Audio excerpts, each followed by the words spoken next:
And there it is right there. You heard it here first. Tapa Lonigono. Did you know that? Pardon me. So if you didn't know that, now you do know that. You heard it here first. Tapa Lonigono. So Tapa Lonigono and all that. Um, I was actually trying to Google what an igono is, just as I was, as that song was stating of igono, igono. Let's say igono. Let's see. Can I find it? I'm just trying to, well, because we hear all of these phrases, but we don't actually put any sort of physical form to it. Igono. How do you even spell that? Sorry, I'm determined now to get a picture of this thing. Egonoko. Let me try the way you have just spelled it there. Yes. All right. I think I may well have. Yes. All right. So, if you've ever wonder no more. So this is. Hold on. I hope this is not a video. If you've ever wonder no more. This is what an igono looks like. I found it now, but let me just share the Google. So that's what an igono looks like. It looks like I'm not quite sure what you even want to say it does look like, but that's an igono, right? Not those people like this image here now. That's igono right there. Igono tapa lo igono. So yes, let me so that's an igono right there. Let's see. I hope this gives us a picture rather than. All right. So if you've ever wonder no more, this is what an egono looks like. That's an egono right there. So tapa lo negono and all that. So that's an egono right there. Oh, it's not even showing on the screen. Let me bring it up. Yeah, so that's an egono right there. So that's what that means. Tapa lo negono. So now we all know. So now we all know. So now we all know. Good day to you. Good to be your company. And how are you? Good day to you. Good to be your company. And how are you? Hope you've had a gloriously wonderful day, cascading into yet another session. One man went to more. Of course, the way it always happens, it happens then again that way. The evening rounds. We've cascaded now yet into another weekend. And by tomorrow now, we would have January, February, March, we would have entered the tail end of the first quarter of this year. Imagine that, and the years just keep rolling in as the days go by, and that is the tapestry of life. It's how you spend it, really, isn't it? But good day to you and all that. Good day to you. Good to be in your company. And how are you? I hope you've had a brilliant day and you are now satisfied to go into the weekend having achieved what you've set out to achieve in the course of the working days of the week. So hope you've had a wonderful day and a wonderful week so far. So that is my wish to you. So I hope you've had a wonderful week. Protocol remains the same. Click on the like button. Just as soon as you hear me invite you to do so, click on the like button. Do that. Click on the like button. If you're not already subscribed, please do that as well. Like and subscribe. So those two things, those are the meat and drinks of these spaces, these sort of spaces that we occupy. Anytime you see anybody live streaming, the thing that delights them the most are the likes and the subscription, because that expands then the scope of your influence, and that is at least your engagement, not influence. I hate that word influence. All these people going around calling themselves influencers and content creators and all of these newfangled appellations, all these newfangled titles that they are attaching to each other. I'm not of that stock. I'm just a random guy making empty noise in the dead of the night somewhere in Kent. That's as far as I would want to extend. So yes, click on the like button as I said. Click on the subscription button as I said.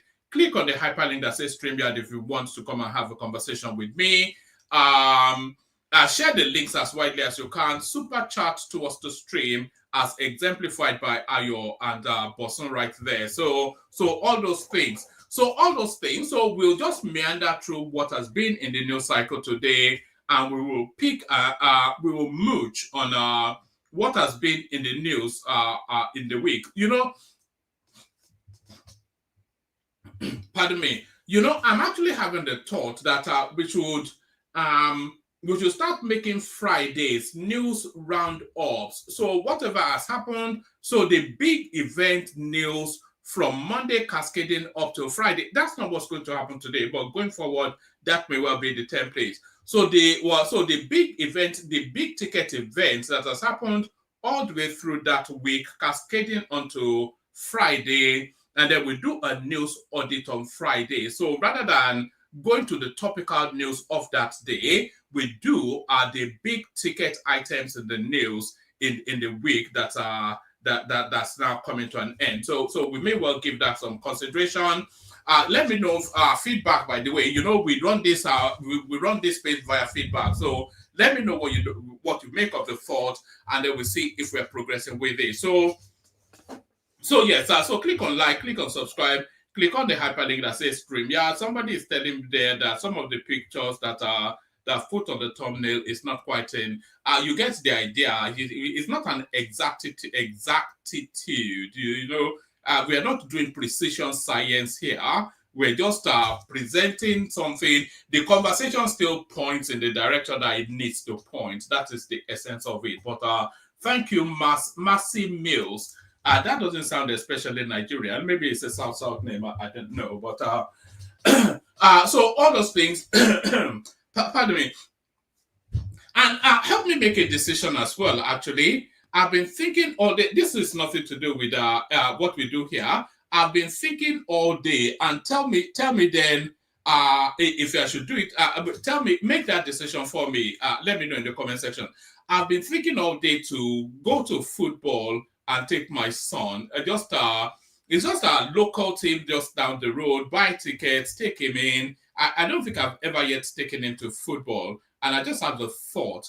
But then when you just rest it on the thought and you don't really take any actions, I can still buy the ticket. The match doesn't start till around about 3 p.m. on Saturday. So yeah, if you think that's make that decision for me, because if you push me, then I should do it. So let me know if I should buy tickets and take my boy to football.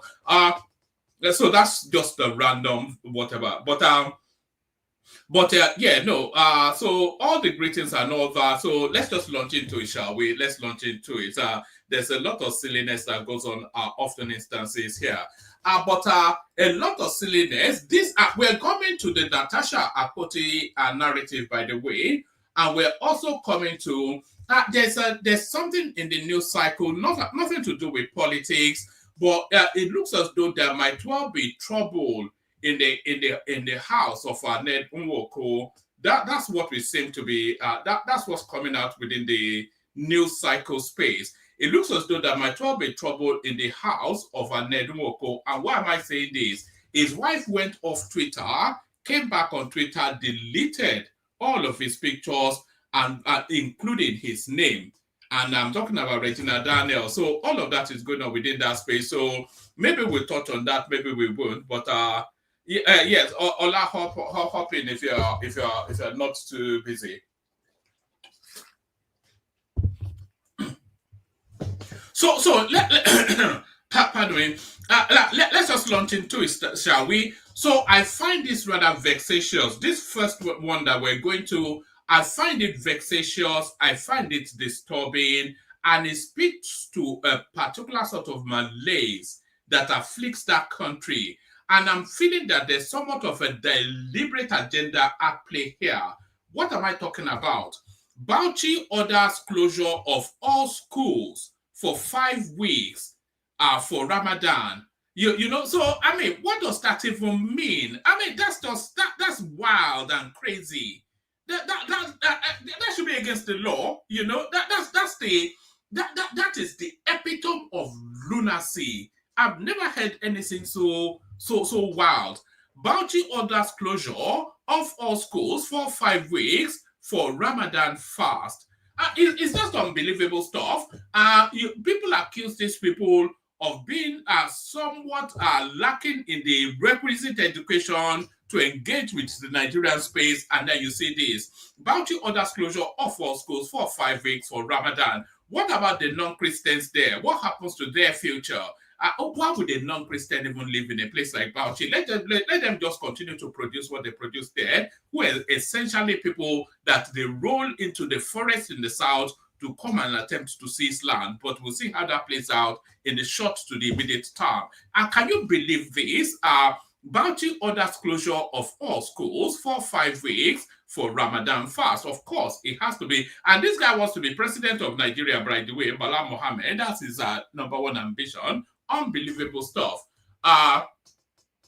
Ministry of Education, Bauchi State, School Service Directorate, etc. So, well, I think the headline tells us everything. Let's just see if there's anything to read from it.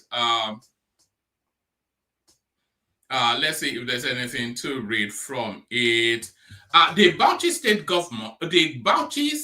Government, through the Ministry of Education, has announced the closure of all schools in the state for 5 weeks in preparation for the 2025 Ramadan fast. The Sultan of Sokoto, of course, has spotted whatever moon that they send them out to spot. So he has announced the spotting of the moon. And of course, we're now entering the Ramadan phase within the Nigerian space. The Bauchi State Government, through the Ministry of Education, has announced the closure of all schools in the state for 5 weeks in preparation for the 2025 Ramadan fast. The announcement is contained in the approved school calendar for the 2024-2025 academic session in the state. Speaking with the News Agency of Nigeria in Bauchi on Friday, February the 28th, Mr. Jalaluddin Meina, the Information Officer, Ministry of Education, said the holiday had already been incorporated into the calendar long before now. He explained that the closure will take effect from the 1st of March to the 5th of April, a whole month completely wiped out of a schooling calendar, just because oh God. And then, of course, they will get that period of the schools will be shut down. The schools will be shut down half through December, and with for whatever other religious, whatever it is that goes on within that space. So maybe half the year, these people that are already educationally backwards will not be able to attend school. And it's just a recipe for the continuity of the production of the Almajiris. This is Almajiri template. It's just unbelievable. It's too wild. I can't find the words. Unbelievable stuff. Unbelievable stuff. It's scary even. Mena said the closure affected all institutions of learning, which include all public and private. So even if there are dedicated schools that are dedicated towards non-Muslim, they still have to. The law still captures them. Do you see? It's unbelievable. Mena said the closure affected all the institutions of learning, which include all public and private primary, junior and secondary schools, as well as higher institutions of learning in the state. So if there was a university in Bauchi State, I'm not sure if there is or not, I cannot think of a reason why there would be a university in Bauchi State, because there is an educationally averse state. The education is anatomic to their way of being. But their boko is haram. You know, boko is haram. In that, it's scary. Sorry, it's just wild, man. It's just wild. Mena said the closure affected all the institutions of learning, which include all public and private primary, junior and secondary schools, as well as higher institutions of learning in the state. Yes, we are closing all our schools, and this is included in our 2024-2025 approved calendar for the academic session, that our students are not going to do the Ramadan fasting whilst in school. The 5-week holiday is for the Ramadan fasting, and immediately after the fasting, they will resume and continue with that. how can they resume? The Nigerian curriculum, it doesn't identify religion. So the schooling year goes on in other parts of the country anyway. So irrespective of whatever they do in Bauchi State, so they will be 5 weeks out of the loop with their contemporaries in Calabar, Abeokuta, Enugu, Jalingo. Can you? It's just it's quite a thing. It shouldn't be allowed. By the way, it should not be allowed.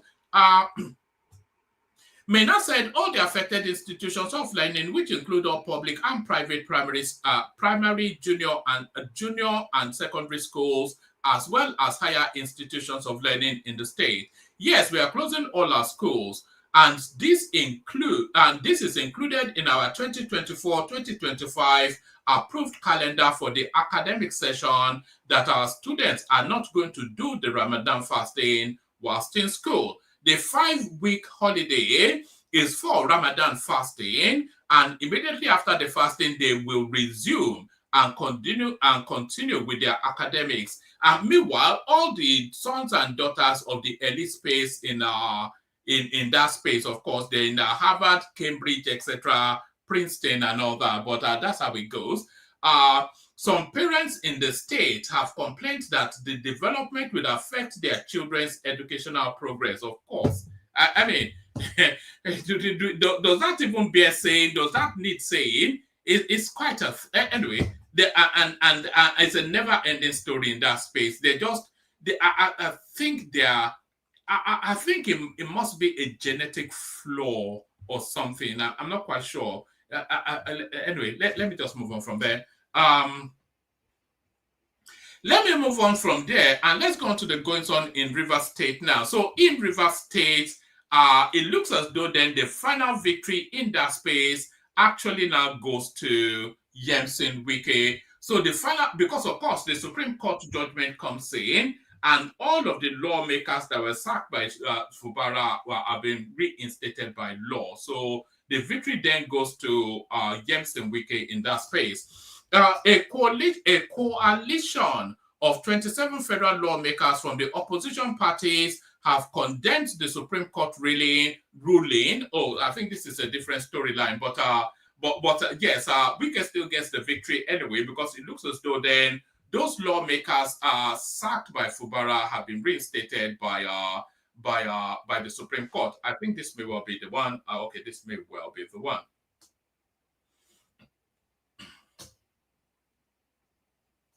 Right, Fubara acknowledges Supreme Court verdict on Rivers Assembly members. So this is the one, yes. So it looks as though then all the judgment went against Fubara today.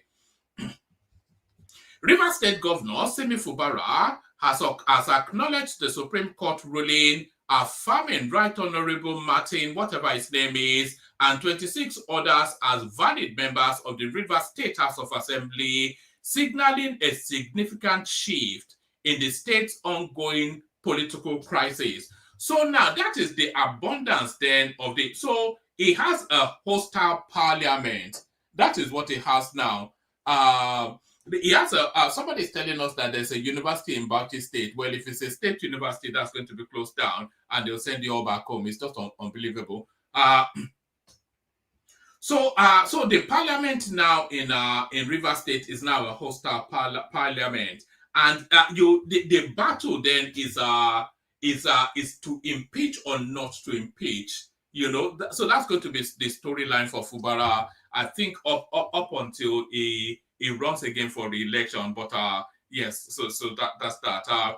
Fubara acknowledges Supreme Court verdict on Rivers Assembly members. So there it is.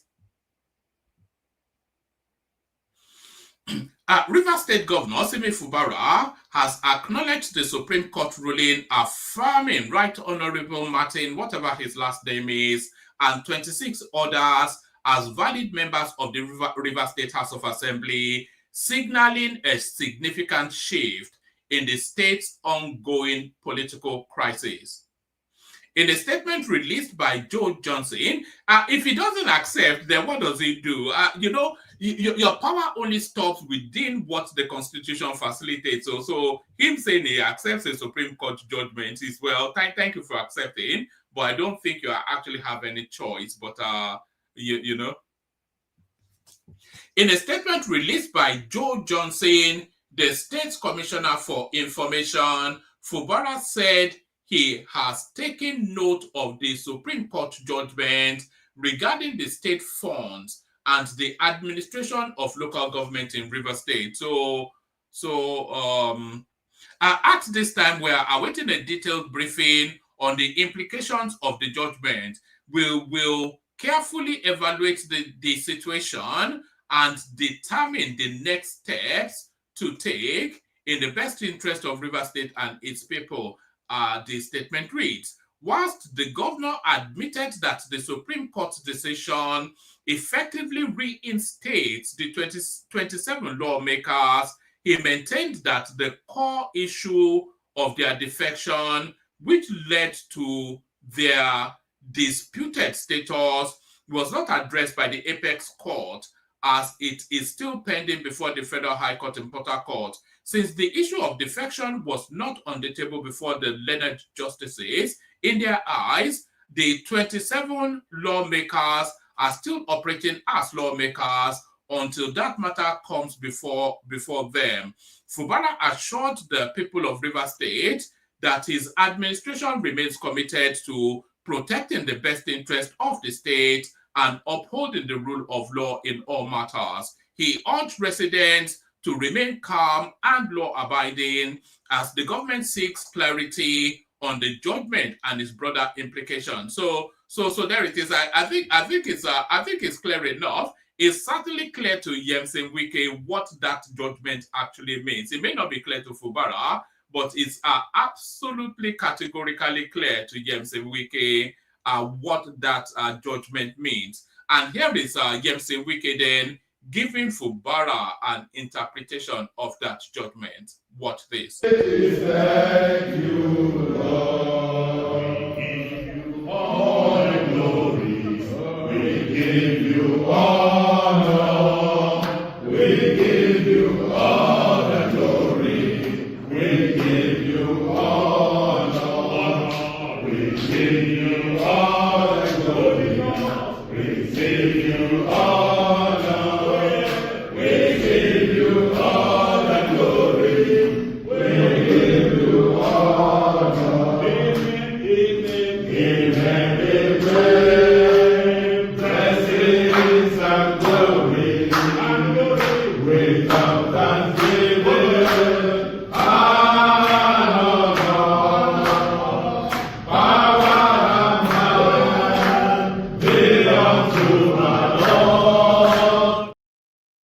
And there it is right there. Power and might be unto the Lord forever and ever. Amen. So did you know I used to be a Sunday school teacher once upon a time in my church? You wouldn't believe that, but that is an actual truth. So that is Fubara then. Back in the arms, the dog is back on the leash. Fubara, somewhat. So the dog is back on the leash. So let's go then to the ongoing saga of Lagos State. And this is the latest installment in that never-ending drama. Lagos Assembly saga, ex-speaker Obasa. So is this ex-speaker? It's just, it's as clear as mud, the goings on in Lagos State House of Assembly, as clear as mud. So he sat on plenary in just as early as yesterday and told us that he was back, and he was given a retinue of security operatives to force his way onto that seat. So he then tells us that Mojisola Miranda has resigned, but now they refer to him still as the ex-speaker. So I don't know. I don't think anybody knows what's going on in Lagos State. Lagos Assembly saga, ex-speaker Obasa demands 1 billion naira in damages. At least he falls within the realms of reality. What Natasha Akpoti, what she is demanding for people telling us to sit in a designated seat, what she's demanding is 100 billion naira. I think that woman has to be the silliest person yet in Nigeria. but we get to it in a moment. Let's stay with Lagos State first. Lagos Assembly saga, ex-Speaker Obasa demands 1 billion naira in damages, says impeachment cost him trauma. So they made him cry. Oh, the poor boy. Can you pass Obasa a tissue, please, if you have one? Look at that. This Agbero guy, I wonder how many lives this guy has seen of this planet. Pardon me. The impeached speaker of the Lagos State House of Assembly, Mudashiru Obasa, has demanded the sum of 1 billion naira in damages over his removal by 35 members of the House. So what will be the grounds for that, though? Is he irremovable? Is that what it is? What will be the basis for it? Obasa, he can't demand it for his removal. He can sue for wrongful termination and then have the court interpret it, but he cannot sue for being removed if they have no more confidence in him. The impeached Speaker of the Lagos State House of Assembly, Mudashiru Obasa, has demanded a sum of 1 billion naira in damages over his removal by 35 members of the Assembly. Obasa made the demand in a suit dated the 12th of February.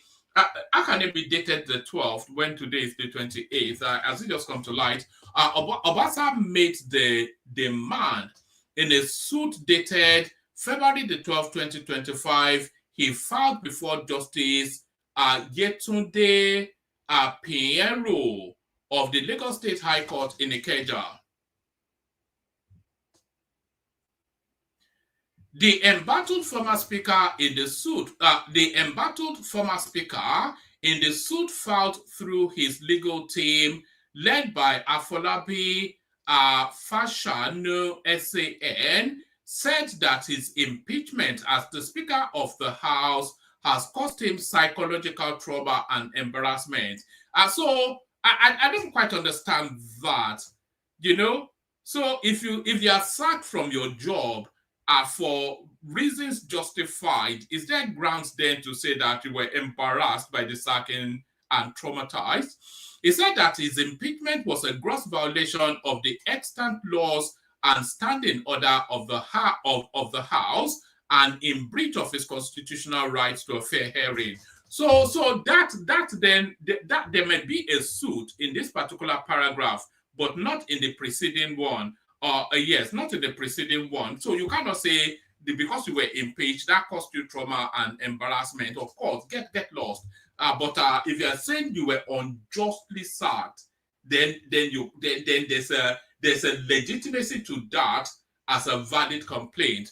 He said that his impeachment was a gross violation of the extant law, of the extant rules and standing order of the House, and in breach of his constitutional rights to fair hearing. Obasa was removed. We know what happened. It was removed on the 13th of January and all that.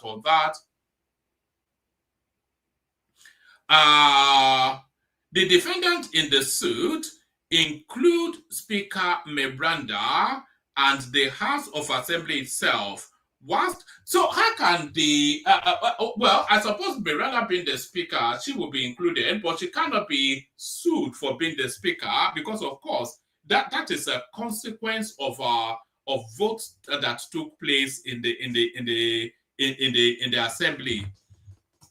The defendant in the suit includes Speaker Miranda and the House of Assembly itself, while the court on Friday ordered that all the House of Assembly members be joined in the suit.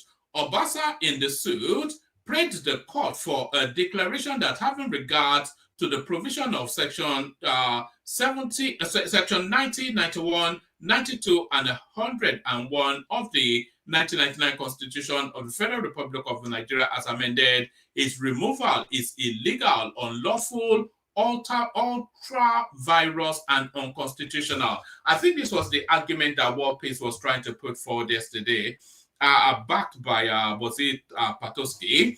The suit further prayed the court for a declaration that by the provisions of Section 36 of the 1999 Constitution of Federal Republic of Nigeria, and Order 2, Rule 9 of the Rules and Standing Orders of the Lagos State House of Assembly, the purported removal of the claimant as the Speaker of the Lagos State House of Assembly is unlawful and a nullity. So if it's a nullity, if something is a nullity, that is to tell you that he never really existed. And if they nullify that, then that automatically reverts him back to that post. But then, of course, how is he then able to interact with the 90% of the House that want him out? So,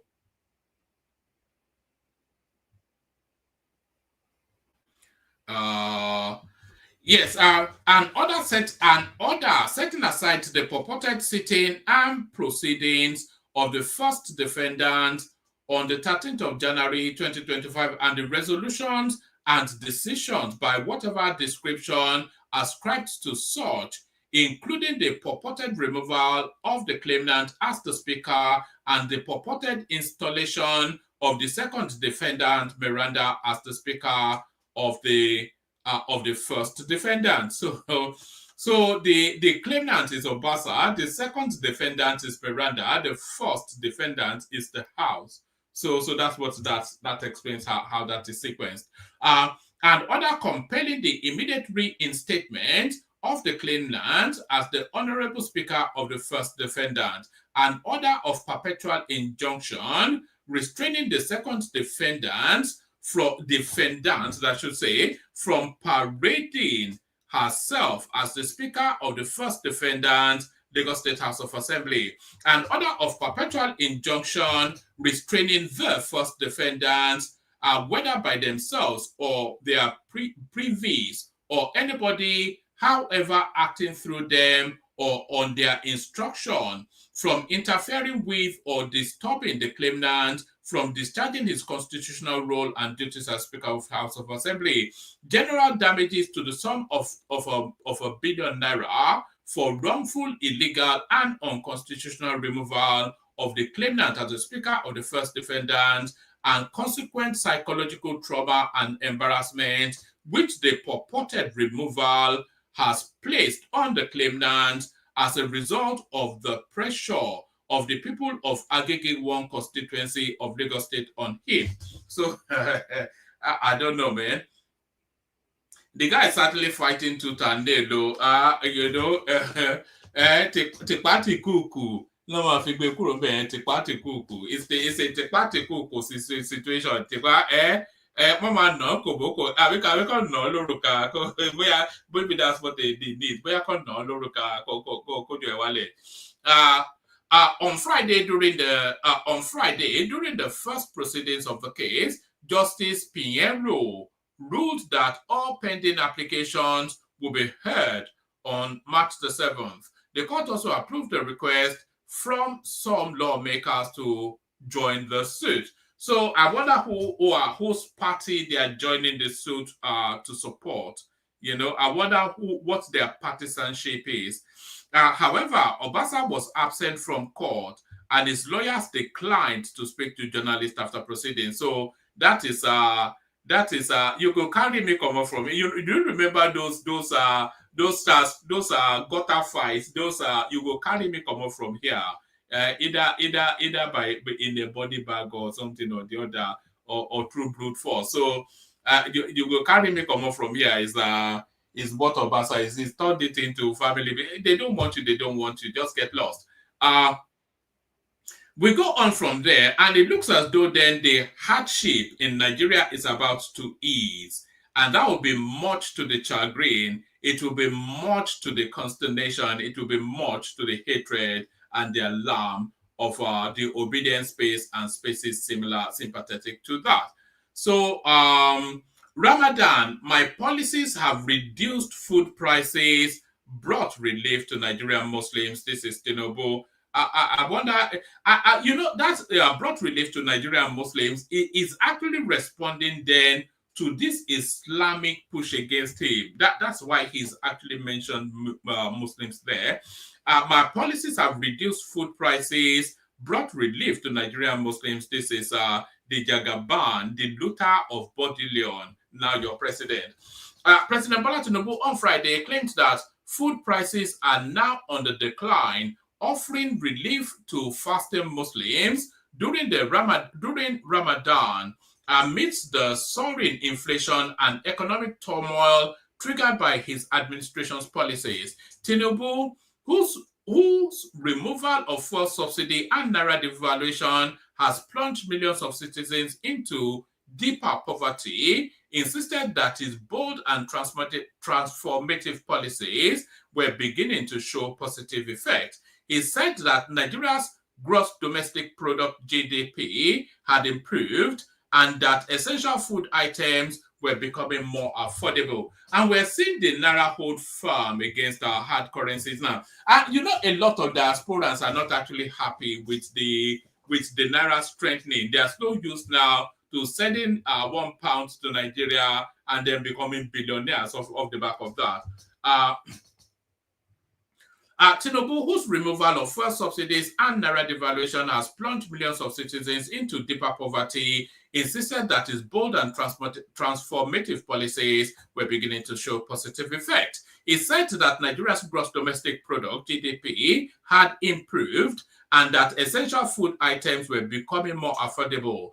The once soaring prices of essential food items are now trending downwards, are providing much needed relief to our fasting population and all Nigerians. So he didn't especially mention Muslims. It's just the mischief making. We're reading it from Sahara Reporter, so they're in trying to infuse their own mischief making there. Tinubu declared that, do you remember when people used to come here endlessly and shout about the price of yam? That has petered off, and shout about the petroleum scarcity. That has petered off, and shout about the price of petrol. That has petered off. So I wonder where the shouting is. I wonder where the shouting is now. What are they shouting about? They've gone quiet, haven't they? They've got quiet all of a sudden. The enemies of the country. They don't want the country to do well for reasons of their ethno-political interest. The once soaring prices of essential food items are now trending downwards, providing much needed relief to our fasting population and all Nigerians, Tinubu declared. Despite widespread reports of skyrocketing cost of living and food scarcity across the country, there is no food scarcity. It's food affordability was the problem, not scarcity. But I think food abundance now has addressed both the affordability and availability. The president made the remark in a message to the Muslim community, to the Muslim community, urging them to embrace self-discipline and generosity during the holy month of Ramadan. He also reassured Nigerians. That his government would intensify efforts to boost food production and ensure self-sufficiency. As the wet season approaches, we remain steadfast in boosting agricultural productivity. We are determined to enhance food production and ensure food security rather. No, that wasn't even a Freudian slip. And ensure food security for all Nigerians. However, Tinubu's claim contrasts sharply with the reality on ground as Nigerians continue to grapple with the devastating effect of his economic policies. Since his administration took office, the prices of staple foods such as rice, garri, and beans have surged, while the naira's free fall against the dollar has worsened inflation. The economic hardship has forced many families to cut down on meals, with hunger and malnutrition on the rise. There is no evidence of malnutrition in Nigeria. We don't, maybe there might be, but we don't see the physical manifestation of it. Every Nigerian that I see has a pot belly, and it's not the kwashiorkor pot belly. Despite the growing crisis, Tinubu remains optimistic, calling on Nigerians to unite in prayer and action for the country's progress. I extend my heartfelt wishes to all Muslims observing Ramadan. May the blessings of this holy month illuminate our hearts and homes, he concluded. So much to the chagrin of the enemies of Nigeria. Nigeria is starting to do well. Oh God, ó máa ní wọ́n lára bàjẹ́ bẹ́ẹ̀ àwọn ọ̀tá ìlọsíwájú. You know, àwọn ọ̀tá ìlọsíwájú. If you know, you know. If you don't know, forget about it. If you know, you know. If you don't know, forget about it. Is that not what they're saying? Is that not how the saying goes? If you know, you know. If you don't, oh, now let me bring you. This will be the last readout, and then we'll send the link again. We'll see if anybody wants to come in. This will be the last readout. You know, we've been tracking this particular storyline, and I was especially delighted when I saw this news. 16-year minimum admission age set by JAMB unconstitutional. So it cannot. It's a vast. It spits in the face of fundamental human rights that a brilliant child cannot progress with their brilliance. I think this is the sort of mindset that they have in Bauchi State, that education is just incidental to how life should be lived. You know, it's just an unbelievable thing. But this now delightful.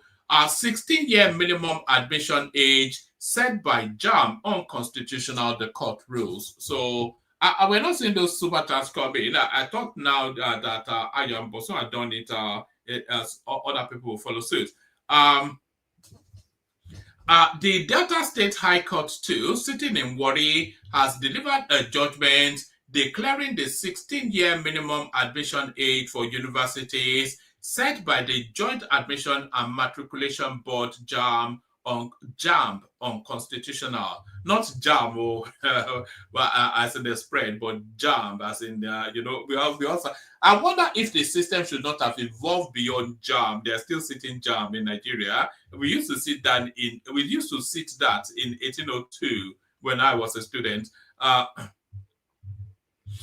The Delta State High Court 2, sitting in Warri, has delivered a judgment declaring the 16-year minimum admission age for universities set by the Joint Admissions and Matriculations Board, JAMB, unconstitutional. Presiding over the case, Honorable Justice Antonio Akpabio ruled in suit number whatever on Thursday, 27th of February 2025, in favor of the claimant John Martins, except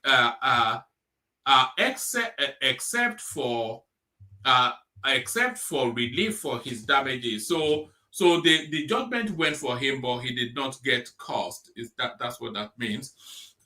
The case, John Martins versus JAMB, Joint Admissions Matriculations Board, and 4 others, challenged the age restriction on constitutional grounds. John Martins filed the suit as a public interest case, arguing that the age restriction violates sections 18 and 42 of the 1999 Constitution of Nigeria. He sought several relief, including a declaration that restricting university admission to candidates under age 16 and above violates the constitutional mandate for equal educational opportunities and the right to freedom from discrimination, and order setting aside JAMB circular which enforced JAMB circular of the 16th of October 2024, which enforced the age limits. A directive compelling universities to admit all qualified candidates regardless of age. An injunction restraining JAMB and universities from denying admission solely based on age. So I think I'm in accordance with that. I think I sit with that sort of I sit with that judgment. I align with it. I line up behind that judgment. JAMB's counsel, A.O. Mohammed S.A.N., argued that the court lacked jurisdiction, claiming that Section 18, Sub 1 of the Constitution, which guarantees equal educational opportunities, is non-justiciable as it falls under Chapter 2 of the Constitution. However, Martins, who represented himself, countered that combining Section 18(1) of Section 14, which guarantees freedom from discrimination, made the provision enforceable. The court agreed with his argument. Following the ruling, any candidate, regardless of age, can now purchase JAMB forms. Anyone who meets the admission cut-off mark for their chosen course and university is now eligible for admission. But just don't go to Bauchi State, or they don't like education there. They prefer illiteracy and ignorance over there. So don't go to Bauchi State. They prefer illiteracy and ignorance over there.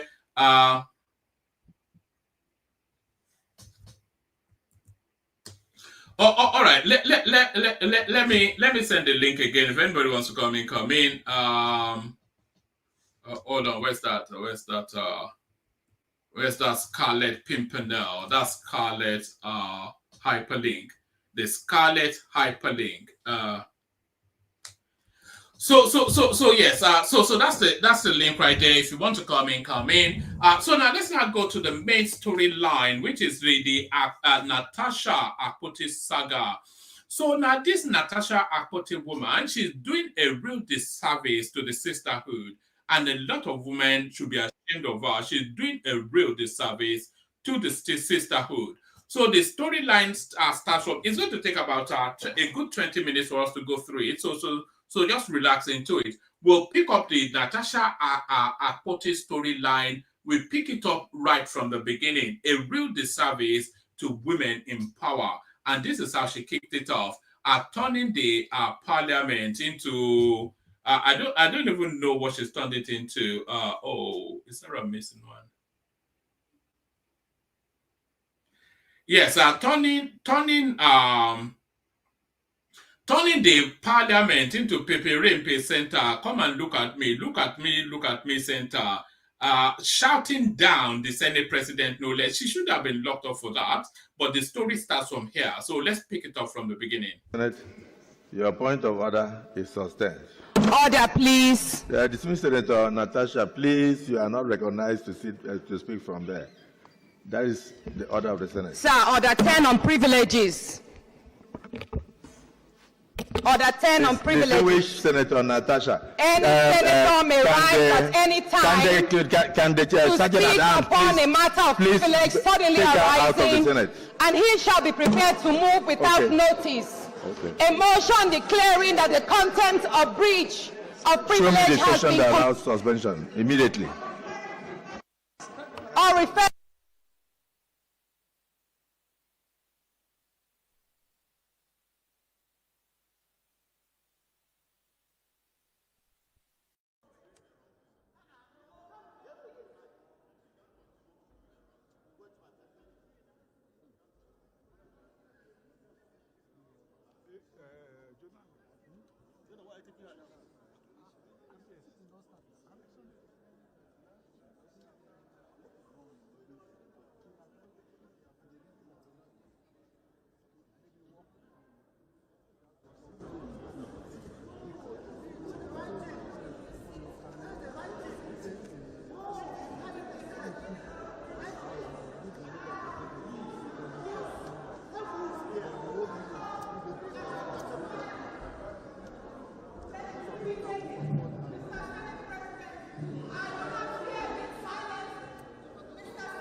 So that was where the storyline started. So now, there were two people that crossed over to the that defected to the APC, which then necessitated that the sitting arrangement at the parliament needed to be rejigged. So then the sitting arrangement at the parliament needed to be rejigged, and Natasha Akpoti was designated to a different seat. Which is just mundane administrative. It doesn't even mean anything. But then she then goes back to the seat that she originally sat on. And the clerk of the House then pointed out then that that is not her designated seat.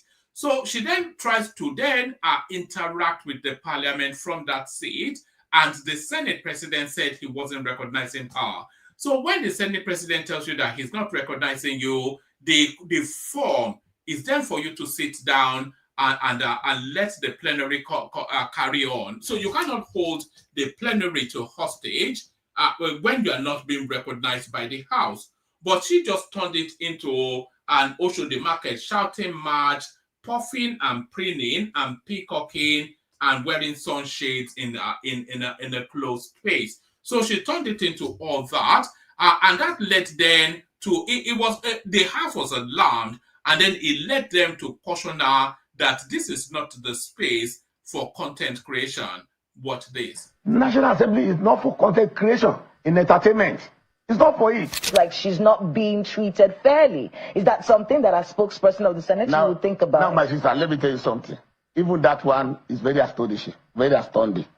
In fact, I did not even expect that one to even come up at all. One is that there are several motions and bills. Everyday members do bring up motions and bills. We have several, almost 1,000 in the Senate that are awaiting second reading. Likewise, National Assembly is not for content creation in entertainment. It's not for it. Like she's not being treated fairly. Is that something that as spokesperson of the Senate you would think about? Now, my sister, let me tell you something. Even that one is very astonishing, very astounding. In fact, I did not even expect that one to even come up at all. One is that there are several motions and bills. All right. So that is the spokesperson for the Senate then straddling the media spaces to inform then the public, Natasha via the public, that the hallowed chambers of the red chambers is not a space for content creation. So she made all of that noise, and then to the point then that she's now taken out, she's instituted now subsequently a legal suit for 100 billion naira for aggravation and aggrieved feelings. So the matter escalates then that it left the parliament no choice than to institute a disciplinary procedure. And then so we pick it up from here. We've had a motion before us that we should refer the entirety of the saga to our ethics, code of conduct, and public petitions to revert back to us. But let me just read this for the record. Even the first time the issue came up here, our distinguished sister was not even speaking from her seat. And that was when we tried to call her to order. I think part of the problem is when people come from court-declared senators, they miss the orientation. The management of the National Assembly is hereby ordered to organize periodic orientation, particularly for senators who are midstreamers, who can midstream and did not start when their colleagues started. Because I remember that this particular senator, on the day she was sworn in, raised her hand to speak. I was scared, but I had to recognize. So the matter then left Godswill Akpabio no choice other than to refer her to the Ethics and Disciplinary Committee.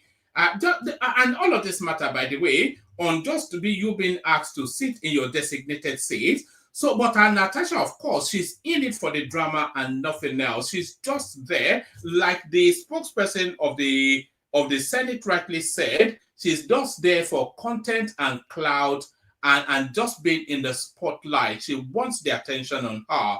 So she ratchets it up and makes the most egregious allegation yet against the Senate president. Watch this.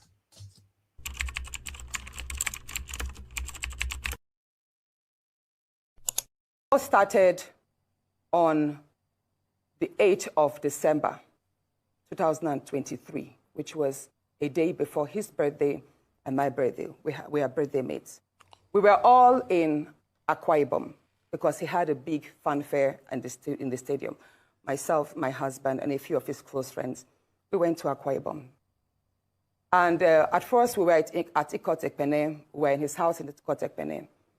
Then we all moved to his house in Uyo, which was about 8 p.m.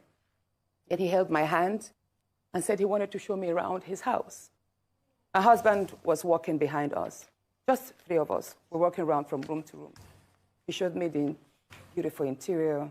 This was done by this, by that, this designer here, he bought this from us. I was like, oh, it's beautiful. And then I noticed that he hastened his pace while still holding my hand. And my husband was behind, still on his phone, but he was catching up whenever he could. And then he got to this particular sitting room, and he said, do you like my house? I said, of course, sir. Every room, beautiful, nice interior, quality taste. He said, now that you're a senator, I'm going to create a time for us to come spend quality moments here. You will enjoy it.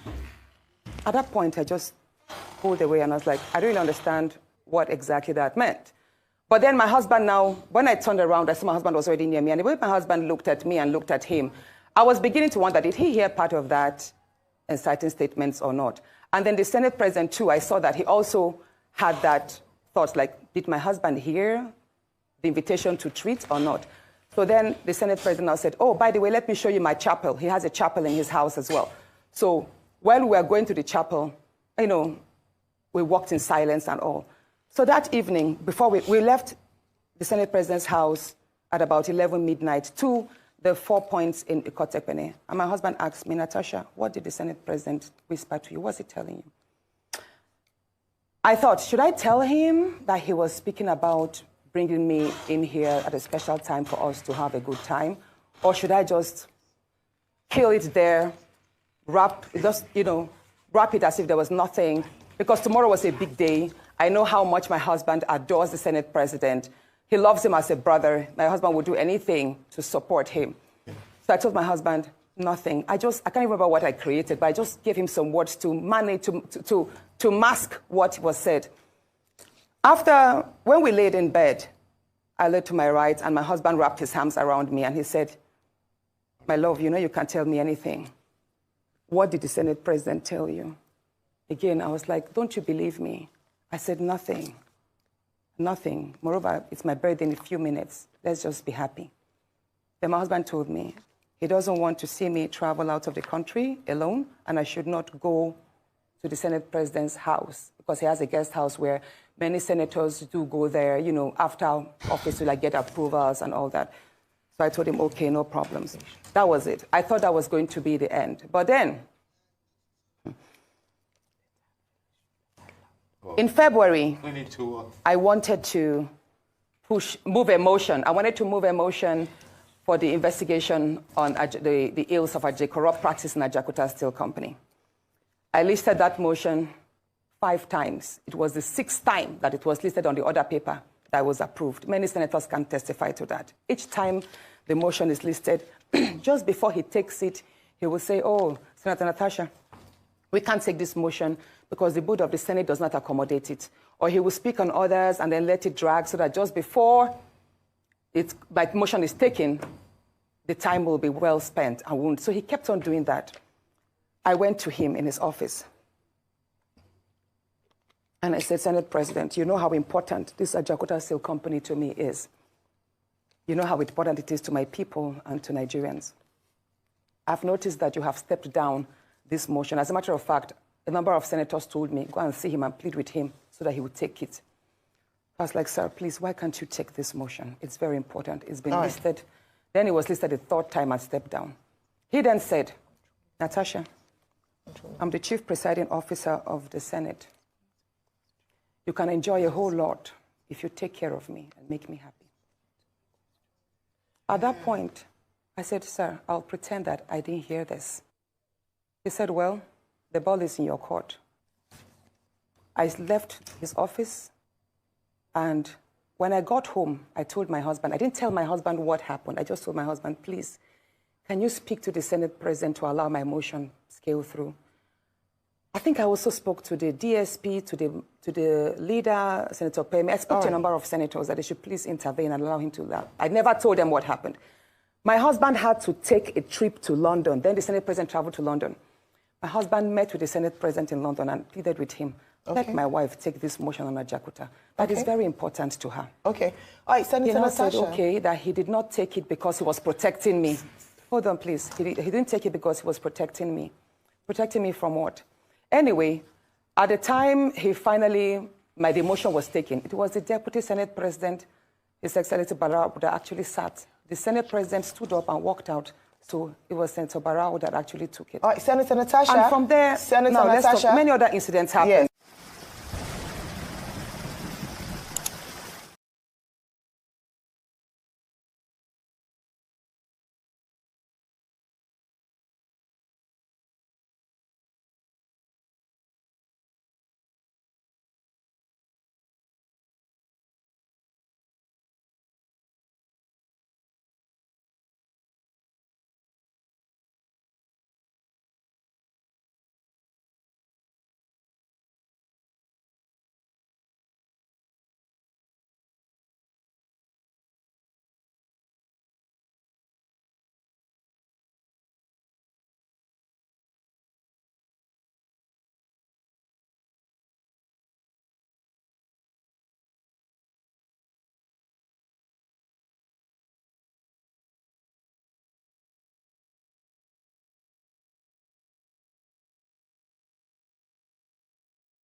It started on the 8th of December, 2023, which was a day before his birthday and my birthday. We are birthday mates. We were all in Akpabio because he had a big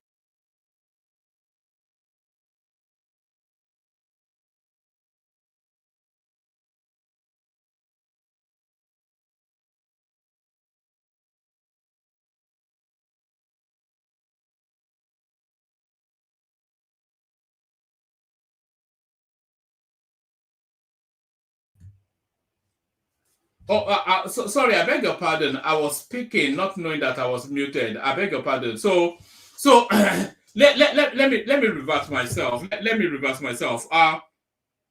What I was saying is that there are two strands to what Natasha was saying there. So the first strand is that she was trying to push a bill through Parliament, and that bill was not going through at quite the pace that she would like it to go through. And she's concluding from that then that it's because the Senate President wants to sleep it out. So that shows a level of naivety of somebody new to a situation that she has not yet taken her time to master. If you are trying to push a bill through, I'm not a parliamentarian, but we all just know how these things work. If you are trying to push a bill through Parliament, no matter how brilliant or how necessary or how hugely needed by the country that bill is, either in actual fact or from your prejudiced point of view, you still have to navigate it. You still have to negotiate it. You still have to get numbers. You have to walk the room. You know, you have to schmooze your colleagues, gather numbers, gather momentum behind your bill, and force it through. That's how it usually works. It's not necessarily you come up with an idea, you think it's a brilliant idea, and because it's not been accepted, therefore the Senate president wants to sleep with you. So there's that. But the second bit is what she said, that the guy actually propositioned her in a sexual manner. So it's very easy for somebody like Natasha, a woman like Natasha, pretty still she is, even though I'm sure she's closer to 50 than 15. It's called lobbying. Thank you, Ufoma. You have to lobby your bill through. You know, not just because you think you got just grandstand, you stand up and you push your breast out and you say, I have a bill, it must pass through. That's just nonsense. But then, of course, it's both naivety and maybe somewhat of a lower IQ. You know, I think she's not the sharpest tool in the box anyway. There are many things that qualifies Natasha Akpoti in a flattering manner. There are many invectives that qualifies Natasha Akpoti in a flattering manner, but being intelligent is not one of them. I cannot imagine anybody can accuse this woman of being intelligent, and we've never seen anything in the course of our interaction with the Nigerian space to suggest that she's of any type of intelligence. So, and we're seeing, what we're seeing now actually is to the contrary, a lack of cranial functioning. But no, for her to allege, as she has alleged, to say that the man wants to sleep with her, it's very easy for a woman like her to say, especially about a man like Godswill Akpabio. So there's a believability to it. She's a pretty woman of a middle-aged stock, and is an older gentleman who is somewhat of a literal, or yes. So you can see how that allegation can be made, but it's easy to make that allegation now in the throes of this back and forth with Godswill Akpabio, but very difficult to prove. She said she was there. Her husband was there. She was walking ahead with Godswill Akpabio, the husband with the wife of Godswill Akpabio, and within that setting, she's suggesting then that Godswill Akpabio propositioned her. Very difficult to believe, but then of course, she thought she could take a very easy and convenient swing at the guy, but the wife, Godswill Akpabio's wife, leaps to his defense. Watch this. We've always known the man. They were very good friends, or they are still very good friends. So I really don't understand where this is coming from. And I believe that for somebody to get and make such an allegation, there must be a discussion at home. There must have been a sanction or an approval. Oh, you're going to say this, go ahead and say it. And if the approval has come from the husband, our friend, I believe that he would have spoken to me, because we are close. He's close to my husband.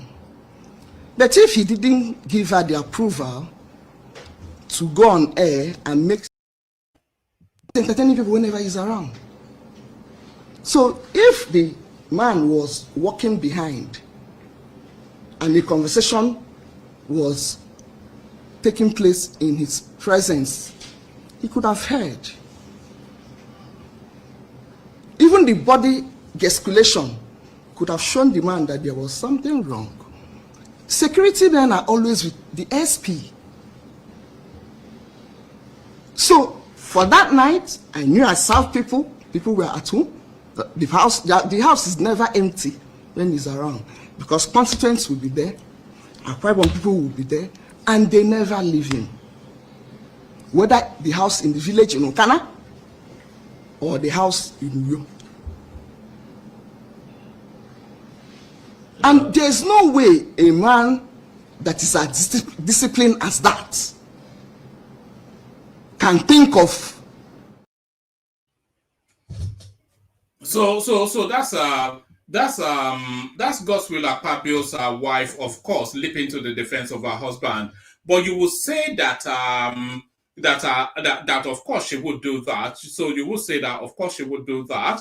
But all the ladies in parliament, they are sort of they are riding against Natasha essentially. Here is Ireti Kingibe, who feels she didn't even know where to look, just from the embarrassment that you know, because the splash of the stain, it smears other females in parliament. I think there will be about no more than 10 females in parliament, and we are fighting then that for more representation, for gender balance within that space. And as soon as we start to make some progress there, we get an element like Natasha Akpoti. And this essentially is what those are essentially the sentiments of Ireti Kingibe.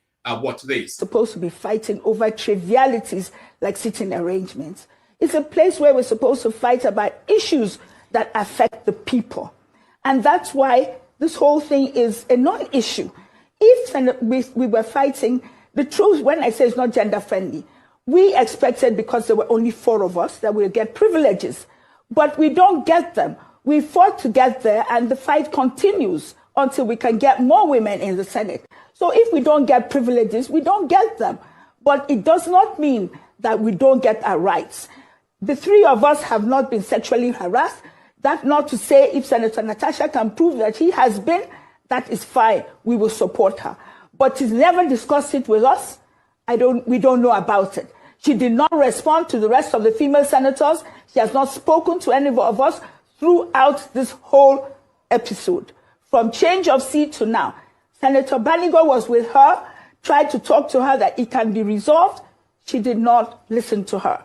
So I'm coming to say that women of Nigeria have larger things in front of them. We are trying to pass special bills, 35% inclusion. We cannot be fighting over where we sit. And it really denigrates the institution in a manner that's not beneficial to Nigeria, the people, or the women. That's all I'm here to say. So there it is. I think she sums it up rather succinctly. There's not much more that I can add, or certainly not anything I take away from that, and but not much more to add to that. So that's Senator Ireti. She has experience, of course, unlike Natasha Akpoti, who thinks she's there to catwalk and wear sunshades. It's just ridiculous, isn't it? So, and of course, the voters have started to circle, of course, and Atiku never to miss an opportunity to throw at the administration. This is his headline. Atiku demands independent probe into sexual harassment allegations against Akpabio. So, that has to be investigated as well, of course, because you cannot just say that and it's swept away. So that has to be investigated. Former Vice President Atiku Abubakar has asked President Bola Tinubu to ensure an independent and transparent investigation into sexual harassment allegations leveled against the Senate President Godswill Akpabio by Kogi Central Senator Natasha Akpoti. He also urged the Senate to take the allegations seriously by ensuring a credible and transparent So how does that investigation actually take place? So according to Natasha, there were 3 of them being given a tour of Godswill Akpabio's house. I don't quite know why the husband was walking behind, but she was saying that Godswill Akpabio was holding her hand. And then it said to her then, I'll be bringing you here for sex, or whatever it is that she was inferring. But then the husband did not hear what he said, according to Natasha herself. So how does that investigation take place? They will ask Akpabio, did you say it? He say, hell no. If they will ask Natasha, they will say, did she say it? She will say, hell yes. And then how does that then investigation progress from that? He said, she said. So it's just a nonsense. Former Vice President Atiku Abubakar has asked President Bola Tinubu to ensure an independent and transparent investigation into the sexual harassment allegations leveled against the Senate President Godswill Akpabio by Kogi Central Senator Natasha Akpoti. He also urged the Senate to take the allegations seriously by ensuring a credible and transparent investigation. Atiku said this in a statement posted on his X handle on Friday. In an interview, and then they go on to tell us about barrier to women development. Okay, they are now going to turn it into sexual harassment being an impediment to women in powerful positions. Just off the back, so that's how these things go. I'll play you one last play. This one is very viral. This is an international one.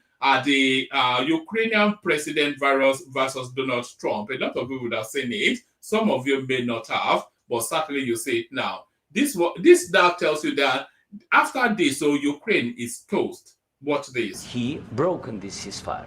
He killed our people, and he didn't exchange prisoners. We signed the exchange of prisoners, but he didn't do it.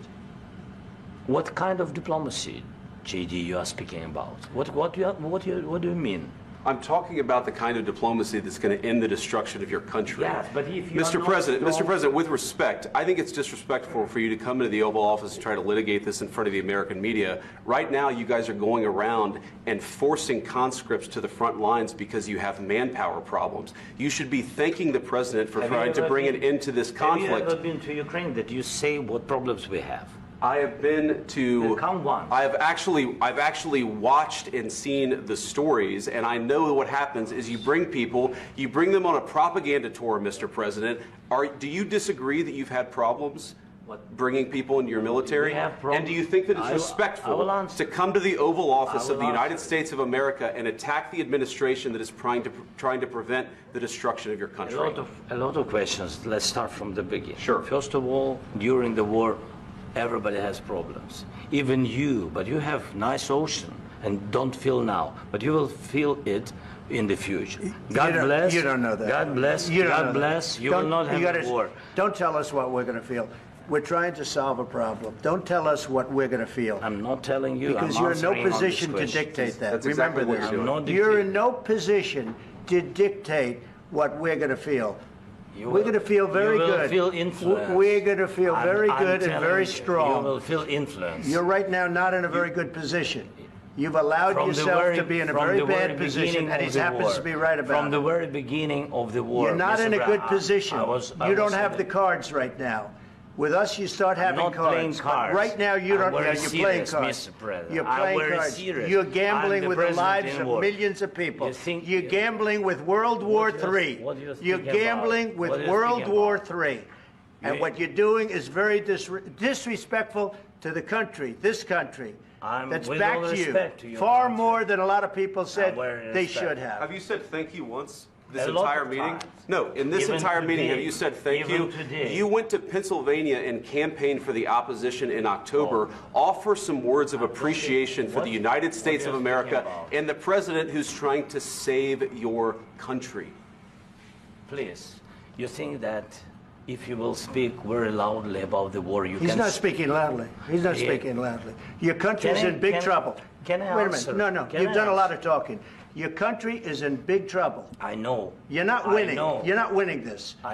You have a damn good chance of coming out okay because of us. Mr. President, we are staying in our country, staying strong from the very beginning of the war. We've been alone, and we are thankful. I said thanks you haven't in been this alone. cabinet. You haven't been alone. In this cabinet. We gave you, through this stupid president, $350 billion.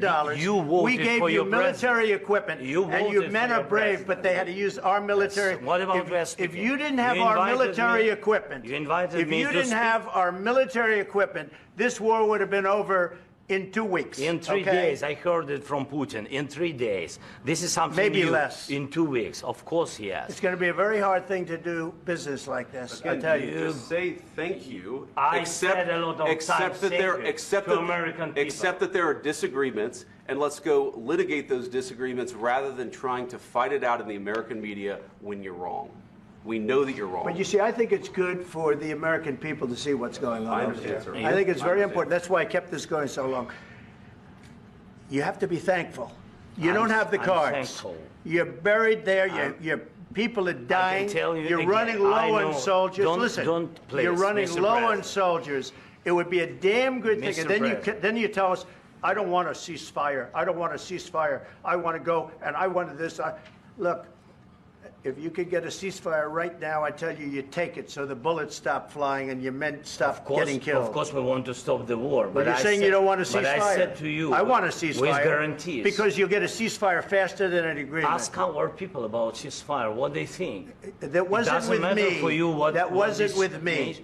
That was with a guy named Biden, who was not a smart person. That was with Obama. It was your president. Excuse me. That was with Obama, who gave you sheets, and I gave you javelins. Yes. I gave you the javelins to take out all those tanks. Obama gave you sheets. In fact, the statement is Obama gave sheets and Trump gave javelins. You got to be more thankful, because let me tell you, you don't have the cards. With us, you have the cards. But without us, you don't have any cards. One more question to Mr. Vice President. I'm sorry, here. It's going to be a tough deal to make, because the attitudes have to change. What if Russia breaks ceasefire? What if Russia breaks peace talks? What do you do then? I understand that it's a heated conversation right now. What are you saying? She's asking, what if Russia breaks the ceasefire? What if anything? What if a bomb drops on your head right now? Okay? What if they broke it? I don't know. They broke it with Biden because Biden, they didn't respect him. They didn't respect Obama. They respect me. Let me tell you, Putin went through a hell of a lot with me. He went through a phony witch hunt where they used him and Russia. Russia. You ever hear of that deal? That was a phony Hunter Biden, Joe Biden scam. Hillary Clinton, Shifty Adam Schiff. It was a Democrat scam.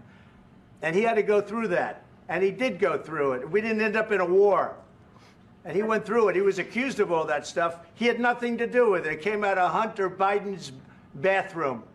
It came out of Hunter Biden's bedroom. It was disgusting. And then they said, oh, the laptop from hell was made by Russia, the 51 agents. The whole thing was a scam. And he had to put up with that. He was being accused of all that stuff. All I can say is this.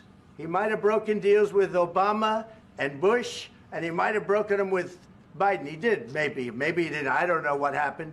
But he didn't break them with me. He wants to make a deal. I don't know if you can make a deal. The problem is I've empowered you to be a tough guy. And I don't think you'd be a tough guy without the United States. And your people are very brave. But you're either going to make a deal or we're out. And if we're out, you'll fight it out. I don't think it's going to be pretty, but you'll fight it out. But you don't have the cards. But once we sign that deal, you're in a much better position. But you're not acting at all thankful. And that's not a nice thing. I'll be honest, that's not a nice thing. All right, I think we've seen enough. What do you think? Huh? This is going to be great television, I will say that. All right. We'll see what we can do about putting it together. Thank you. Guys, let's go. Guys, come on, let's go. We'll see. I don't know. All right, guys. Guys, come on. Please. Hey.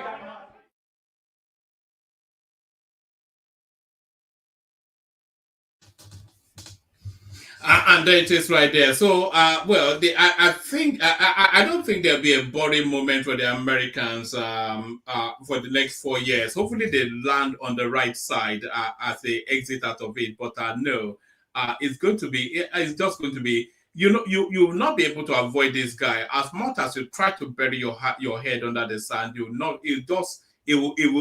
will get you one way or the other. But there is Trump doing as Trump does, just a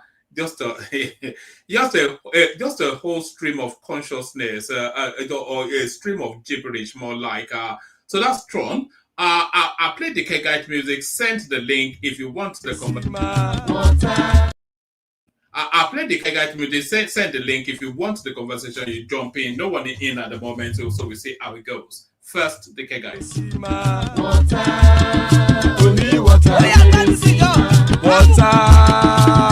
water, where they see ma. Water,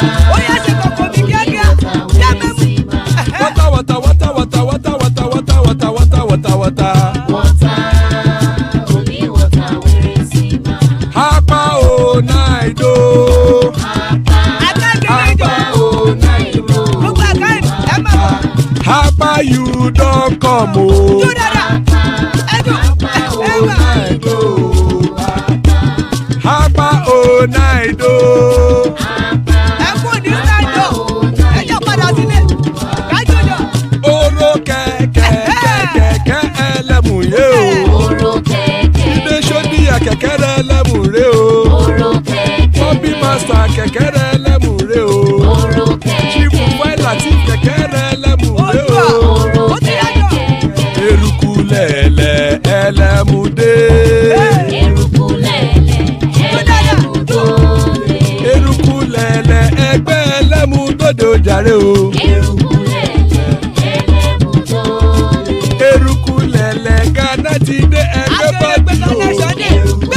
ọ̀run mú ìní o.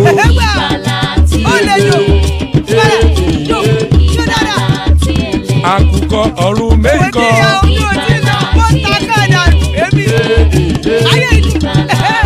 Ikú kò ní ríwà gbéṣe o.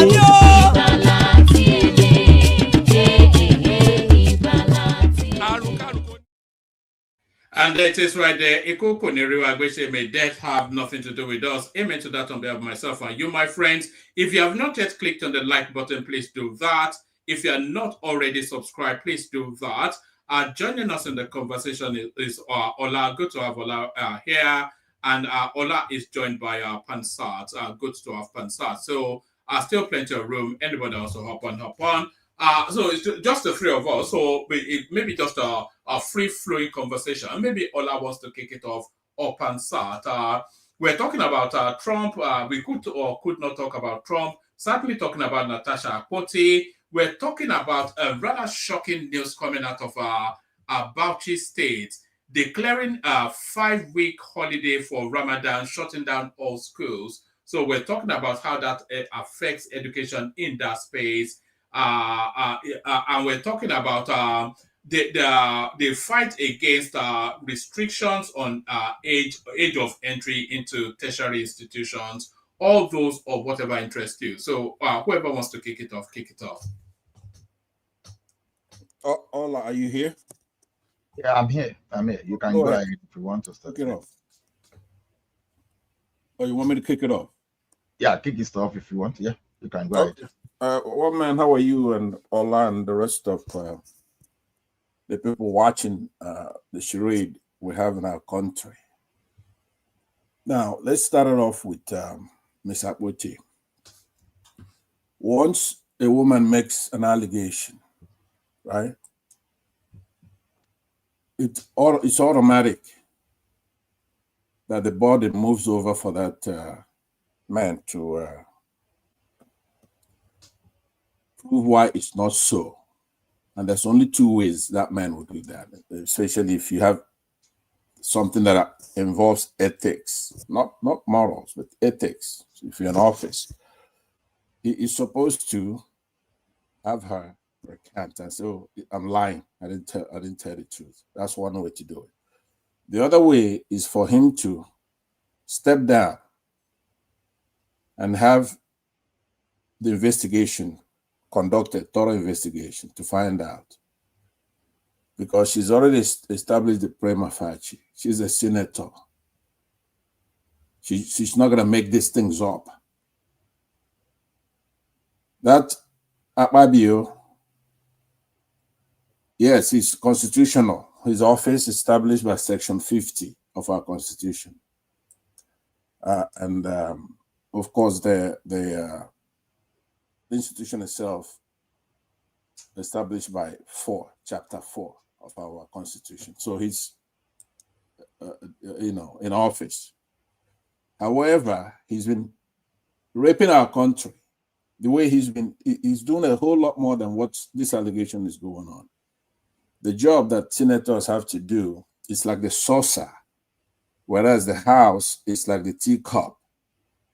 He's supposed to be there for oversight, doing all kinds of things with his executive. He's doing none of that. He's a rubber stamp, the likes that we've never seen before. But now this woman has gone on television and vividly described what happened to her. And it's abhorrent. In essence, there's a second shoe that will drop, and that is when she proves her case. But any decent person, any full-blooded Nigerian who's watching this woman describe her ordeal, we saw the spectacle of some of it in public where she stood up and they wouldn't let her talk. Now, Akpabio justifies it with sitting arrangement, of which they're supposed to make the rules that govern them. But that's only 109 of them. It's too much for the country. But she just couldn't be making those kind of allegations without some kind of grounding. And he just waves it away like you will have to wait until they go to court and prove their cases. Yes, that's legally, but in the court of public opinion and other things, other matter, he's supposed to be ashamed of himself. A woman is accusing her of stuff. Now, the practice whereby a minority, let's say in the case of women, they've been going through all kinds of ordeal in the country. They don't have a fair shake. So when you have 4 of them, 1 or 2 of them will still be undermining them. That's what, for example, we experience in the country with minorities, tribal in this case, like Akpabio himself, who's a minority. There's no way our country is going to move forward because the people who are holding us down know how to pick the wrong minorities and be able to pick us off one at a time. It's supposed to be there, any Senate president, because they divided. Sometimes the political parties, they will say, okay, we're going to have the presidency come from this section, and then we're going to give the Senate president to so and so. So therein is the genius. If they're able to pick somebody like a WIKE or this Akpabio, then they sing out. Just like in the Senate, I have a woman, a Kingibe woman. Instead of trying to at least make sure that her colleague is fine, she's trying to have her prove her case beyond a reasonable doubt. No, she said she called her twice. She did not pick the call.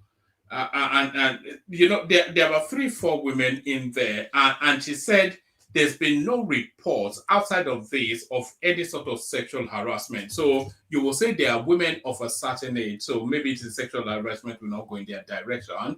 But to make this sort of allegation in this space and time, when she's in the throes of untoward behavior, behaviors not suited to the space, and then she's now conveniently come up with this allegation to divert from what's been alleged, it seems somewhat a bit too convenient and almost impossible to prove. So we would have to take out our word in order for it to be believable. That's absolutely right. Your last sentence, you have to take her at her word for now. Now, what she's trying to do. No, but we don't have to. Why would you take her at her word? I'm going to tell you.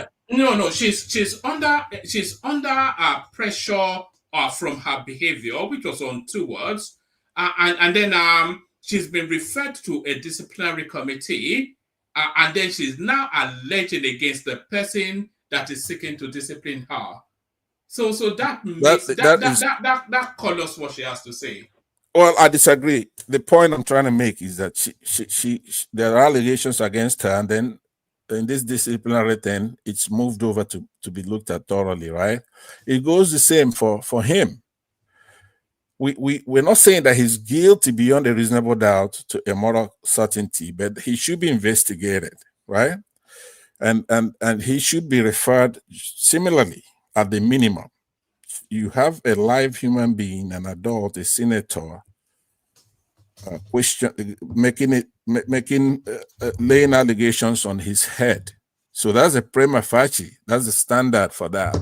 Then it has to be looked at thoroughly. At the meantime, there are ethical issues involved. I don't know if you understand what I'm saying.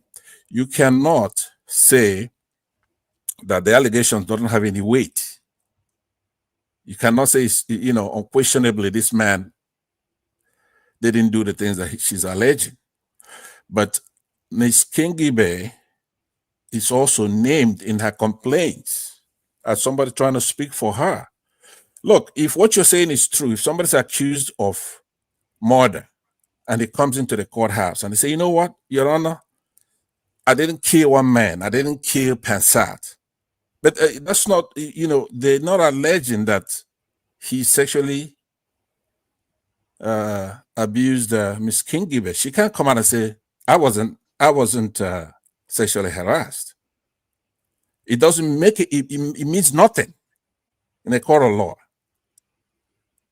She's the one who's making the allegation that she was, so she cannot exonerate him by saying I wasn't sexually harassed, because if that standard is accepted, then virtually every murderer could go free. All they have to do is point at somebody who they didn't murder, and then the allegation should be tossed out. So, but anyway, it's I believe her. I believe her. Of course, you will believe her because it serves to your partisanship. But I cannot. You know why? Oh, okay. So this lady, she was designated a seat to sit on. Through arrogance, she insists she wouldn't sit on that seat. They place house rules. They try to enforce that rule. She stands up and starts to make a whole ruckus and turn the place into like some market square, sort of women shouting. They place them, refers her to disciplinary, and then she comes up with this. So why did she not state this prior to this incident? You know, so it's still convenient a narrative to throw in there. So we're now talking about this narrative now, other than a conduct that led to this. Well, all that minutia that you're talking about, you could take all that, tell that to the judge. Those detail niceties. To the judge? You know, how have we landed in front of a judge?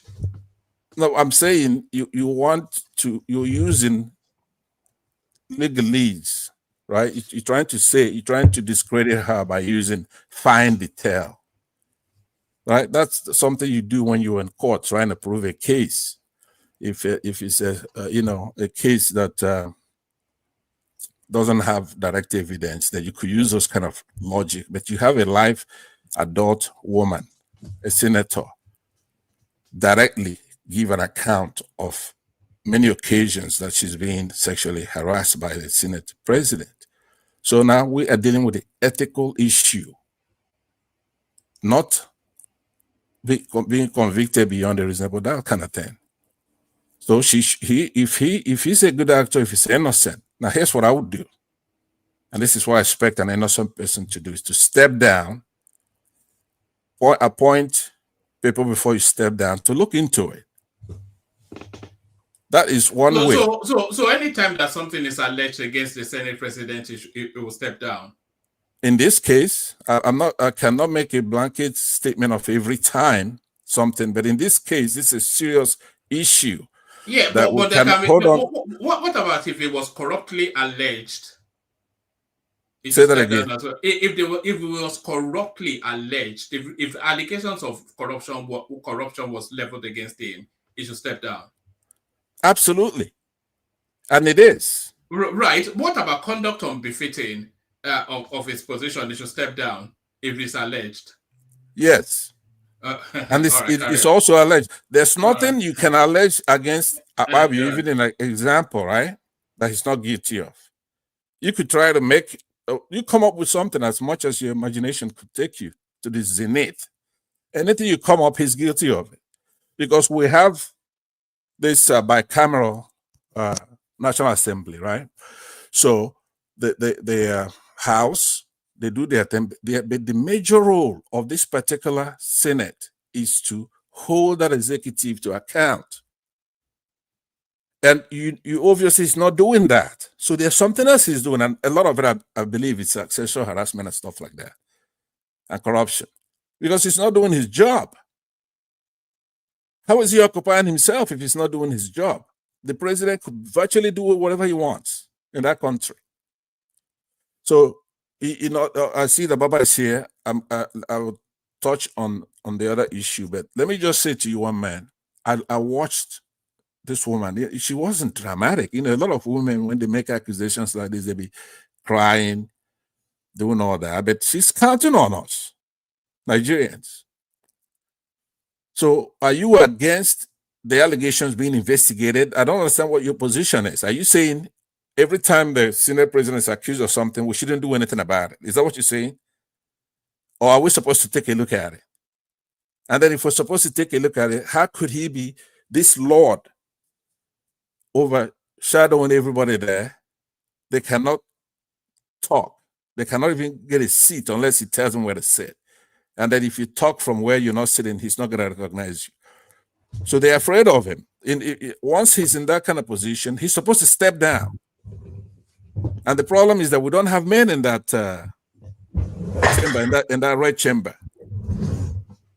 right? Out of 109 of them, they're supposed to go into gear and have him step down so that they could investigate.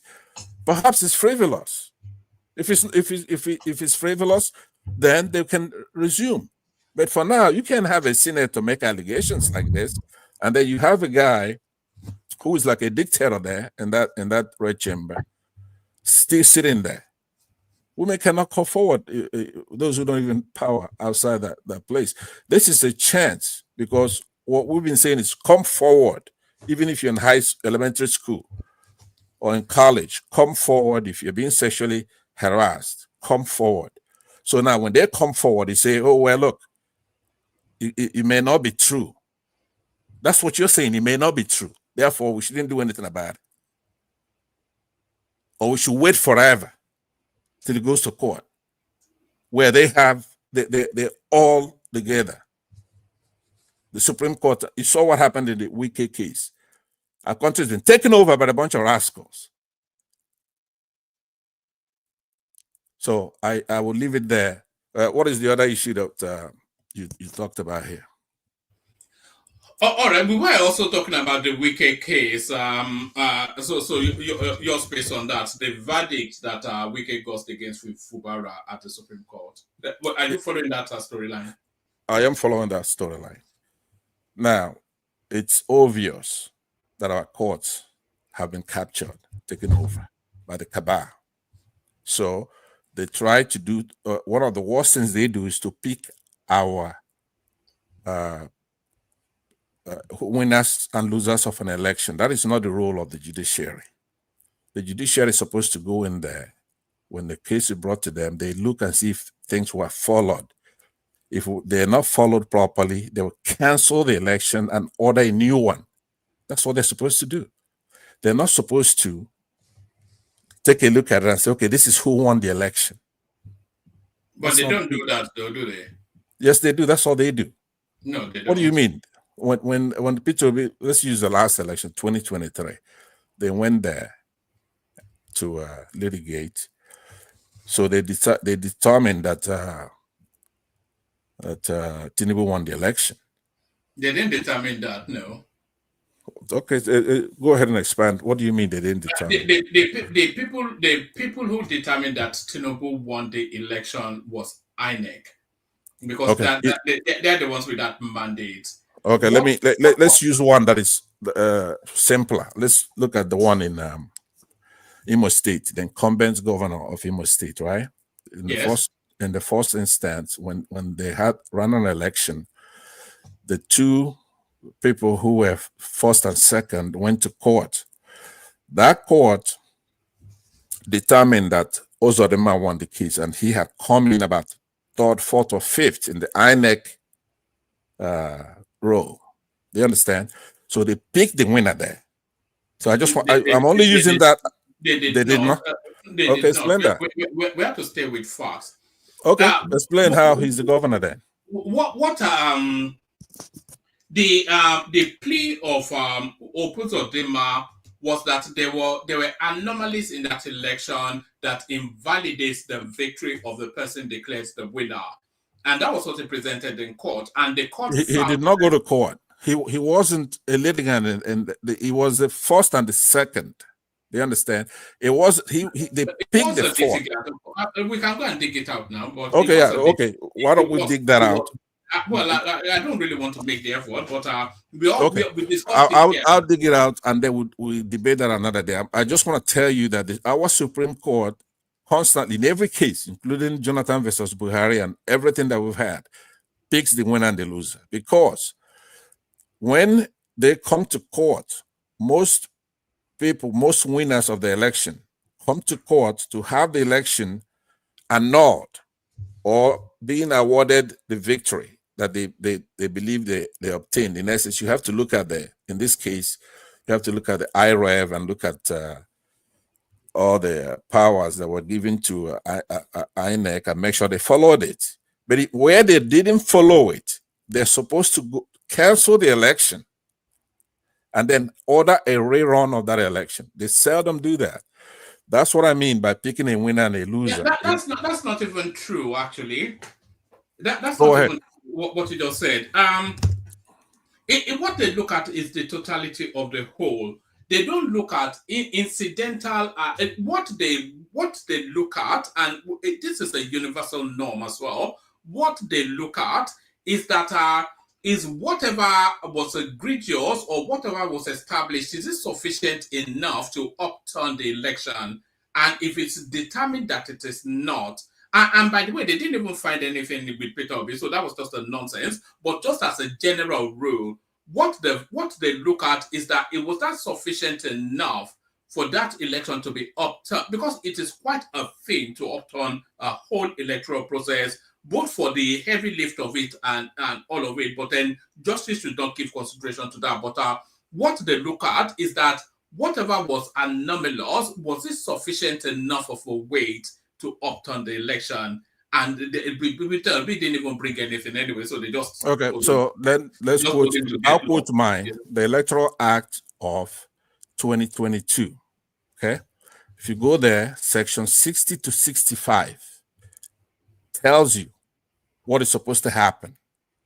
If you do not transmit the result from the polling unit, it's supposed to be canceled. So what you just said now... Hold on. That's not true, but carry on. Okay, saying that what I said is not true, I'm profiling my own. I quoted you the Electoral Act of 2022. No, you from just 60 said to words. 65. So you just said words. You didn't quote anything, or you said words. Carry on. I said words. All right. Anyway, so what we have to do when we're on this platform is we have to be objective and use facts. Sitting there, yeah, but you're not using facts now. You're using prejudice. But carry on. I just quoted you the law. You didn't quote me anything. You just said words. What do you mean?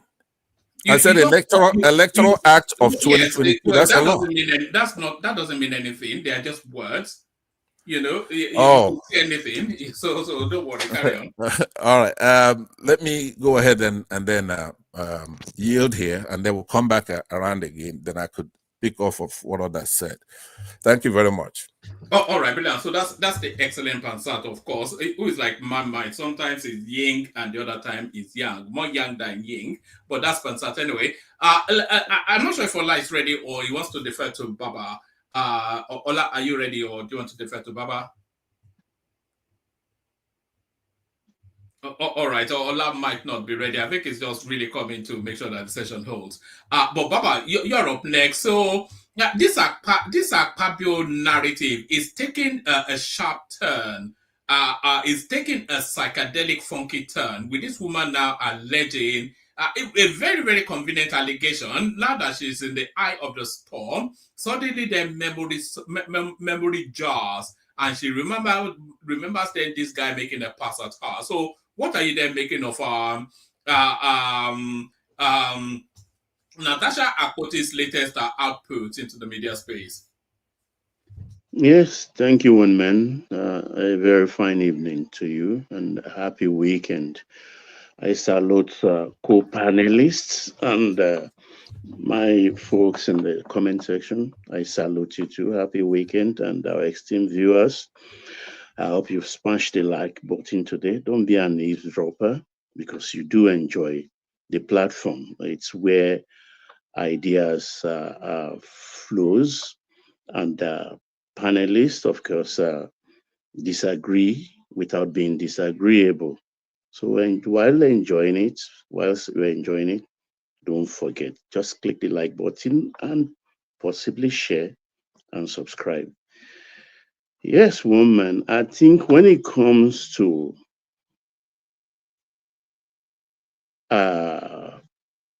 people who are fiction writers, I think Natasha would take the cake.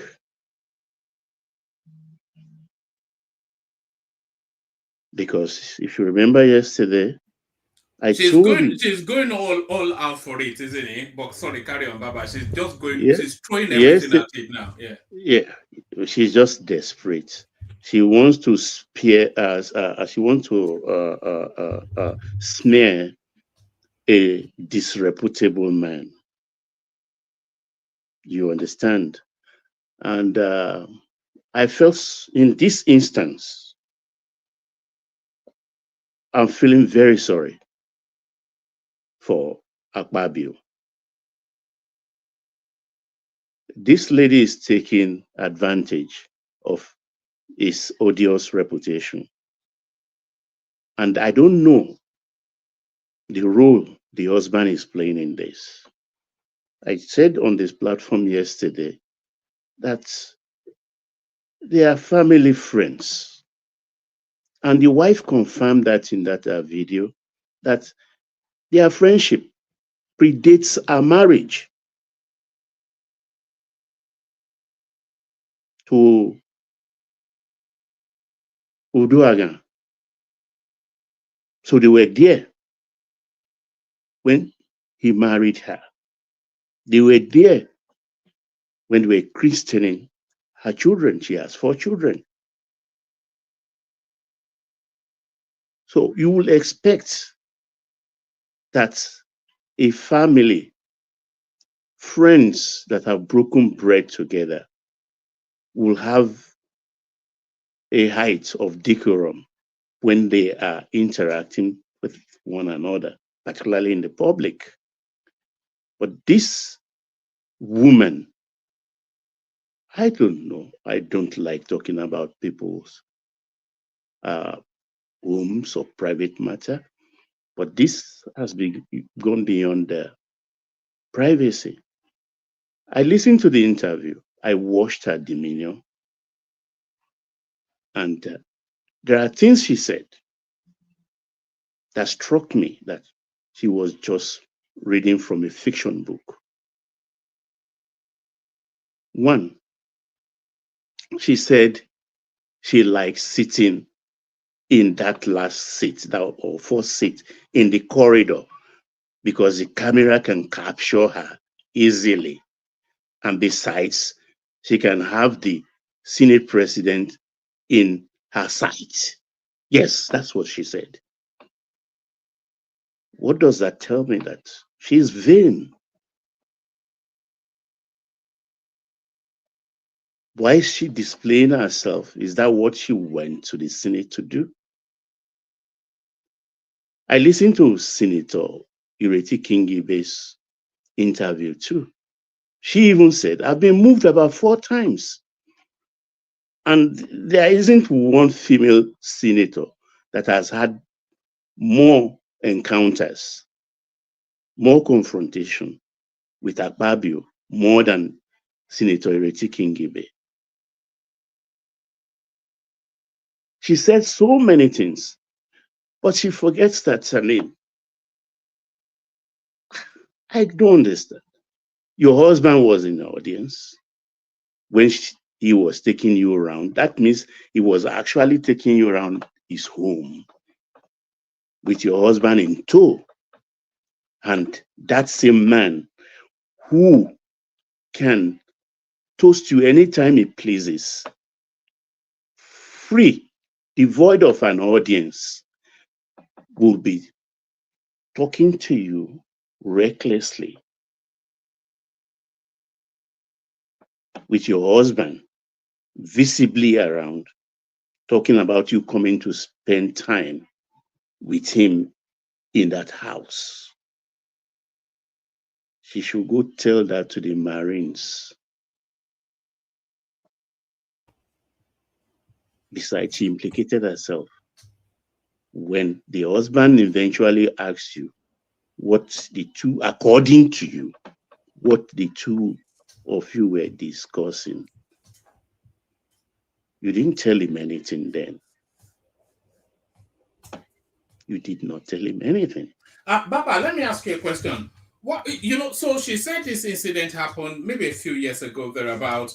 So why is it that when she's in the eye of the storm now, and she's on the throes of being disciplined by the Senate, why is it now that she's now remembered this thing and she's flashing it all over the media space? Why now? You've not even had anything. I did not listen to that interview with divided attention. I listened with rapt attention. She is a very dangerous young woman. She was quoting dates. You know, people like this have sent so many people to prison. And pandering to the public. She was pandering to the public. She went on to talk about her bills that are done. I think she's a woman that is used to getting her ways. So this time around, when she's not getting her way, she just doesn't know what to do other than to lash back. I went to his office and asked why he's not signing my bill. And he said, I have to be nice to him. I have to play nice. Then I said, I'll pretend I pretend I didn't hear that. So I walked away. I went home, told my husband to tell him to please announce my motion in the house. And my husband went to London to meet him. And of course, I discussed it with him. And come on, that is true. Listen to me carefully. Maybe your attention was divided when you were listening to it. And she forced herself talking about the nightclub thing. At that point, they were trying to say, look, Senator Natasha, we don't have much time. Can you just stop there? He said, no. Please, if you don't want me to talk about the nightclub incident, I will just go away and then continue this on Facebook. Yes, I'm quoting her. And continue this on Facebook. The digital place is not a hollow chamber. I'm quoting her. I will go to Facebook and continue. Okay. Then she started talking about it. Oh, the nightclub issue was just not an happenstance. I'm quoting her. The intention of Akpabio, according to what she said, Akpabio has told her before, was in a setting like they traveled to London and there will be a party. In that party, when everybody is in the groove, then she and Akpabio will now take off and hello, one man, all in one breath. Meanwhile, Papa, do you think she read a lot of Mills and Boons? Do you remember? That's what I'm saying. I mean, with her story, she could easily compete with Sidney Sheldon. And when she went to Berekete family, she even went further. She went full blast political. That the 5 mini gas plants, which are private businesses established in Kogi State, was her making. And people are angry with, where are you going? Oh, okay, sorry about that. So it was her making, and the people from the Southern Caucasus, they were not happy with her. And that because she's bringing businesses to the north. Are you listening? Are you with me? Bye, and be safe. Okay. Yeah. Are you listening, one man? Now, what about taxi money to come back? Bye. Are you just going to let her go without giving her taxi money to come back? Oh, she's driving. And she's 22. Okay. Yeah. Got it. Yeah. So he said the North. She quoted the North. She's from North Central. Fine. But what has this business got to do with North and South? And you were not even involved. You're not privy with those 5 gas plants. It's NNPC's making and private investors.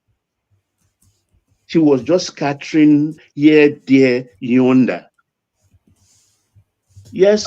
Baba. Yes, sir.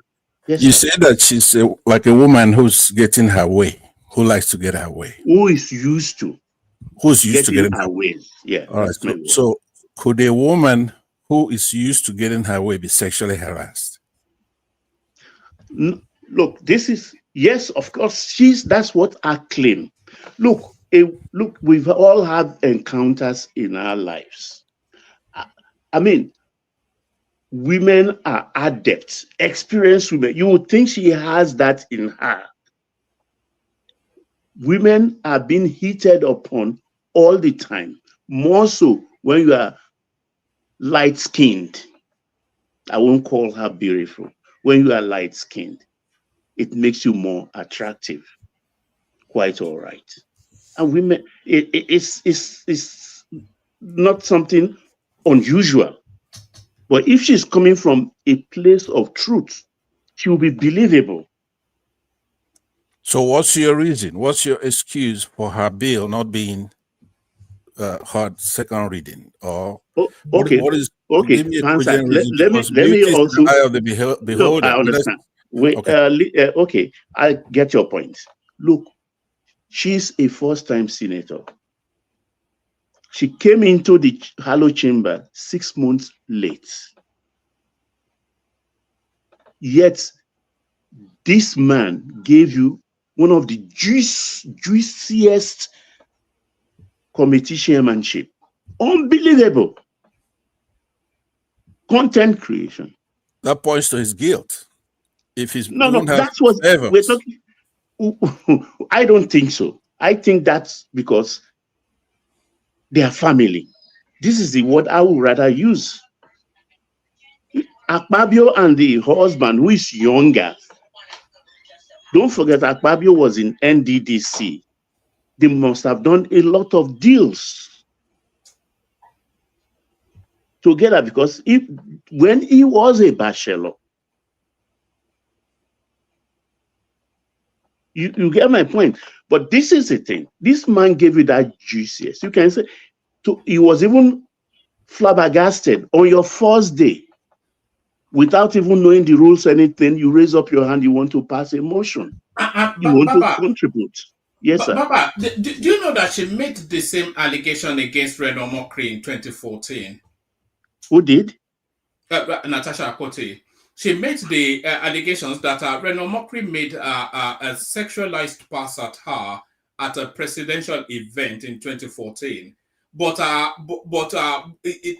the time that she was made, Reno Mokri was not even in the country at that time, you know, and that was how he was able to extrude. So she has history. She has form. Okay, I didn't even know about that. I'm only do you have that comment? Do you have what you said right now? Can you show it on this screen? I have it. I can dig it out if you want me to dig it out. Please, please. Yes, I do. I really do. If you can, just any part of it, especially where he was not in the country. I want to see that, because then that would be one. We could count that for Akpabio. That would be, if you could show that without, because that's a big thing to say in this conversation. Please get me right. Hello, good evening, everyone. Baba, can I just interject if you don't mind for a second? Okay, please go ahead. Yeah, so I'm glad you mentioned NDDC, right? If you follow the trajectory of NDDC, when Akpabio was Minister of Niger Delta, there was an allegation against him, the same sexual allegation by Joy Nunez. Are you familiar? Of course, if you're paying attention to what I've been saying, I alluded to that. I called Akpabio somebody who is notorious, and that's the advantage Natasha is lashing on. So we can draw a similarity here, right? So, so I just want to put that there. Thank you. I know that, and I alluded to that. If you pay attention, that it's easy to smear a man like Akpabio.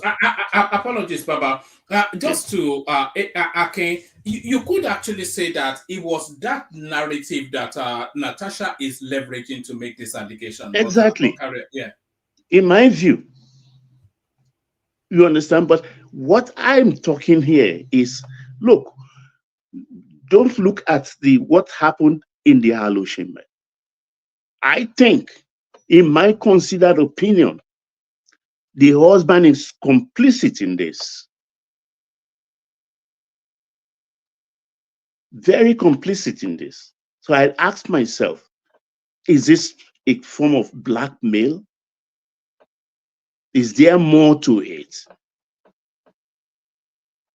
Because if this person is considered to be your older brother, you've had businesses together before, and your wife is coming, apparently they must have discussed it.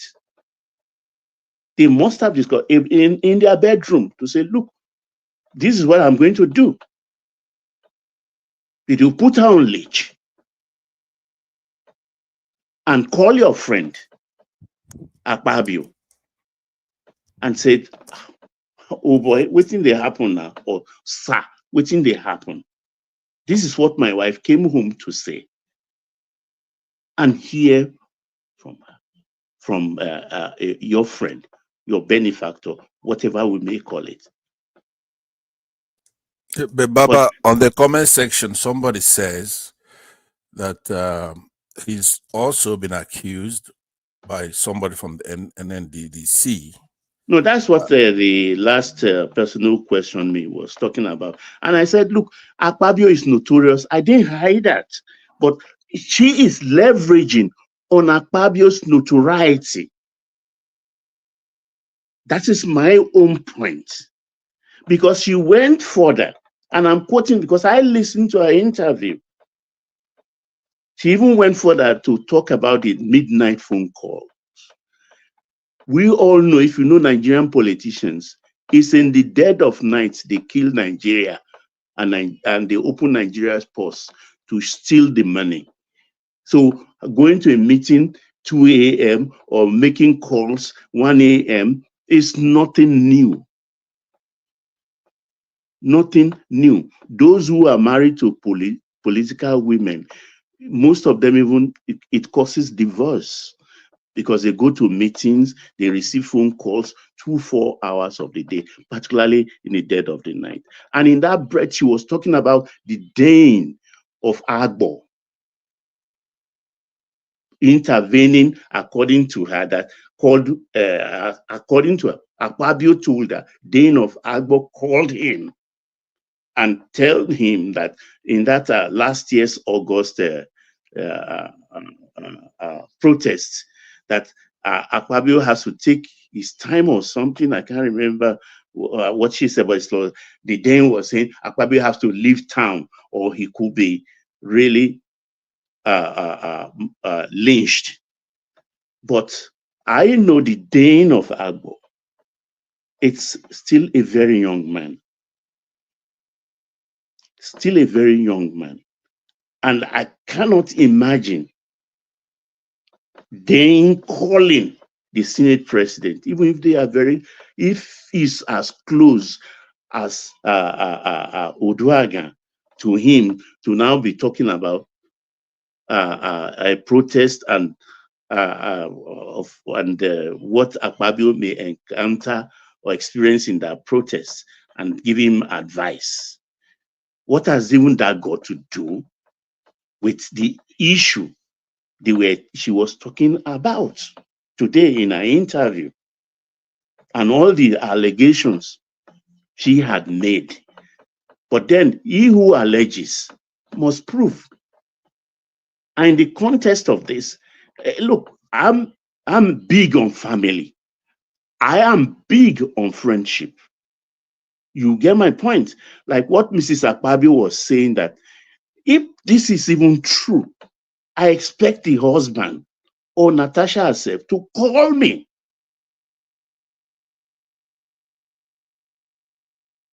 And relate these things to me. Because we are very close. Like I said yesterday, either Akpabio or the wife, they are godmother or godfather to their children, to Oduagan's children. I mean, let's put ourselves in the position of Oduagan, for instance. My wife comes home and tell me, I mean, for instance, let's say one man is my friend, very good, and say one man is hitting on her. You think I will just go crazy? I will call one man and say, look, what's going on? Or I may not call the wife, but I will call one man directly and say, this is what my wife said. What's going on? And of course, I expect woman to start making explanations. And if I'm not satisfied, then we can take it up there from. I don't want to believe she did not discuss this with her husband.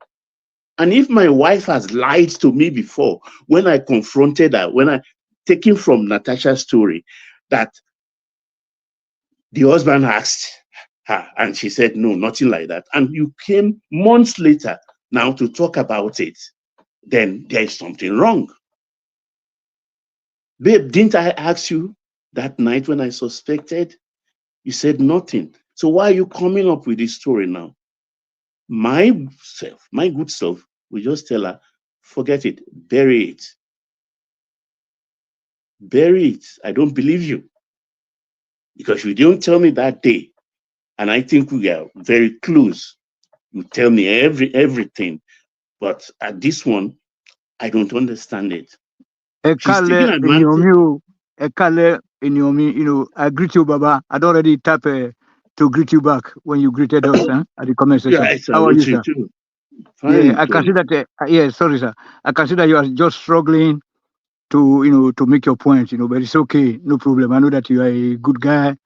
You like to be speaking. You want to be politically correct all the time, and then at the end of the day, now who know man, I they kill man. Okay, so if anything happens to me now or to you, the police will go after the closest people to you first. So when you say that they are very close friends, now that one saying that the dangerous pass outsiders. You know what I'm saying? They say that the rat when they say house. Now they tell the rat when they outside may come food it. So your closest friend always do that to you. They want to play with your wife. Okay, that is the main truth. And then meanwhile, we are living abroad. We know how things are how things are played out here. But I don't know, sometimes because of our political leaning, and then we try to be just struggling like that. Today I don't want to be that hard on you, at you, sir. You're my brother, you're my senior brother, So, because I just tell you one thing. If not correct country, when human being they work, but back that they when you go to that thing, they will just arrest them for them immediately. They will handcuff them, go put them for inside one jail. And then Babangida, all those Iraq fallout, the war between Saddam Hussein, all those money when he collect everything, Babangida was having some resource companies in Germany. So now let me tell you one thing: Akpabio is supposed to be under investigation right now. At least they you just start right from there, free to receive from the Senate. You can see those women that came to speak; they are mad women. They have been bought over. Look at that Alile. She was just trying to has been bought over. Yeah, no, I mean they are just. I don't know. That look. There's some secret what they do there. Do you know who Ireti Kingibe is? She's been bought over. Look, Oga woman. Say those kind of women. Now they choose the boys when they play with. You understand me? I did tell you now. I'm living in Germany. I know this. Baby people, women when you to say, their husband cannot give them everything. You know what I'm saying? No. Yeah. Let's stay with the Natasha storyline. Baba, let me play you this clip and then pick it up. Yeah, that Natasha owner. That's what we're saying. After one Natasha Akpoti made some false allegations against. I did a video after one Natasha Akpoti made some false allegations against me. Now, what a lot of people don't know is that before I did that video, I talked to my lawyer. The first person I called Chief Mike Ozekome San. Now, he's my official lawyer. However, he told me, oh, Reno, I can't do this case because in 2019, I was Natasha Akpoti's lawyer at the Election Petition Tribunal when she sued Governor Yahaya Bello of Kogi. So I called another lawyer, and the lawyer saw the evidence and says, wow, this woman is finished. And then I was enthusiastic. I was going to release all the evidence. And he told me, no, don't do that. You see, she claims that you made a pass at her during a state banquet for Uhuru Kenyatta. If you release all this evidence that shows unequivocally that you were not in Nigeria, she's going to lie and she will say, oh, I made a mistake, it was at another event. What you have to do, Reno, is release only a bit of the evidence, but give her wiggle room whereby she can point to some defects and say, it's not correct, you are lying. So I had all the evidence ready. So instead of publishing everything, I only published just one page of my passport stamp and the biodata page, giving the impression that though I left Nigeria on April 28, 2014, that I returned, and then you see the stamp there, and that stamp, it was put, I mean, that stamp, you just see the stamp there, you know, it was there, you know, to fool her. Well, she fell for my lawyer's trap. And today, about an hour ago, she went on her Facebook page and then she implicated herself seriously. So now we are going to release more evidence. I'm going to now show the second passport stamp, which is on another page, which I did not expose yesterday, which you will see it is a stamp on arrival at Nnamdi Azikiwe International Airport. And you see it there, you can see that stamp. It's going to show up on the screen. Now, I am probably the #1 opponent, or rather critic of the Buhari administration. So if I'm lying, I expect the Buhari administration to go and expose me. You know, if I'm lying, they are the ones sponsoring the Natasha Akpoti. We have evidence to that effect. You know, so if if I'm lying or if I'm not true, let them go and expose me. And not only that, you know, when this case gets to court, if it gets to court, we have a statement from British Airways, because I flew British Airways from Nnamdi Azikiwe Airport to London Heathrow, and I did a stopover, and then from London Heathrow to San Francisco, and then on my way back. So throughout the days, Uhuru Kenyatta was in Nigeria from May 4, 2014 to May 7, 2014. Throughout those days, I was not in Nigeria. So this girl said I made a pass at her during that event. How could I have made a pass at her in Nigeria when I was in San Francisco? You can see that this girl is a blackmailer. This girl is a liar. And the people of Kogi, is this the kind of character that wanted to be your governor? This dishonest character? The evidence is there, it's unimpeachable. You know, any newspaper house, radio station, media house, whatever that wants to come and look at it, I'll provide the passport, I'll give you the passport. It is there. You know, I mean, a clear conscience fears no accusation. The truth should not be defended. You just unleash it. My name is Reno Mokri. Thank you for watching. God bless you. So there is she has form. Baba, she has okay. form. I understand. Let me make a comment on that. Okay. Could I make a comment on that? You brought it because I insisted that you should show it, that it will be a feather in the part of Akpabio. Now, what we don't see is the dates that are covered by Miss Natasha, right? Senator Natasha. We don't know the date. If it pans out like what Reno is saying, yeah, well, that goes. We do know the date. There was a banquet held at the State House for the Kenyan president. And at that banquet, Natasha said Reno Mokri made a pass at her. But unfortunately for her, Reno Mokri was well out of the country before that banquet and until after the whole visit of the Kenyan president finished. So throughout that period, he was not in the country at all. So yeah, you've showed what I asked you to show. Yeah. But a woman who makes a false allegation can still be sexually harassed. Well, of course, she can't be, but she has form of crying wolf. That's the thing. Yeah.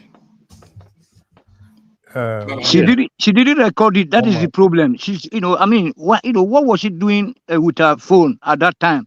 That is why now people are not asking for her to prove it. Yeah, you know what, one man, she's just has those information.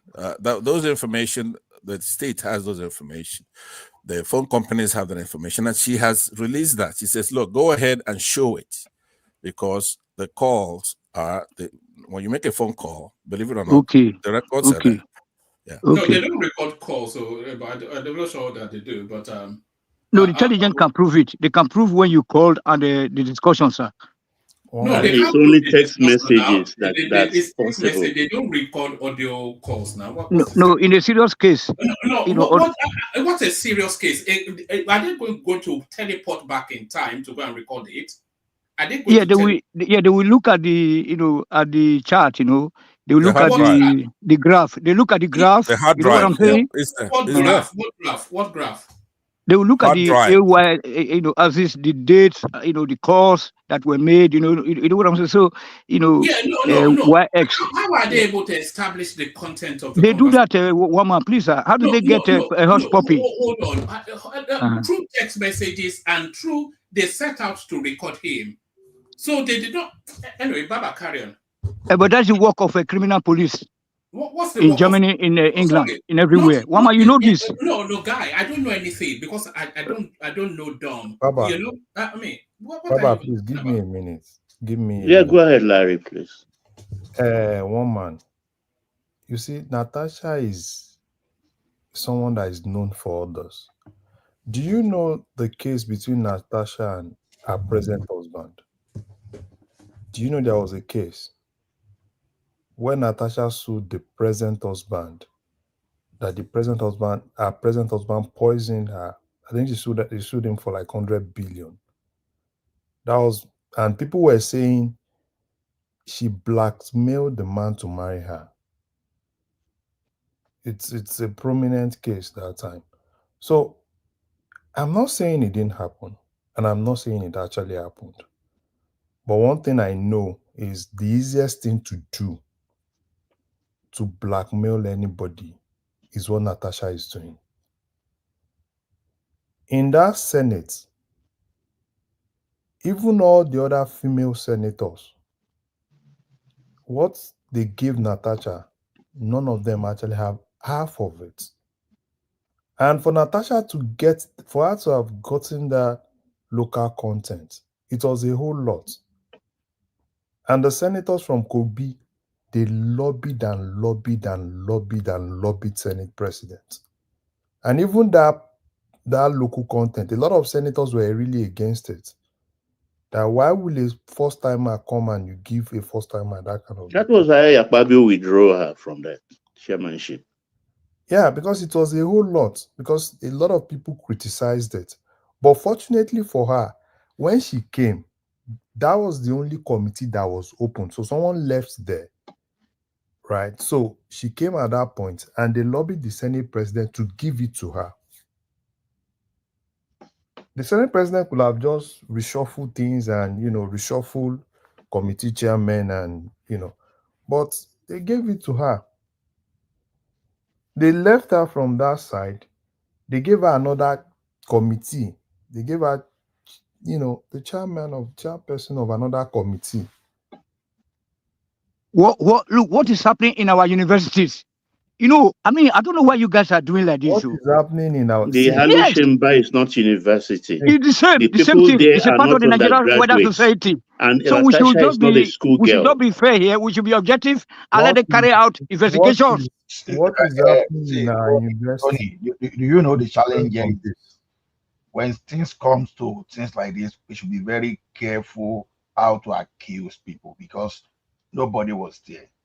If it's happening in our university, it doesn't mean that it will happen in the Senate. I'm not saying it happens. I'm not saying it didn't happen. But we have to be very careful because this is very serious allegation and this has destroyed many lives. So when people are accusing of things like this, always be very, very careful because sometimes when we speak, we cannot even quantify the type of emotional damages that this thing will have for some people. But given the fact that the like of Akpabio, someone of his status, the thing may not have serious impact. So let's just be very careful and look at this as political. Then let him come out and dispute it. I wonder how many lives she would have destroyed with this sort of allegations because she apparently does it all the time. But carry on. Yeah, but the question I have is, yes, she might have said a lot about what transpired in the past between her and Akpabio, but you should also look at the trend where Akpabio is coming from. Okay. Now, and of course, let's talk about that trend. No, hold on a second. Yeah. Looking at the kind of politics we're playing in Nigeria, okay? Rub my back, I rub your back. You get it? So, even if I don't absolutely say, okay, what she said is 100% correct, okay? But at least I can draw a similarity here with what happened to John Nunez, if everybody remembers that. Yes, I remember when WIKE have to go for the rescue. WIKE went for the rescue of that woman, remember? So these are the cases we know. We don't know, there are thousands of cases out there, okay, between Akpabio and others that we do not know. that didn't make the news. So, of course, I mean, politicians in Nigeria, especially male politicians, maybe not all of them, but at least 50%, they do this. So please, let's not pretend. We are all Nigerians. Taking advantages of our women. Yeah, Yes. let me say something. Let's talk about NDDC. Before this whole accusation of Akpabio this, Akpabio that, what was the genesis of the problem of NDDC? There was corruption in NDCC. Akpabio came in. Akpabio at that point was more like, yeah, we had to clean up this place. Do you remember, was it not NDDC that this, was it the director of NDDC, that guy that collapsed in House, is it House of Rep or Senate? Prof. Ponde, yeah? Yes, yep. Off the mic. The guy that collapsed. Off the mic, when they said they should off the mic. No, remember? No, that was investigation. Yeah, they said they should off the mic. I know the guy. Yeah, the guy went on a wheel on this. What did they call it? Walking stick. Professor Ponde. Yes. Go ahead. Yes. But after some days, he woke up and he was sighted. In a mosque. You know what I'm saying? He was. That's comical. That's just. Okay, go ahead. So you see, for me, right? When people accuse people of, particularly when there are investigations, right? Probably you are accused of something, you are being investigated, there is corruption. The easiest thing to do, right? The easiest thing to do, let's not deceive ourselves, is to raise allegations that at the end of the day will cover the major issue. And that's the exact thing. It's the same card. Let's not deceive ourselves. It's the same card. Right? Okay, when I don't know if one man can look a little bit into Natasha and the husband. What exactly happened? Oh, Natasha sued the husband. She said the guy poisoned her, and as regards But that is not the topic tonight. Forget Natasha and the husband. Let's talk about Natasha and. Yeah, let's talk about what is happening today. But it's easy for you to talk about Akpabio and the NDDC incident, right? Let me talk. Right?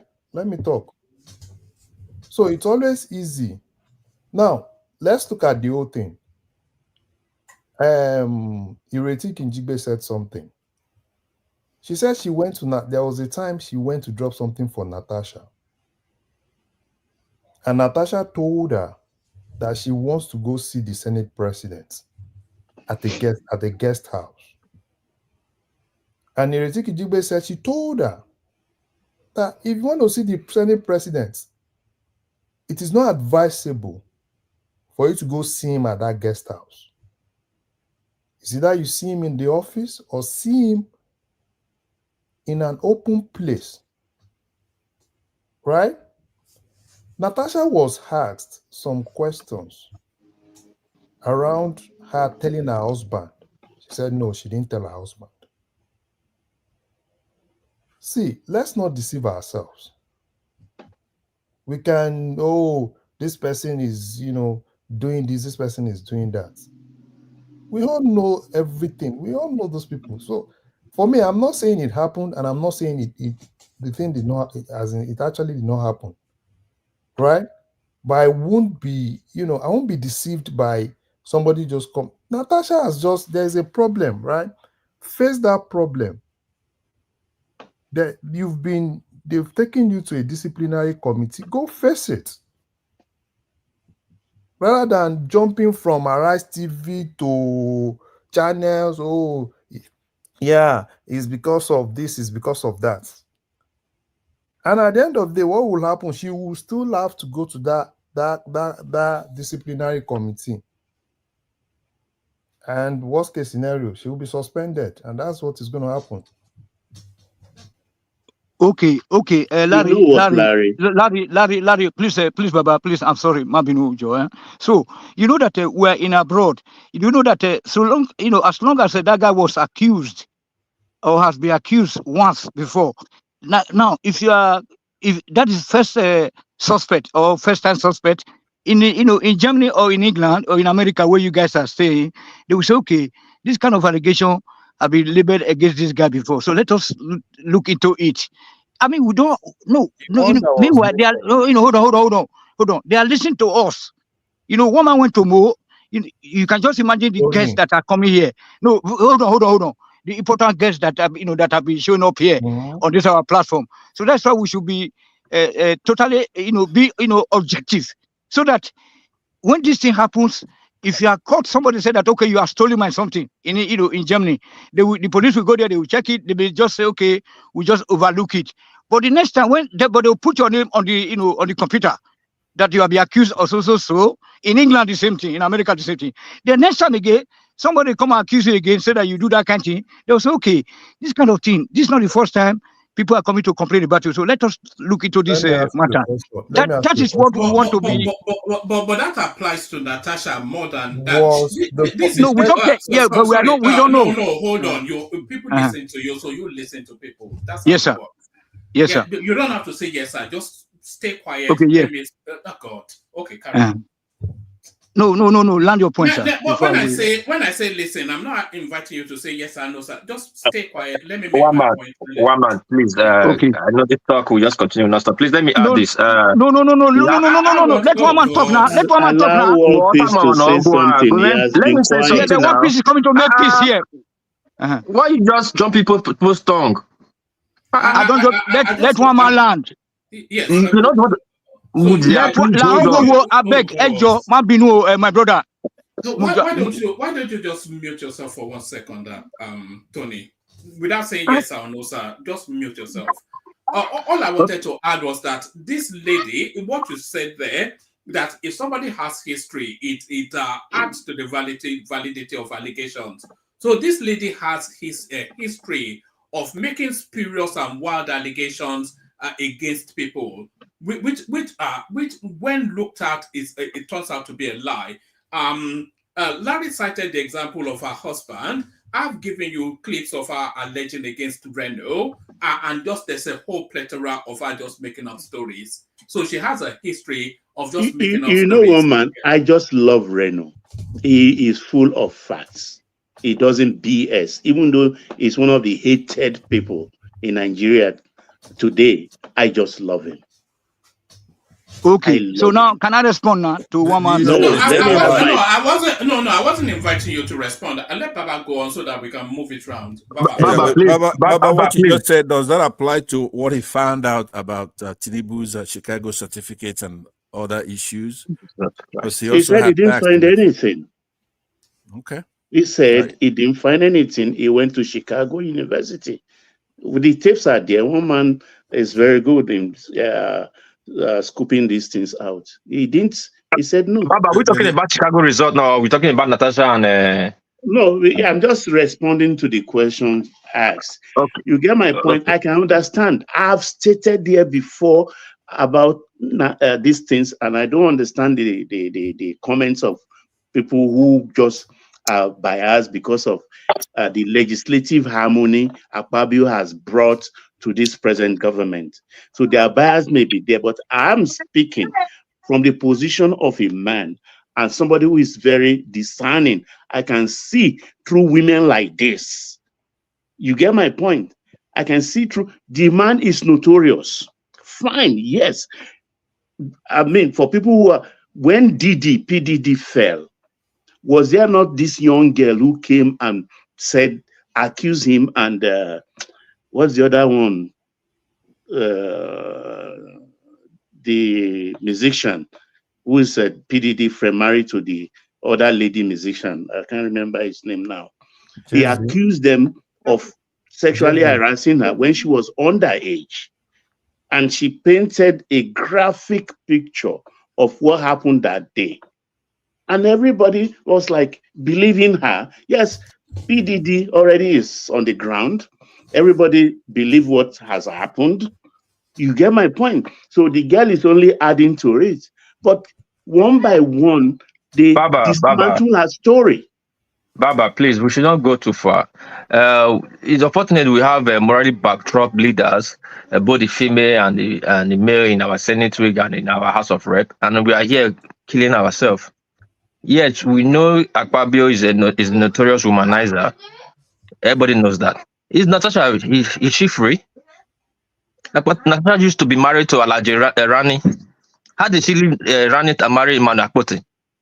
A Hermes bag of £5,000 in his report. That changed everything. Everybody knows Natasha's history in Abuja. What are we talking about here?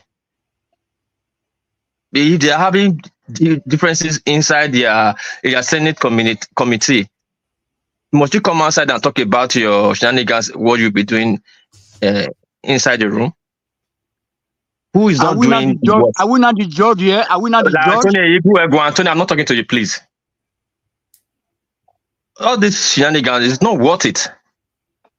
Look at the people that is creating laws for us. They don't even have the sense of themselves.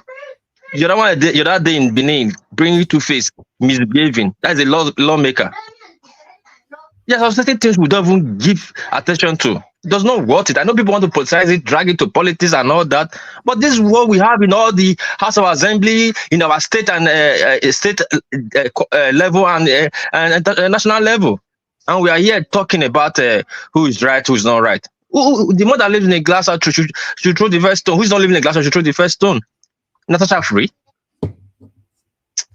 One man, I think, I don't know, people can do on this matter, but those that want to drag it But do you not think Akpabio should be investigated?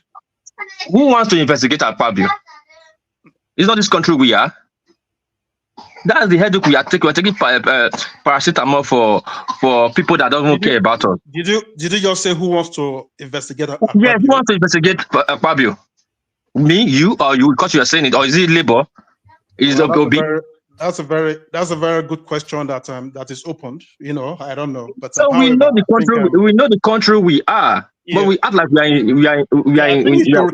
I think he should recuse himself. And who? That was saying, which language are you speaking in Nigeria? You know, I think he should be investigated, but I don't think he should recuse himself. No, one man. When she gets to the disciplinary committee, let her repeat her case.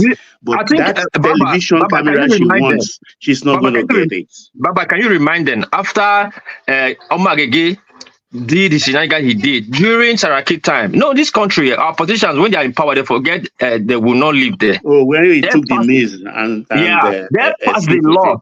Yeah, they passed the law. They put in a clause in the Senate this thing that the Senate committee can discipline any senator, suspend any senator. That's why it's not in the Senate House. Not all senators can stand up and challenge the Senate president. You can be suspended. Natasha, that is the problem we're having. You know. No, it's not a problem. Hold on. Does he obtain differently anywhere else? Any senator, any member of any parliament can be disciplined if they don't conform with the rules. It's the same. Hold on. Hold on. One man, just hold on now. Let me just make a point. Any parliamentarian can be disciplined in any parliament if they don't conform with the rule of the parliament. In America, in the UK, in Turkey, anywhere that does democracy. So it's not anything unique or peculiar. That's the point. Yeah, it's not anything unique or peculiar, but they took it further to deter people. You know, that's why you see any little people. Just one day, one labor center had to get up and he had enough and said, "Well, we are not living in a military regime. We cannot just speak because if you just say anything that is not allowed the Senate president, you are being suspended. The committee is raised on you, and next thing you're suspended." Actually, senators are supposed to have this leverage in the house. They can speak their mind, except you are causing an opera. But can I intervene, please? Yes.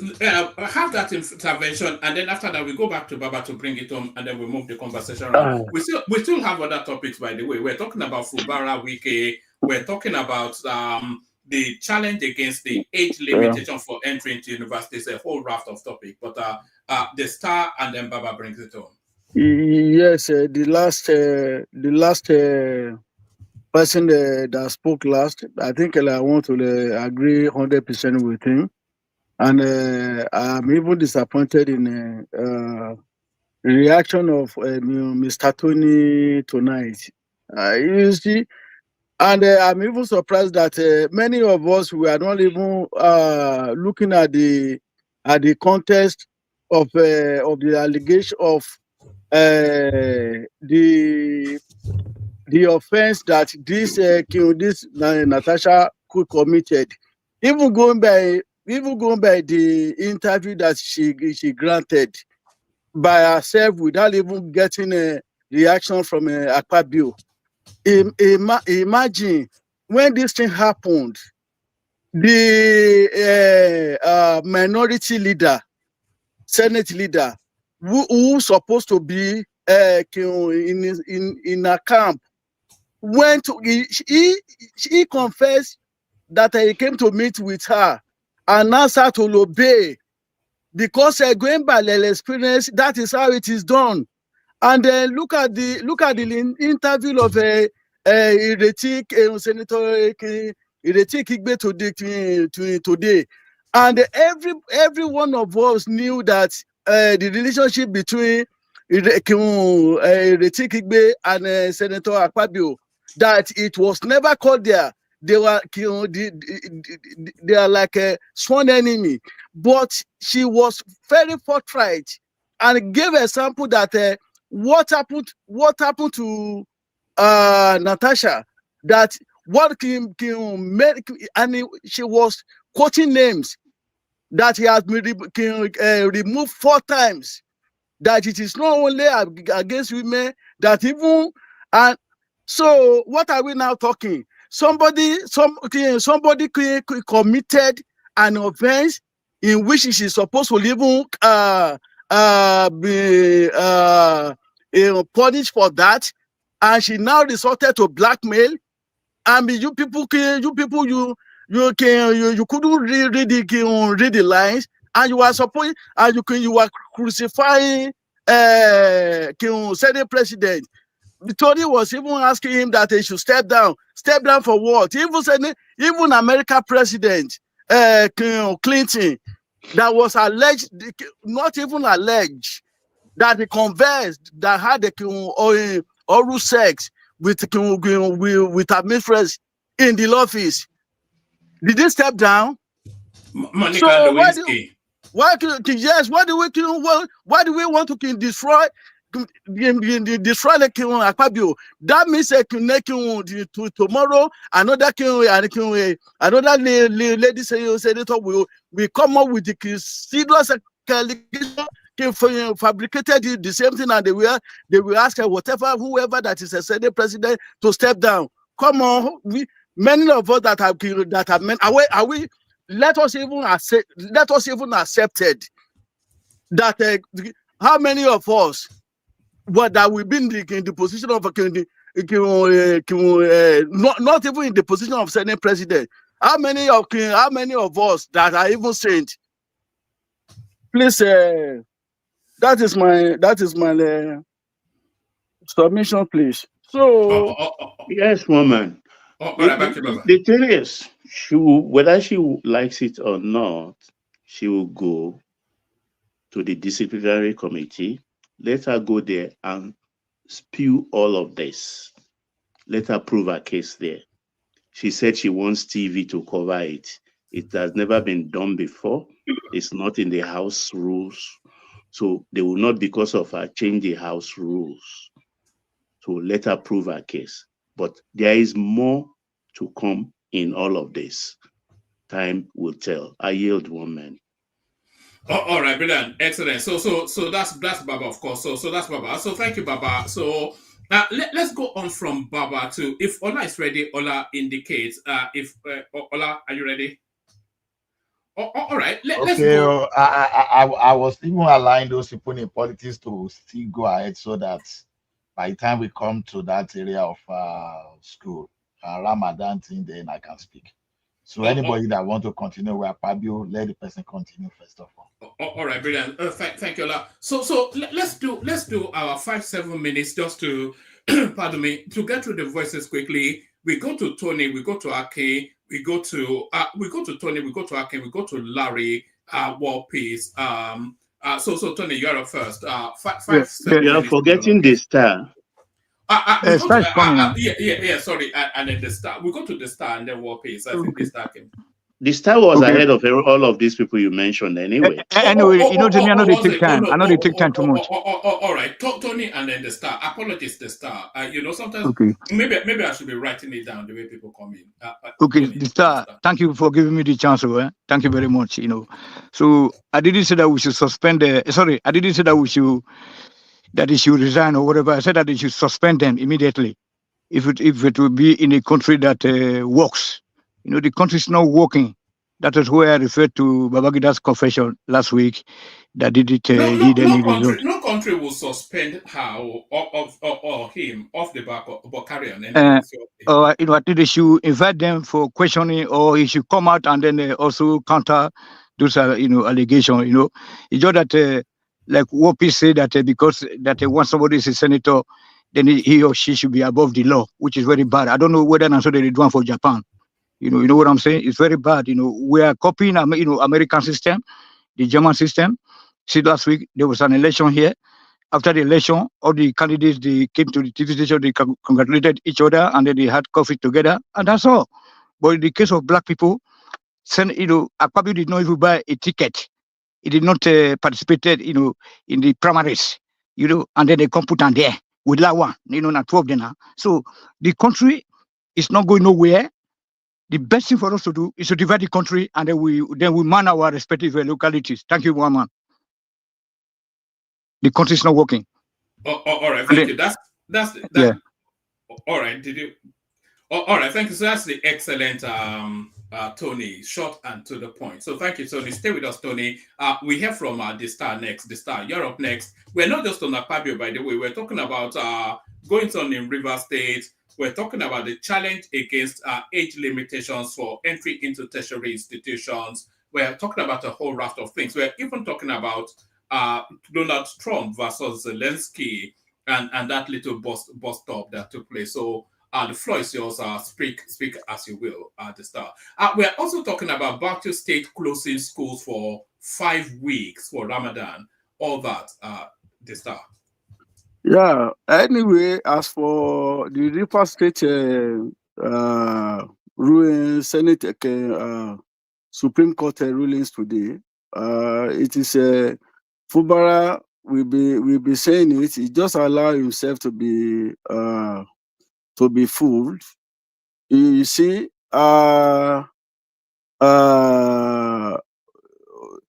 you imagine? You are somebody that even if he wants to fight against overbearance of his benefactor, he should have taken his time. Akwa Ibom governor, when he resumed 2023, he retained all the commissioners, everybody, without replacing one. And then towards I think the December last year was when he removed all the commissioners. In fact, he dissolved the house and then appointed other commissioners. So you a governor that ordinarily in all ramifications, for him to even be a local government chairman would have been a big favor. But here you are, a level 14 officer. You find yourself to be the number one citizen of a state, and the person that did this for you, you cannot, whatever the difference is, whatever overbearance, you cannot even take your time even to have a sizable number of supporters in the House of Assembly. But you only got 3 or 4, then you think you have arrived. Now we can all see now. Many people are even comparing what happened now to Lagos State of Tinubu then that he can do away with that money from the federal government.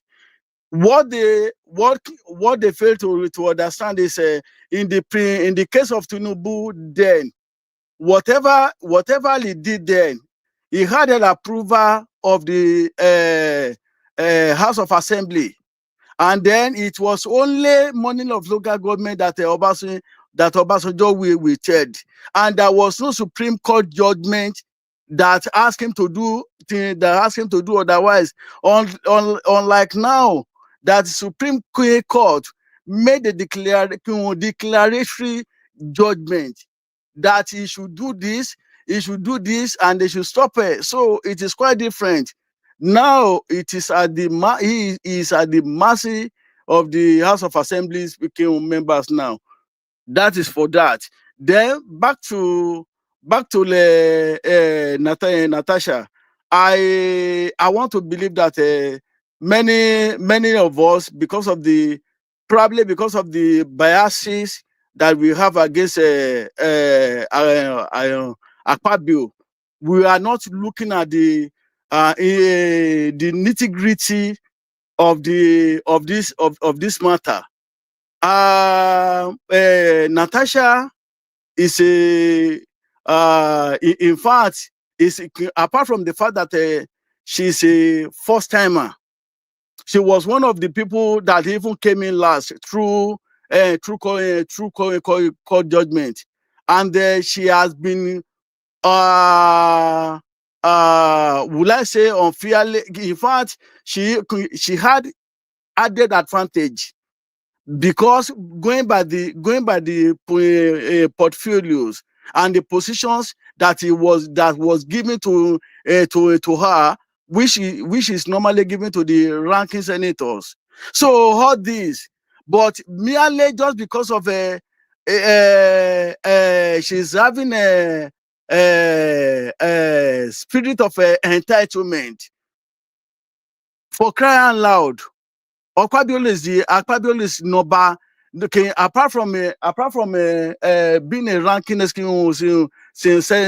senator, we are talking of a number 3 citizen in Nigeria, and and you that is not even the portfolios holder in the National Assembly, you divide the instruction of your Senate president. Then your the minority leader, because which is the group that Natasha falls into, because in her interview she admitted that the minority leader came to meet her for her to change to the new place that it was placed, which means that that is the standing rule, that is the way they do. And if you look at it, if you look at all this, including the 3 Senator Ireti Kingibe that spoke on behalf of the 3 female legislators, you could see that no single, just like what is happening in Lagos State Assembly, when they impeach Obasa, no single senator supported the Natasha. So what are we talking about? And look at the allegations. If this guy, Akpabio had a interior motive, would he have done it in the presence of her husband, while people were there doing the same? What are we talking? And you did not voice out until this issue came up. What are we talking? How was he treated by Akpabio that suggested that the same treatment were not being meted to others? So it was a pure blackmail which we are not supposed to. Many of us in this house today that were talking about this, we are all men. For goodness sake, if we should get away with this, many people will even do, many women will even do more than that. So, Mr. Tony, you cannot, Mr. Tony, you are somebody that I normally like your submission in this platform, but you cannot you cannot give us a sample that when it happened to in so country, this is what happened. I just told you, I just earlier I mentioned that when a whole president had oral sex with a mistress in the office, nobody, he did not step down. How much more a mere I will even say fabricated allegations, for crying loud. That is my submissions. Yeah, thank you very much. Thank you very much. Sorry, woman. Sorry, woman. No, Tony, Okay, no. Just they should stop. investigate him. Yeah, mute yourself, please. So thank you. So Tony, I must push it because people are here and they have to be heard. But before you're up next, Akin, and then we'll move it around. I'm going to remove myself from the screen to bring Prestige on, but I'll be in the background, but Ola is here to coordinate. But before I do all that, I just want to do something. War Peace, are you there? On mute. War Peace, are you there? Yeah, I'm here. All right. Stay there. I want to show you something. I want to show you something. Just wait 1 second. Oh, where's my other? Do you remember? Do you remember this? Well, please. Do you remember this? This. I can. Yeah. That was what you sent me 2 years ago. I just discovered it in my data now, and I'm opening it. I discovered it. Now you remember? Yes.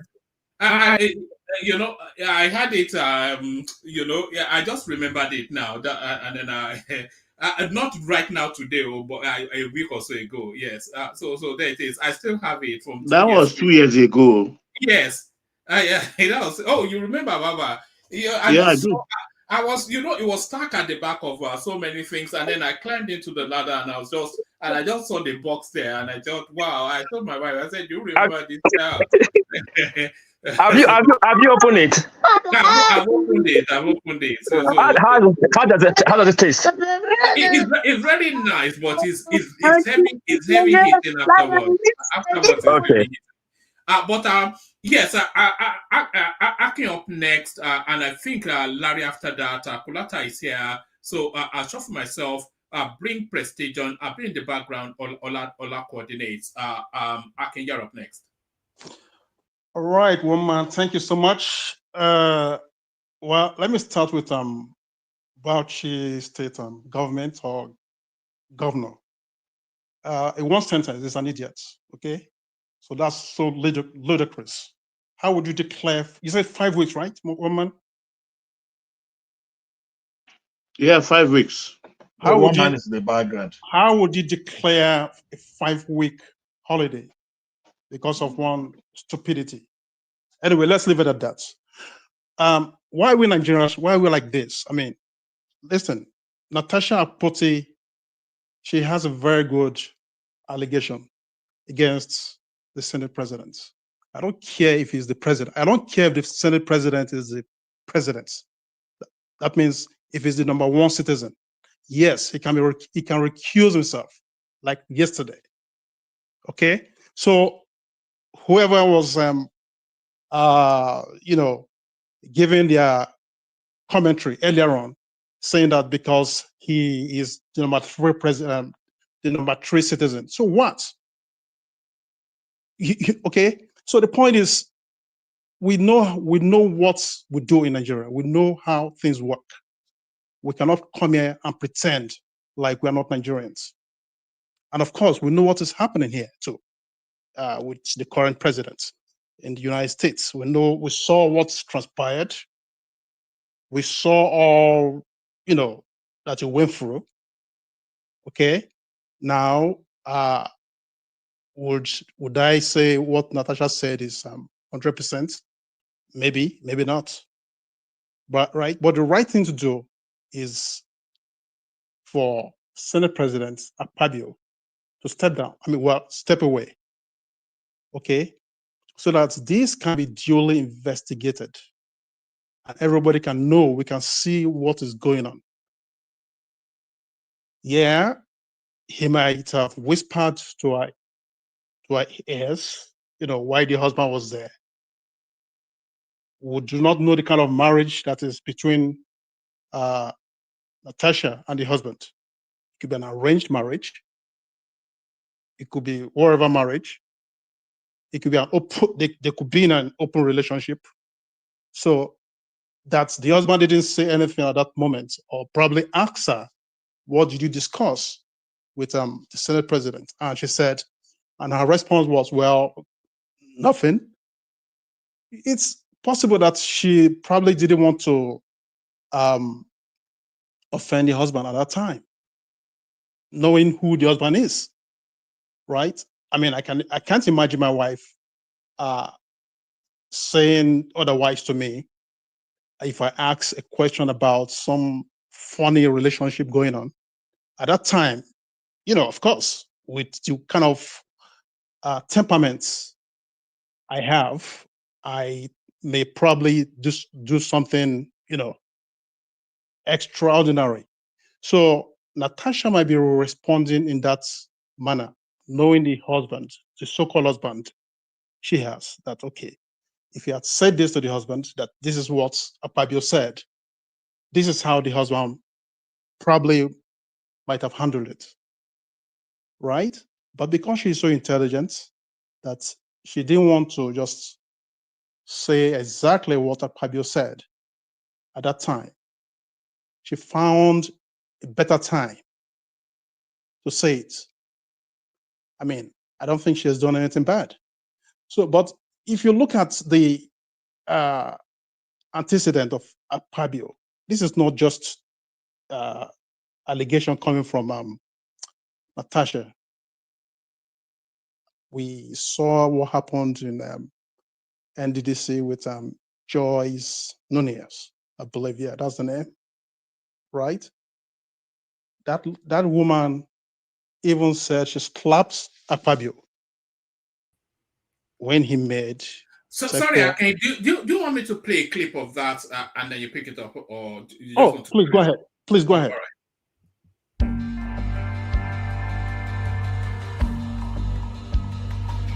The Niger Delta Development Commission, NDDC, was established 20 years ago with the aim of eradicating poverty, addressing the grievances and looking over interests of Niger Delta indigents as a result of environmental degradation and pollution from oil exploration activities. Money they are mentioning here, by the grace of God, this television and the radio stations will get to our nooks and crannies.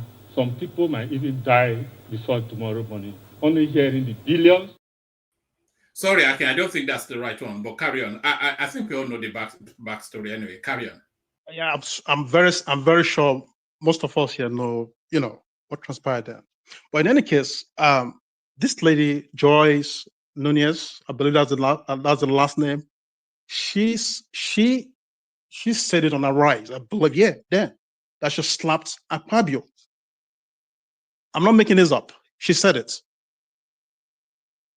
So, what are we talking about here? Akpabio has a history. In as much as I really do not want to say Natasha has, is absolutely correct with what she has, alleged of Akpabio. But if you look at the trend, okay, we can actually deduct that what she has said so far, there are things we can, put together. Put one on two together, you can definitely make it three. So that is why it's important that Akpabio in his own integrity, should, step aside so that this matter should be looked into. Okay, that's about Akpabio. Now, I was watching one man playing Trump and the Zelensky of Ukraine, right? So, it's a shame that I look at it as, Trump is just trying to pass a message to say, you can go F yourself, Zelensky, right?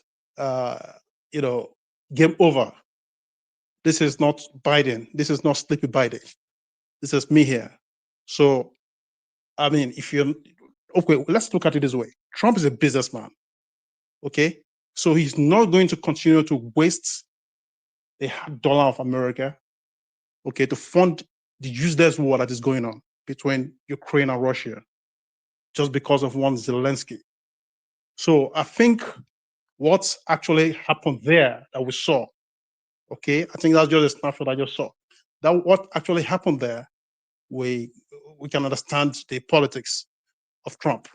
Trump is always going to be Trump. He's a businessman, number one. He definitely wants to make, he's somebody who wants to make money at every cost, at every opportunity. So we shouldn't look at it as he is coming from, well, American first. No, this is Trump first, before American first. Okay, so that is my own take about that. So the other thing you mentioned there is the Rivers State governor, right? Woman. Yes. Give us a little vignette on that, and then we go on to Larry. Yeah, I think this guy is just a total, disgrace. The governor, what's his name now? Fubara? Fubara, yeah. No, that guy is not a governor now. He's a bureaucrat that is just, this is yet another example that bureaucrats are not really suited to governance, but carry on. Yeah, Fubara is just a disgrace because, I mean, come on. WIKE, yeah, we know who WIKE is. Everyone knows WIKE for who WIKE is. Okay? I mean, look, I don't know, Fayose at that time reminded him.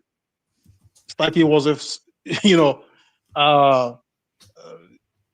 say whatever it is that you see, please keep it to.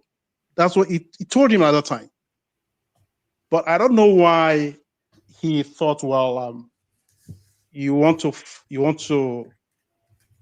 be bigger than the person who put you there. No matter what we think, no matter how subjective we want to look at it, okay, I just want us to be objective here. This guy should have actually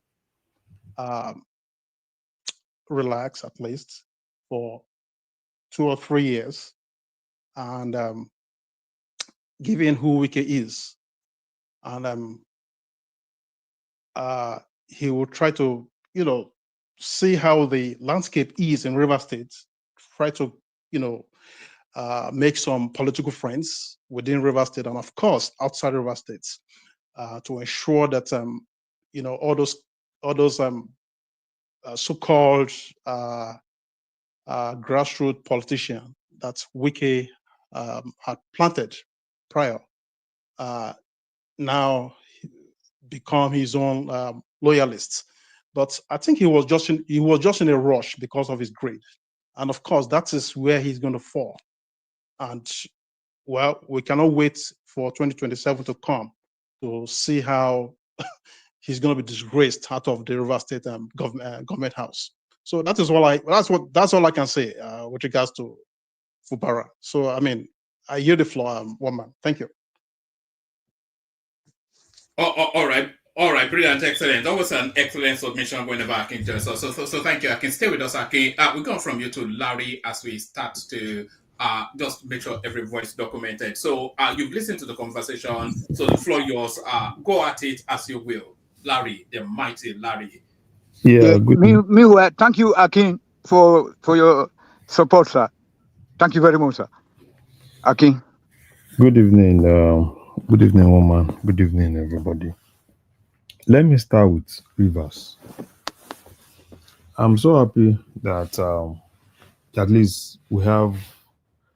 This is a journey, Rivers since 2023 to 2025. I think over 16 months or 18 months with all the shenanigans that have been happening in Rivers. And I pity Fubara. I pity him because most of the people that actually pushed him to this level, I'm very sure most of those people will not be able to look him in the face. And unfortunately, one of them is dead. May God rest him in peace. Papa Edwin Clark.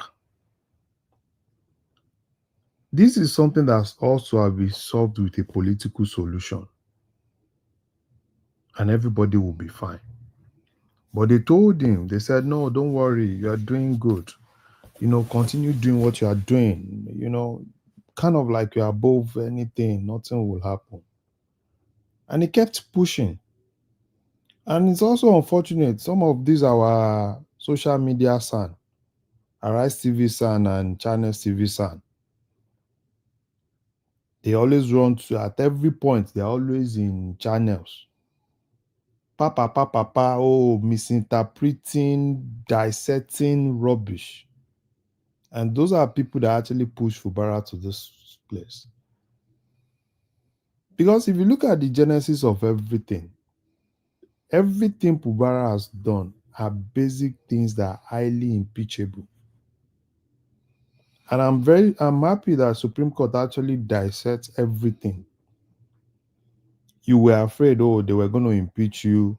The next thing, you went to House of Assembly, you demolished the place.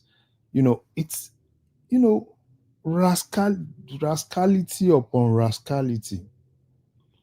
And now, what they are now looking for now is that political solution.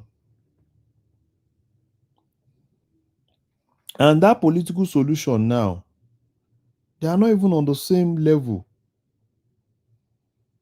Because the political solution he ought to have gotten that time, it will have better bargaining power. But if they go to any political solution today, Fubara is not going to have any better bargaining power. Because he's actually the one on the floor. Supreme Court they actually dismantled everything. And when most of all those people have lawyers, lawyers that are not ready to tell them the truth. At every point, a lawyer knows the end of every case. But because of what they want to collect from you, they will still tell you to keep pushing until you keep wasting your money. And it happens to politicians. A politician will lose election. The lawyers know that even if they go to court, they are not going to win. But lawyers will keep pushing them, keep wasting money, keep wasting money, all because the lawyer wants to collect whatever they want to collect from them. Yeah. So it has happened. What's the way forward? I think the way forward is basically political solution. They just need to, because at the end of the day, it's the Rivers people that will suffer this thing. And I hope, they're able to really get themselves together. People that are neutral, not all these Peter Odilia and the likes of them. People that can actually call everybody together, look for a way to help them, at least address, call all of them together. Probably it's the religious people or whatsoever in Rivers State. For them to call all of them together and see how they can actually resolve this. Yeah, Larry, could I ask you a question? Yeah, ask me whatever question you want to ask. You may assume it's going to be the Rivers people who are going to suffer this. Do you see a likelihood of this seizing this money, which Tinubu suffered as Lagos State governor at some point? Do you see it rekindling the boys in the creeks going back to work? No. Because it's not just Fubara. Fubara has a lot of support in his people. It's Tinubu and the WIKE put in a position where Tinubu is fighting a battle for WIKE, just like M5. So I want you to look at that angle and tell me what you think. Is it worth it? No, I don't think so. I don't think so. Because those boys that you think, those boys they've settled most of those boys. All this pipeline surveillance they are doing. Those are the guys that are doing the pipeline surveillance. And those guys are not even ready to fight for anybody. Let's not deceive ourselves. Because they are making money now. They are making money now. Billions. Pipeline surveillance and all those things. It's just something for the boys. It's governance in Rivers that will suffer it. So that's why for me, I think it's just more of political solution. And let everybody settle. Someone should just call all the Amegule or what's that guy's name? Call WIKE, call Fubara, and at least let them have at least something for them to keep governance going. That's what I just think. Because I don't know, there's no other thing. Right? WIKE cannot keep fighting. Because if WIKE keep fighting, and Fubara on the other side is on the floor. So, but still, they need to just, look for a way to resolve things and ensure that governance keep moving in Rivers State. And most of these politicians that you see, most of them that are pro-Fubara, don't be surprised. Next week, most of them are pro-WIKE again. Because all politicians are interested in is they are looking for winning team. They are looking for soft landing. Most of the people that are praising Fubara today, tomorrow, most of them, I was watching one of them in channels today. Somebody that was more of, WIKE is this wicked. He changed tone, and I'm like, wow, can this guy change? And that is exactly who politicians are. When they are praising you, when they are telling you there is nothing that can happen. I think a lot of them need to learn from what happened to Jonathan. A lot of people that were with Jonathan, immediately Jonathan lost. Everywhere was silent. And that's exactly what I think, Fubara, they will keep telling me, don't worry, it's for their own selfish interests. You should do the best thing for the people of Rivers, which is basically negotiate and let governance keep moving. Represent whatsoever. Let somebody talk people in and let them represent and let them solve political problem with political solutions. That's what for me, I don't see any other way than political solution now. They should just solve it, look for a way, and at least compromise there. At the end of the day, everybody is all right and they can move ahead. That's what Can I interject you now, my brother? All right, have that interjection and then give a little response, Larry, and then we'll go on to Kulata after that, Tony. Okay, man. Yeah. So my brother Larry, Fubara is the governor of that place, is in charge of that state. So WIKE should hands off that area. You know what I'm saying? So so all this one when they talk say somebody brought me in, person make you not forget. That is exactly what this governor of Edo State is doing right now. But I say that Malam Adamu Aliyu, A.K. Ushomole, brought him in, then he had to go appoint his son as a commissioner. So the people brought you in. It's the people of Rivers State brought Fubara in as a governor. So once that process is complete, then WIKE should hands up, it should disappear. That Ogogoro man, when we say they use this artificial heart, now no say that man that's sick man. You know say the way they speak, it's using artificial heart because I know how they breathe here, how they talk here. People so that guy is having an artificial heart. That is why that heart is not a God-given, or it's not, he was not born with the heart that is using right now. That is why he's so crazy. And then I'm looking for the downfall of that guy. They have already put down all his status, the status that he built in River State. I mean, that guy should disappear. He should go to hell. So once you help somebody to get in, it is not you. It is people that wanted the Fubara, and Fubara should be the governor of the state. He knows how to manage the affairs of the state. Thank you. Okay. So Homa, you can go to the next person. I'm not sure he wants to answer the question. Yeah, no, I think it's just Tony. Yeah, Tony being Tony, of course. You know, everybody serves a purpose on this platform. But without the platform will not be complete without Tony. You know, you just come at you. You don't even know what to say. You see, you are in my dilemma now, Larry.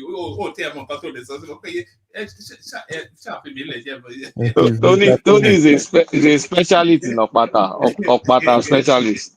Oh yeah. Okay, so Kulata, you're up next. We're free flowing. Central theme, Natasha versus Akpabio. WIKE's victory. Apparently, allegedly, he's celebrating. Bala Mohammed trying to Islamize everything. All of those sort of funky spaces. Sorry, Kulata, before you go, let me acknowledge Super that has been out hand over to Ola. That's Ayo, Bosun, and George Blushell. So thank you to all those. Let me bring out hand over to Ola as Kulata takes the floor. Thank you, everyone. See you tomorrow. Kulata. Yeah, but this is Natasha's story. Isn't it just he said, she said, like it's all, I mean, nobody was there, no phone call was recorded. So I mean, what's the bill? It's a dud. There's nothing about it. The only provable thing that anybody has done was Natasha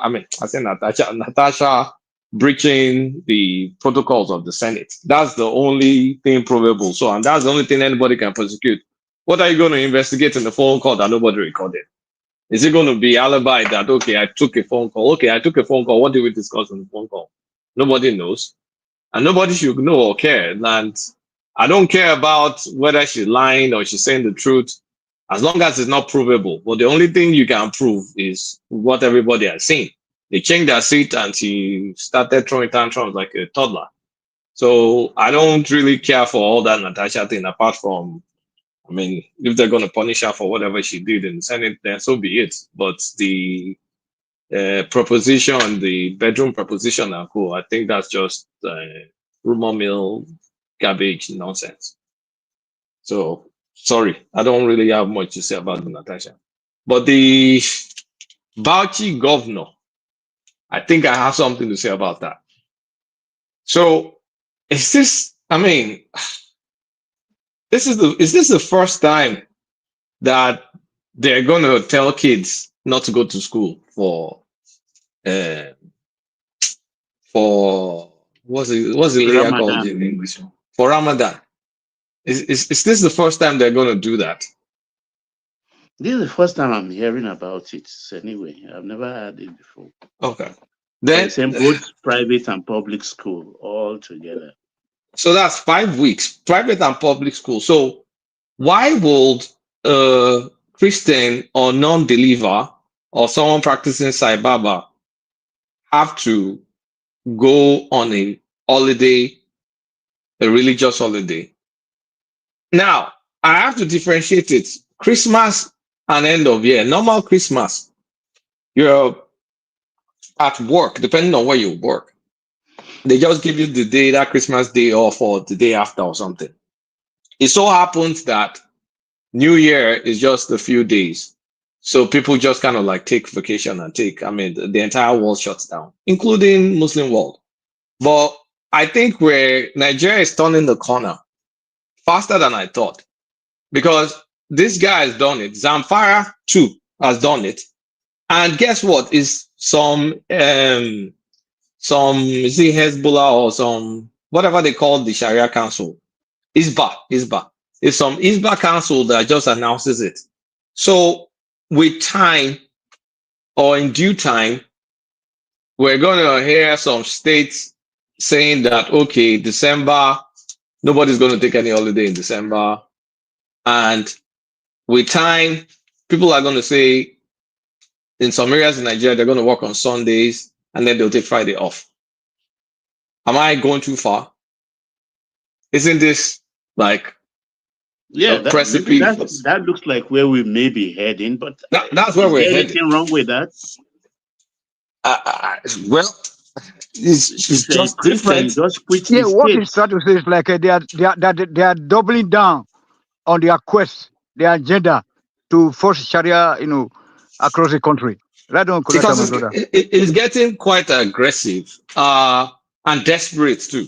Because you heard the cries of some idiots. Sorry, I'm not a religious person, so I'm an equal opportunity abuser when it comes to religion. So if you can't stomach it, I apologize. But some idiots are saying Sharia, that they're disappointed in Muslim tickets, maybe because they've not implemented Sharia or something, or they're trampling on the rights. Basically, they want Sharia in the Southwest. The Southwest where it's a blend. I don't know if it's equal blend or whatever, but it's a blend of all religions, and everybody still holds on to the traditional beliefs. Is that the kind of place you want to put Sharia in? But so the country, we're heading towards a dangerous place. People are not practicing religion the way you used to practice under the military, where things were calm. Now everybody is getting radicalized, whether it's born again fanatics or is Islamic fanatics. It's just we've lost the plot. We've really lost the plot. And is with democracy, it's just going to get worse and worse and worse. And people are just going to dig in their heels. So very soon now, 9 northern states or so will switch into a different system. They'll switch into the Arab system, which is fine. I mean, maybe that will even make the country go, regional. Exactly my point. Yeah, maybe it's not that bad at all. Because if you're pulling the country at the seams, some people will not be able to take it anymore. That look, we're just too different.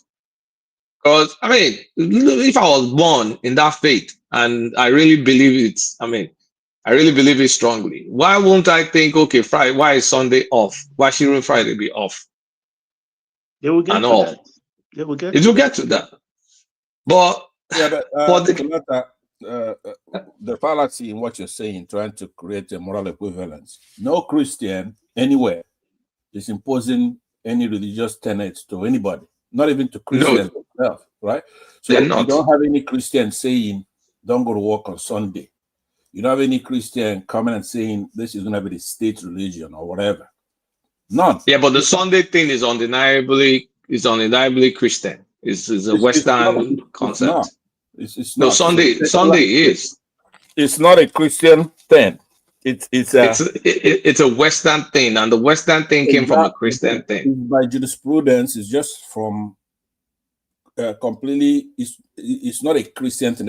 Let's not expand. No, I'm not trying to create an equivalence. Hold on a second. I'm not trying to create an equivalence. Hold on. Yeah. I'm not creating a moral equivalence. I'm not equivocating both. I'm actually starting with an outrage that what the hell? Why will you take 5 weeks off the calendar of people that should go to school? But then you have to look at things on the flip side. On the flip side, if it's going to create this dichotomy, this stretch, this tension, maybe it is the recipe that will actually make everybody now say, okay, you know what? This regional government is not such a bad idea. Or let's actually just go our separate ways. Maybe we're just too different. It's time to stop pretending. That's all. We're not That's one all. country. Benny. Because I don't see a country that will progress where you have one side going in one direction, you have another side want to go to another direction. We're not going to progress. It's not a curse. It's a recipe for disaster. Something's got to give. Something's got to give. So it's just, I'm watching keenly. By end of next week, I will not be shocked if more states have adopted it, at least Zamfara has adopted it, this Bauchi guy has adopted it, they're just feeding those poor people religion, opium of the masses, just for them to eat and drink. So the people that are behind, they're backward in their education, they're also taking them 5 weeks off. And I'm sure December too, another 2 weeks will go off in December. So out of the calendar year, those kids have lost like 7 weeks of school due to one religion or the other, outside of the normal holidays. And they'll keep digging in and digging in and digging in till the Northwest and the Northeast just become an exact polar opposite of the rest of the country. And maybe by that time we'll wake up and really have a frank conversation, because we try to force these things. The more we try to force it, the more it's becoming more apparent that, I mean, 1914, the experiment is simply not working. It's just it. The culture is different. The mentality is different. The goals are different. It's just different. The amalgamation, You mean the amalgamation? So it's about time. I mean, it's about time to have a serious conversation if this is going to continue. And I can't blame them, because you can say, well, since the British colonizer, we inherited a British system, which is essentially a Judeo-Christian system. I mean, like I said, Sunday is off. Why is Sunday off? The West inherited it from somewhere. It's from the Roman Catholic Church, Anglican Church. But it's a resting day. It's a resting day, Kulata. Not in the entire world. If you go to Saudi Arabia, Friday is the resting day. So Abrahamic religion, of which the Muslims are part of that. The Christians, but the Jews, the Sunday came from it. The Sunday came from Italy. So listen, so I could tell you. The Sunday came from it. Hold on. The Sunday came from Italy. Originally, the Jewish that we all inherited this stuff from is Saturday. The Sabbath day doesn't mean it's Saturday. Yeah, it says Sabbath day is the day of Sabbath is the day of rest. Right. But what I'm saying is the Italians adopted the Sunday. And you don't want to listen, right? You want to because it's my turn. It's my turn, and I'm speaking. What you want to tell me, I know it. I read for crying out loud. Then be judicious in your statement, right? First of all, you're creating a moral equivalence that is not there. It is. Can I land? Just 30 seconds. We have a secular constitution. So whether you agree with it or you don't know the genesis origin of whatever, not even the Muslims are supposed to be imposed upon when they're supposed to take off from school. Nobody has that kind of right. So we're not just fighting for Christians, we're fighting for our constitution. They don't have that kind of right. And there are Christians in those states. So we're not giving up. Finally, here's where I disagree with you and perhaps every other Nigerian. But Kulata is right. Kulata is right, my brother. Let us divide the country and then it's school. Everybody will go their own way. Gentlemen, I have two questions. I'm saying that the Muslims, they want to Islamize the country. So the flip side of that is, if we don't agree, it doesn't mean we're going to go our separate ways, like you're saying, Kulata. No, it is about time we start talking about it seriously. Why not? You told me that we should be waiting for you to be a president first. That's the flip side of it. Doesn't mean they don't Islamize the country. Can I ask a question? Yeah, could you hold on? Please, everybody hold on, please. Kulata is the one that has the floor. If he wants you to interject, he has the right to give to you. I can't. So let Kulata finish, then you can ask whatever question. He has to allow you to do that. So Kulata, go ahead. I believe that he did. Can I ask you a question, Kulata? Let me sure, go ahead. I'm still talking before Adam. Okay, yeah, finish. I said 30 seconds. I believe, Kulata, you're okay with that, right? Quick, yeah. So what I'm saying is that the mistake we've been making all along in the country is that if we don't agree to be Islamized, then we should break up the country. I disagree with that. If we don't agree to be Islamized, then we have to secularize the country. in essence, we have to take them over. Do you understand? The flip side is not, if you don't Islamize us, then we'll break up. No, Nigeria has to be sacrosanct. It has to be one polity, right? So if they don't want to listen and obey a secular constitution, they will have to stop them by taking them over. Period. All right, thank you. Are you done? Yeah. Okay. Akin, go ahead. Yeah. So Kolata, but see, it's just all this problem that we see as a big problem in Nigeria. In my own opinion, I think what the government should do, what the government at the center should do, is that you see this FAC allocation given to states, right? If Bala Mohammed decides that, okay, this is what he wants to do, I want to give a 5-week holiday, right? Then you should be stupid to use those money, okay, he had collected from the center to do whatever he wants to do, but he shouldn't even make any mistake to go back next year, 2026, to go for the same funding. And the same thing applies to other states governments who decide, okay, we want to go Bala Mohammed's way by, giving 5 week or giving 1 week or giving 1 year holiday. That is their problem. They can use their own generated revenue to do that nonsense that they want to continue doing. So that is first question. Second question is, well, it seems it may seem as if Sunday, as we said, is a public holiday for Christians. But I want to ask you, in the Western world that you live in, do you not go to work on Sundays? Or maybe not you, but at least most people don't they go to work on Sunday? Well, for the second question, I mean, it depends on the kind of. People go to work on Sunday. Tony, allow now. Can't you read the room? Kolata, can you hold on? Tony, please, I do not want to hear you interrupt anyone until I ask you to unmute yourself. Thank you. Go ahead, Kolata.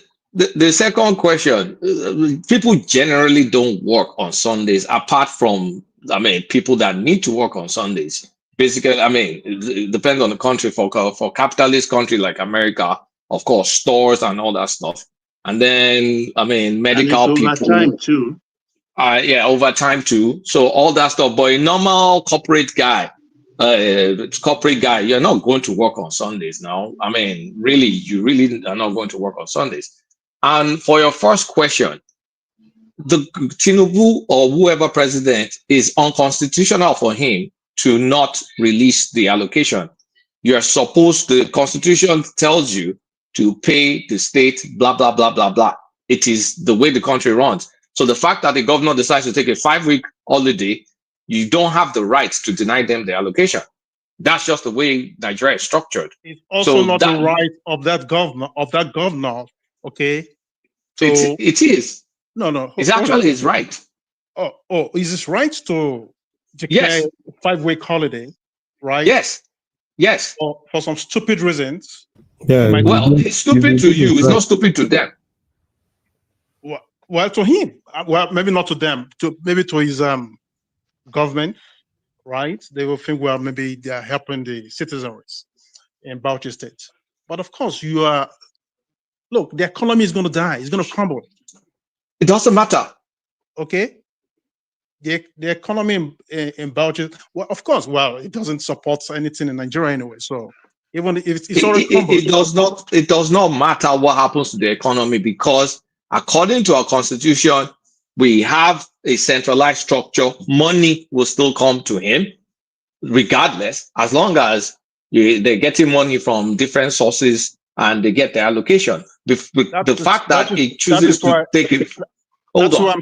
That's why I'm saying that they should go back to that constitution, okay, and rewrite the constitution. Though, it's democracy. It's not about rewriting the constitution. We're trying to force something that is not alike.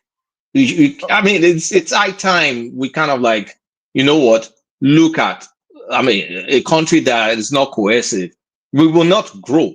So you go to the constitution, these people don't want whatever you're constituting in your constitution. This is their way of life. This is what they want to do. And come rain or shine, you're not going to change that. Not with the constitution, not with anything. They had Sharia before the British. As soon as they had the chance, they went back to it. So what are we trying to do? This is who they are. They've told you who they are. Why don't you accept them for who they are?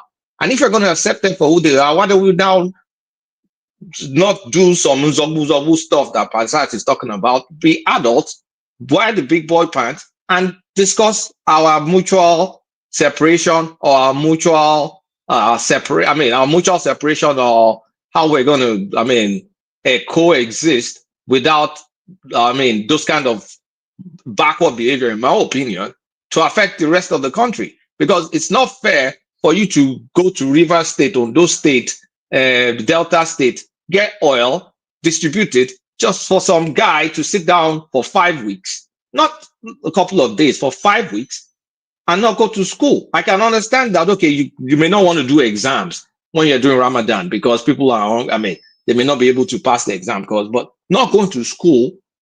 Well, if you're going to make that kind of choice, then let the people footing the bill to be able to make a choice that, no, I'm not going to fund your unproductive lifestyle because you call it religion. So we need to talk. Okay. We really need to sit down and discuss the coexistence, because it's not fair just to keep running, South's money, Lagos's money, and just decide to do whatever the fuckery you want to do.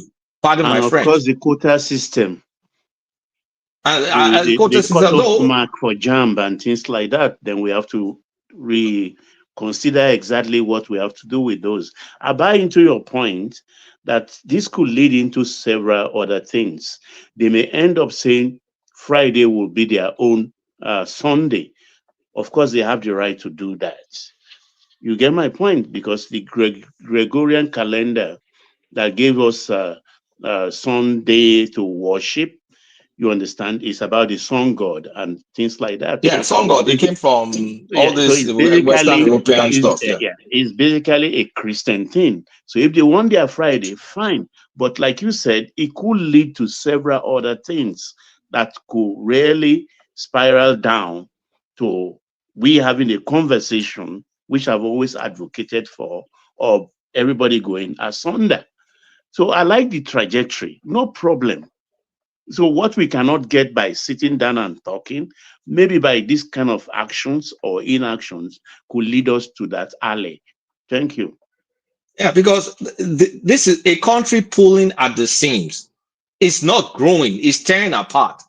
So why don't we just say chill and let's discuss, okay, let's cut it rationally, and so everybody will kind of like have happy ending, whatever your version of happy ending is.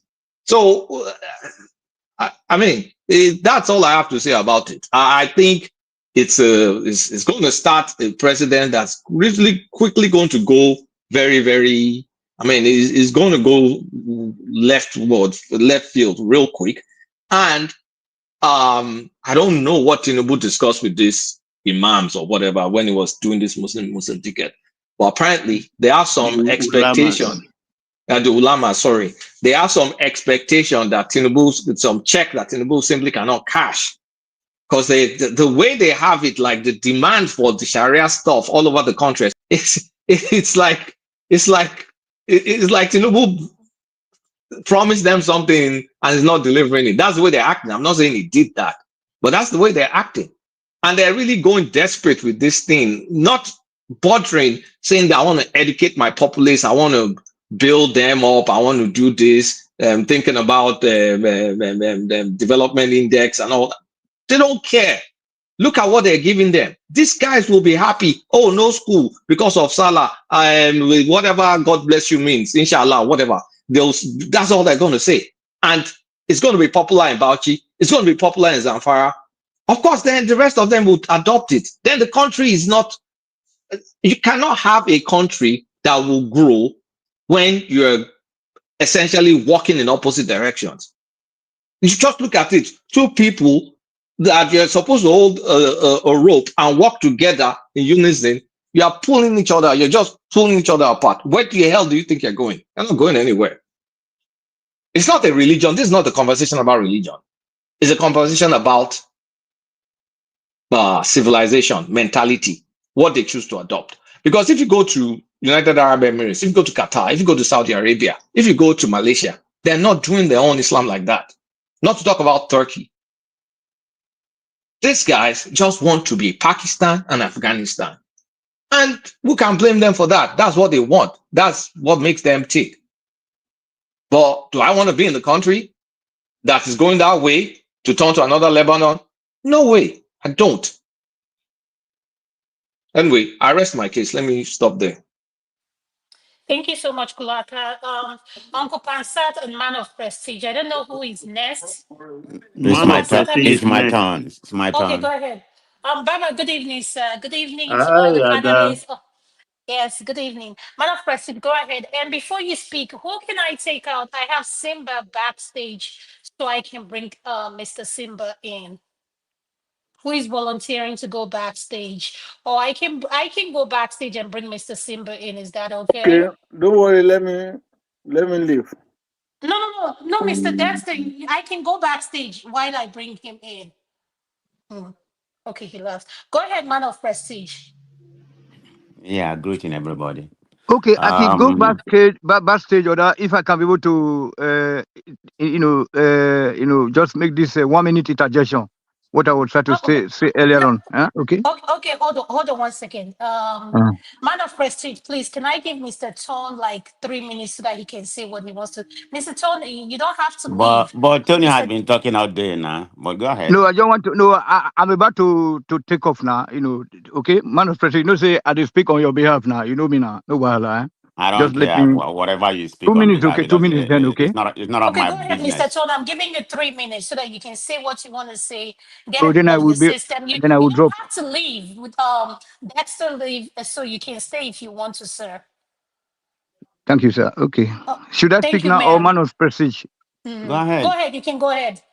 Okay, thank you. So I just want to say kudos to Kulatas and then Akin. So I'm totally in support of whatever they have said. You know what I'm saying. Well said. My brother Kulata. There's no point. All this tribal error for 65 years. It's enough of those bullshit. So we should just call it a day. We should go call it a day with these people because there's no way you can be able to bring them to power with us at all. There's no way. You know what I'm saying? Because every day, things keep degenerating. A region that ought to be buckling up and they try to, gear up their efforts so that they can be able to catch up with us.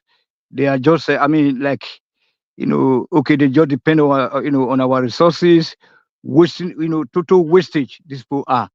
So that's it. So I really support that. I want to say thank you to Kulata and Akin. You know what I'm saying, especially on the Akpabio versus Natasha's issue. To Akin right now. I really thank you for seconding my submission there that that guy ought to be arrested if he's invited to the police station and it's not going there. After they should go arrest Akpabio. You know what I'm saying? Thank you very much because it's a repeating offender. Okay, thank you, Adama. Thank you, everybody. Man of Prestige. Thank you, sir. Thank you. Kachifu. Kachifo. Okay, Kachifo, sir. Man of Prestige, you next. Go ahead and mute yourself, sir. All right, thank you very much. Greeting everybody. I'm going to start with this Bauchi state issue we're talking about, but I'm going to talk about two things. The one of Natasha, then I'm going to talk about Trump. You know I'm going to talk about Trump. So that's going to be my last topic. Why are we so concerned about what's going on there? The trend has been there, that there's a particular ulterior motive, to Islamize the whole country. That is there, Go back to Usman Danfodio time, and they have been perpetuating that. So let me ask people here, can this country, the way we are right now, evenly divided, both tribal and religion, can a Christian ticket be allowed in this country? Can anybody unequivocally say that's possible in this country in our lifetime? Can anybody answer that? No. The answer is no, in my own opinion. There will Hold never be on. Can the Okay, I said yes. Christian I said run? yes. If anybody Awolowo track ran that, Christian tickets. is there any law against it? the way the Fulanis behave, like No, just hold like the on, hold on. presidency. You The can presidency choose belongs to them. anybody. Are you telling me that's going to happen in There's this country? nothing. Wait, man of prestige, winning or no winning, that's a different question. You can choose anybody. You can be a pagan and choose another pagan as your running mate. You can run for an election, but whether you are going to win or not, that's another question. So don't say nobody will allow it. It's allowed. That ticket give credence to this nonsense we are talking about today. Just know that about it. They must have No, been you promised cannot. them. Just hold on. Why are we behaving as Why? if we don't know history? Please don't interrupt. Wait, Please, people, don't I'm interrupt not me. Let me make my interrupting you submission. because we cannot continue to be saying so. Okay, during It's my Obasanjo regime, opinion, and I can say what I continue saying want. whatever you want to say. Okay. So the point I'm trying to make. Man of prestige, I think you're right. Simba, let's be serious here. I mean, Christian ticket is not That feasible will never happen in in that Nigeria. country. Not in my lifetime. In I can put a bet on it that will never 2025, happen. Nigeria. You know. Why will it not happen? Just, If the people vote for the tickets, so Is the question winning or just running? Because if it's running, Awolowo did Christian in running and 1979. winning. I mean, they will never. 1979. Maybe running, but winning. The point is that why will it not win? The Muslim will never endorse it. They will never endorse it. Which Muslim will not endorse it? Mike, will you just be quiet and let me Besides make Boko my Haram, who submission? will not Please don't endorse it? interrupt It's me. not. And why do we always say Nigeria is heavily divided? How are we heavily divided? It's my turn to speak, please. Just because your people are the one that don't like everybody doesn't mean the rest of us we are divided. And I've never seen where a bunch of tribes are fighting. Nigeria is divided now. Can't you see what's going on in Bauchi State? I think a lot of you are delusional, living in Can denial. you guys please allow man of prestige? I don't know why a lot of you are doing in Nigeria is not heavily divided. I'm sorry. When you come to party allegiance, you're just men blind about we have to what people are correct some talking statement about. and Or when it comes factual. to When tribes, people come online some of saying you be Nigeria is living heavily divided. Nigeria is not heavily divided. Sorry. Maybe if your ethnic group is the one that's dividing from everybody, that's your section. That's why Buhari call you dust in his circle. This is why the I rest don't like of to us are come to a united. platform You understand? I don't like to come to a platform whenever Mike is here. For one, you don't like the truth. That's why you don't like hearing the truth. Me and him does not agree. You want in the echo anything. chamber. He's not just bigotry. He's a xenophobia. No, so I don't like to come to let's have order. Let's have order. Mike, can we wait, please? No, nobody should speak, please. Everybody should mute their mic. If you're not speaking, mute. Man of Prestige has the floor. Let him finish speaking. And if you want to counter whatever he's saying, he will allow you to do that. You don't have to agree with what he's saying, but he's entitled to his opinion. He's right entitled to it, but we have right to object it, Yes. But I have to allow Mike, you. I have to allow you to interject. Yes, and I'm not going to allow you, if he doesn't want you to interject, you can interject him. So just let him speak so we can have one voice. Thank you. Go ahead, man of prestige. So I wanted to make the point briefly because there's more interesting topic to me than this nonsense we are talking about. So the point I'm trying to make, certain point that Kulata made, I completely agree with him. I mean, we are not going nowhere, So if you're gonna come and say 5 weeks, I mean your illiterate level is very, very, very, very high, and you're now, putting the children you have in that area, that particular state, you don't get any kind of education to begin with. 5 weeks lack of education. Do you know what that's going to do to the children? Can anybody tell me what's that going to do to the kids? And you call yourself, you want to level up with the South. Everything you start complaining. You need this when you are the less educated part of the country. This is the problem and we have in this, in that country. I can't even believe somebody proposing it, but hey, that's his prerogative. He's the commander-in-chief of Bauchi State. He has a right to do, but he doesn't have a right, in my own opinion, the way it's constituted, to promulgate anything for the federal government schools over there. He can do that for the state. He's in command of, in chief in that state. That's okay. But if that's the way they want to go, it's just a slippery slope that is coming in. And because I heard that, I think it was it Sadwana or Sokoto? I think no, not Sadwana or Sokoto. What's the name of that guy from Sokoto? Some guy from Sokoto was saying that the Christians need to shut down during the Ramadan. I don't know for how many weeks or whatever. I think he didn't quite say how many days or whatever, but that's his idea. So the point I'm trying to make, they're just playing or they just one day every part of the country. This is what they're trying to do in the Southwest. I know the Southwest is not going to allow it, but if we give them opportunity, they're going to do whatever. So the point I'm trying to make, people are saying we need to sit down and talk. Who's going to sit down and talk? Is it your leader? That's not a leader we have right now. Not we haven't had any president that is a leader in that country. None. So you can't invite people to come down and sit down for what? When they are the people from all tribe in the country, those people, the politicians are in the one enjoying the country, and you expect them to come down and talk about any kind of thing that's going to benefit other thing or regionalism. They know that's not going to benefit them. So if you're expecting them to sit down and talk, the way to harness the country, maybe make it regionalize the country, or everybody separate. That's not going to happen. That's not going to happen because they tell you that Nigeria is indivisible. So that's the way I see that. So let me rest my case on that. I'm going to speak about Akpabio because there's something I noticed here. That's probably the one reason that I came. Could I say something before you go to Trump and American politics? No, I'm going to speak about Akpabio. Just make it brief, please. Not more than 30 seconds. Don't take my time. Okay, very well. So I wanted to say that you were right in part, and those who are opposing were right in part, because they've set the precedence right now, whereby they did this Muslim ticket. Now, you cannot swear it's never going to happen. We'll have a Christian ticket anymore, based on they've done it. So now we have to do it. Do you understand? Once there's a good Christian ticket, vice president and president, then we can point to the 2023 election. So that's the way that works. I want you to fight hard for it. Muslims, the radical Muslim in this country, the way they see like they own the country, it belongs to them. They don't have to vote for it.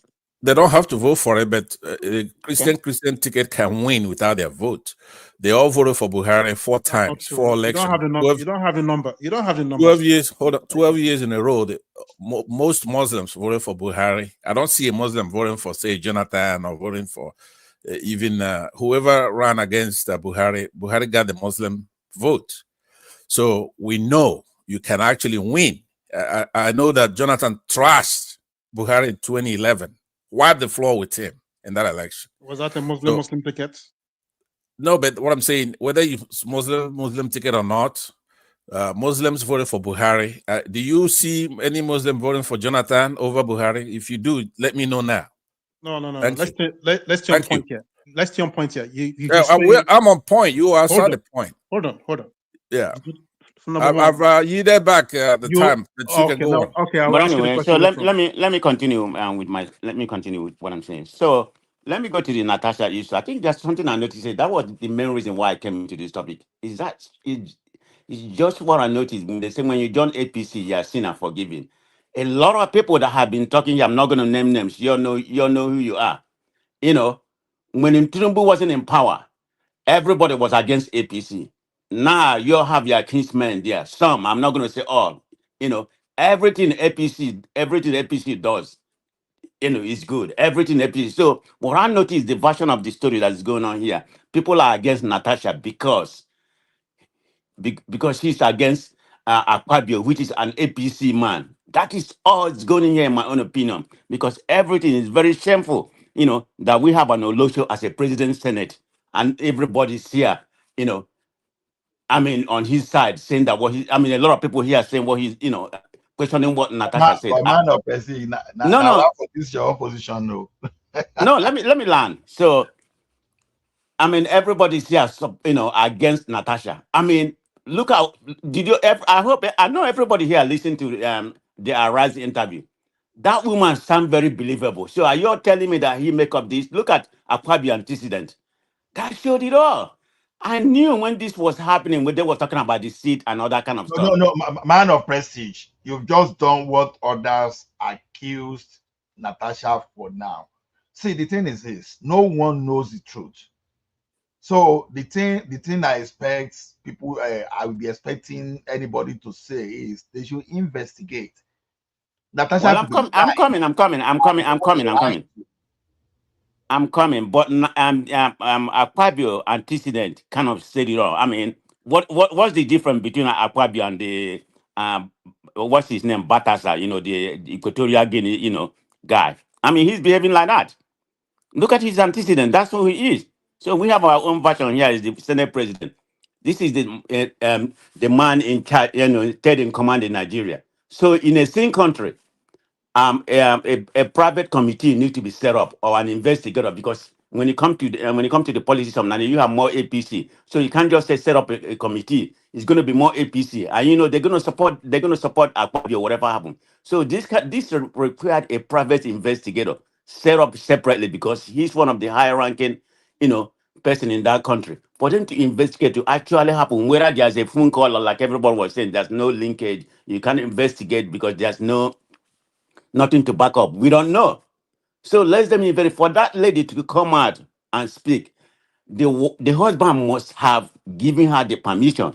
People were saying, why didn't she tell her husband? Yeah, it's true. She probably should have, but she gave her a reason. Because the husband and the Akpabio are very, very close. You know, they are very, very close. So maybe he doesn't want to cause any problem between, you know how it is, you know. I mean, maybe the husband is benefiting because Akpabio is the Senate president in that regard. But I think it has come to a, you know, at a stage where she decided to come out. She must have come, you know, she must have contacted the husband, and you know they consult with each other before she come out and you know and made the statement, you know, that she made today.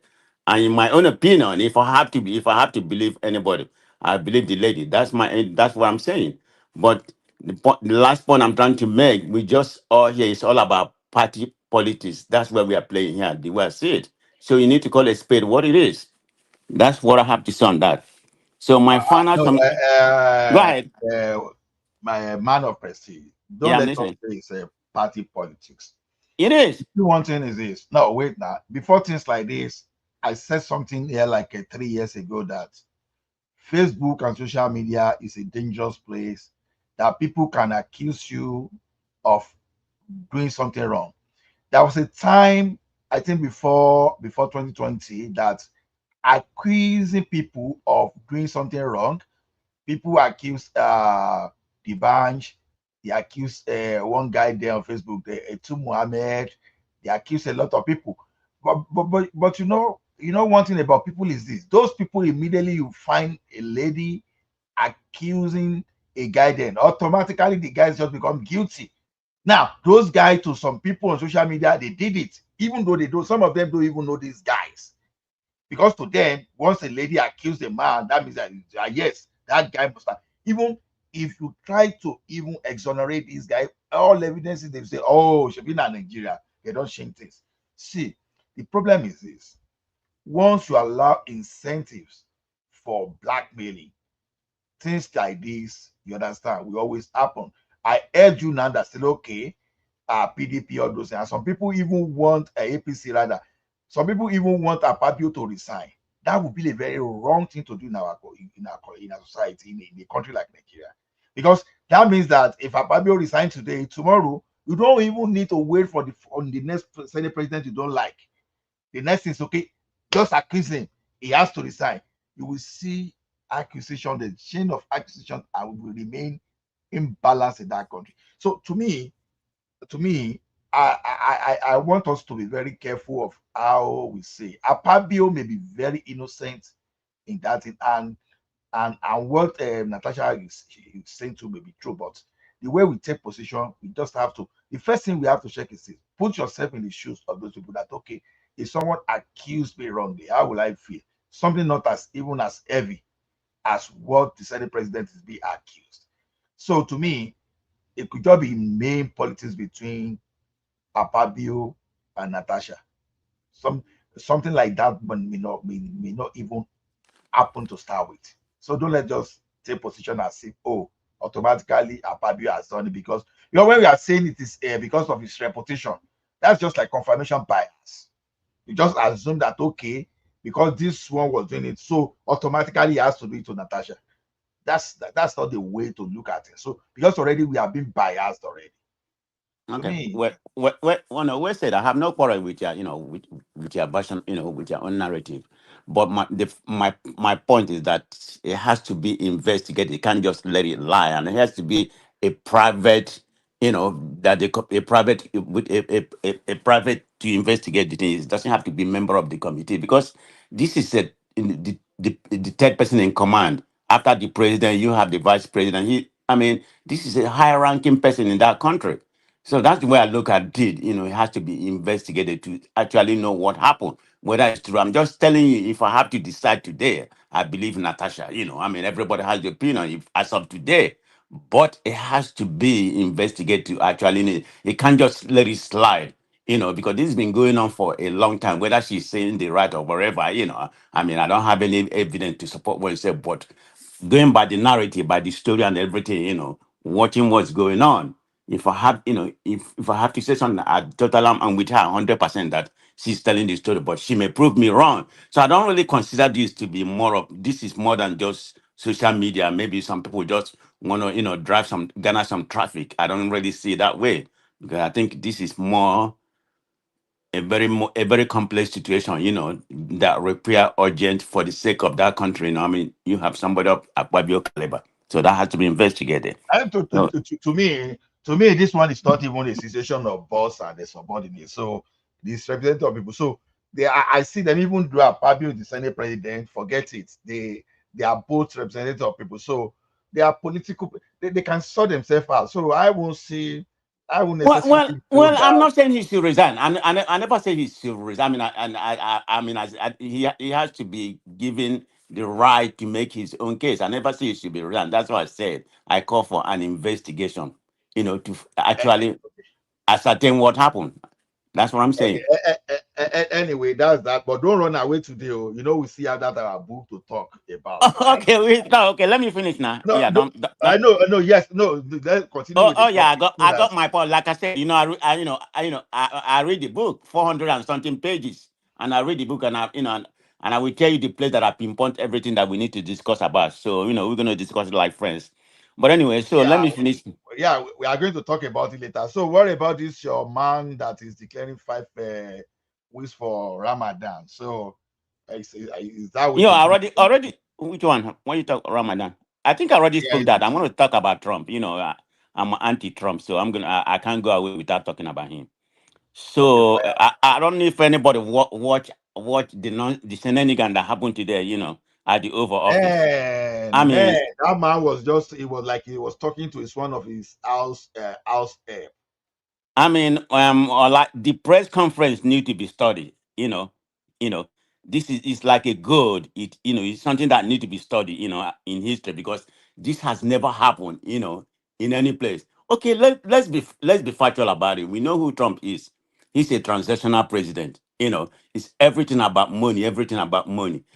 So what he said, he wants Ukraine to pay 50% of their mineral. I don't know if it is all their mineral or starting mineral. Okay, I think that he has agreed to do that, but I don't know up to what extent. But what baffled me was Zelensky was actually asking for, because of the peace, the peace they're going to sign. He's saying when Putin to sign that, there's going to be a ceasefire. Trump said, no, Putin doesn't have to sign. Look at the antecedent of Putin. Going back way during the Obama time, Putin agreed that he's not going to invade Ukraine. He did. During Trump's time, he agreed that he's not going to invade Ukraine. He did. During Biden, he agreed that he's not going to invade Ukraine. He did. So what Zelensky was asking before he can sign the peace, for him to sign, for Putin to sign, Trump said, no, Putin doesn't have to sign. That he believed whatever Putin said, that they are doing, they are doing Ukraine a favor. Okay, that may be true. And he told them that, this is, that he doesn't have any card to play. America has the card to play. It was just nonsense that happened, in that play. I've never seen anything like that. Yeah, could I interject you on that then? Hold on. Let me finish. And he purposely allowed that because everything about Trump is, transactional. Because Most of those things that happen supposed to have been in a private, but he want camera, to please his, MAGA people. That's all it was. Let's just call it what it was. It was just a charade to please them. But did he make a fool of himself? Yeah, in my own opinion, he did. But I think his supporters is going to see it different. They're going to see it like he's a strong man, because Trump lands strong man. So that's why I say, what was he going to say? Okay, let me interject you, but I'm not like his supporter. I'm usually somebody who looks at the facts. Okay, what are the facts? You're complaining about it. It's not just recounting the events. There must be some problem you have with it. No, I don't support him. I don't like him. Okay, so let's be you don't like him outside of this event. It's possible not to like somebody and then support one little area, right?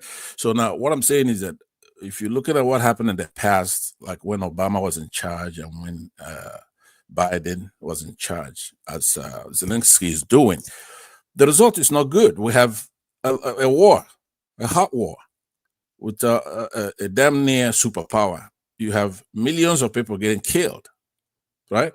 So now you have somebody who campaigned all over the country and said, look, my first day in office, he's late now in doing what he's supposed to do. He says, I'm going to stop the war.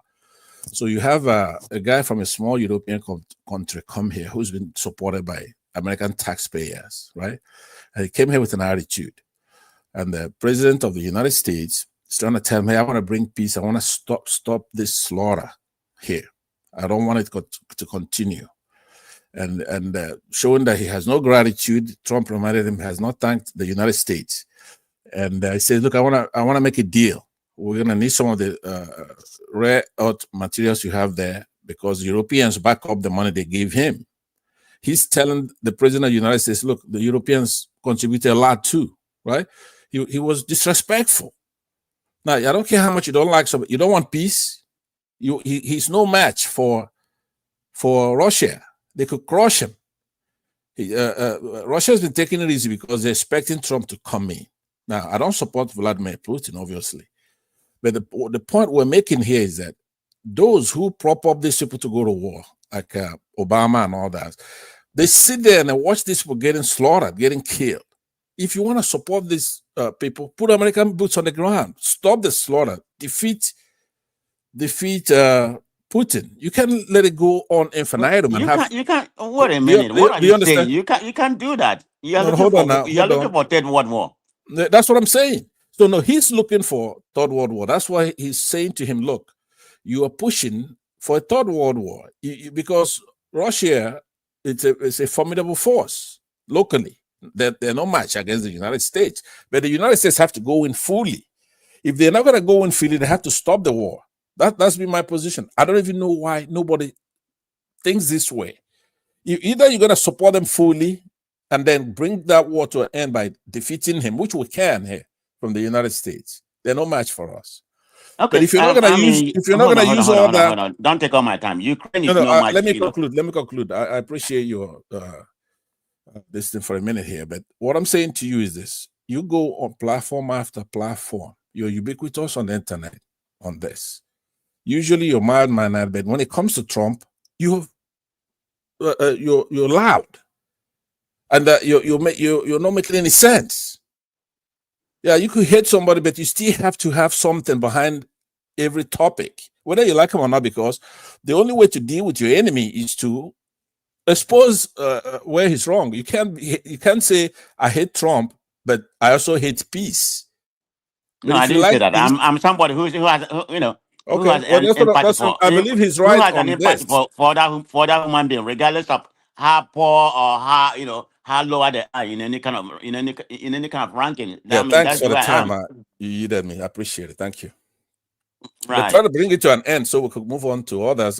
Yeah, man of prestige, could you please round up on your point? Mr. Simba, Mike is here, and they've not said anything, and they've been waiting patiently. Okay, let me round up in a minute. Let me round up in a minute. So the point I'm trying to make is not about whether Trump wants to gain something from that, being a transactional president that he is.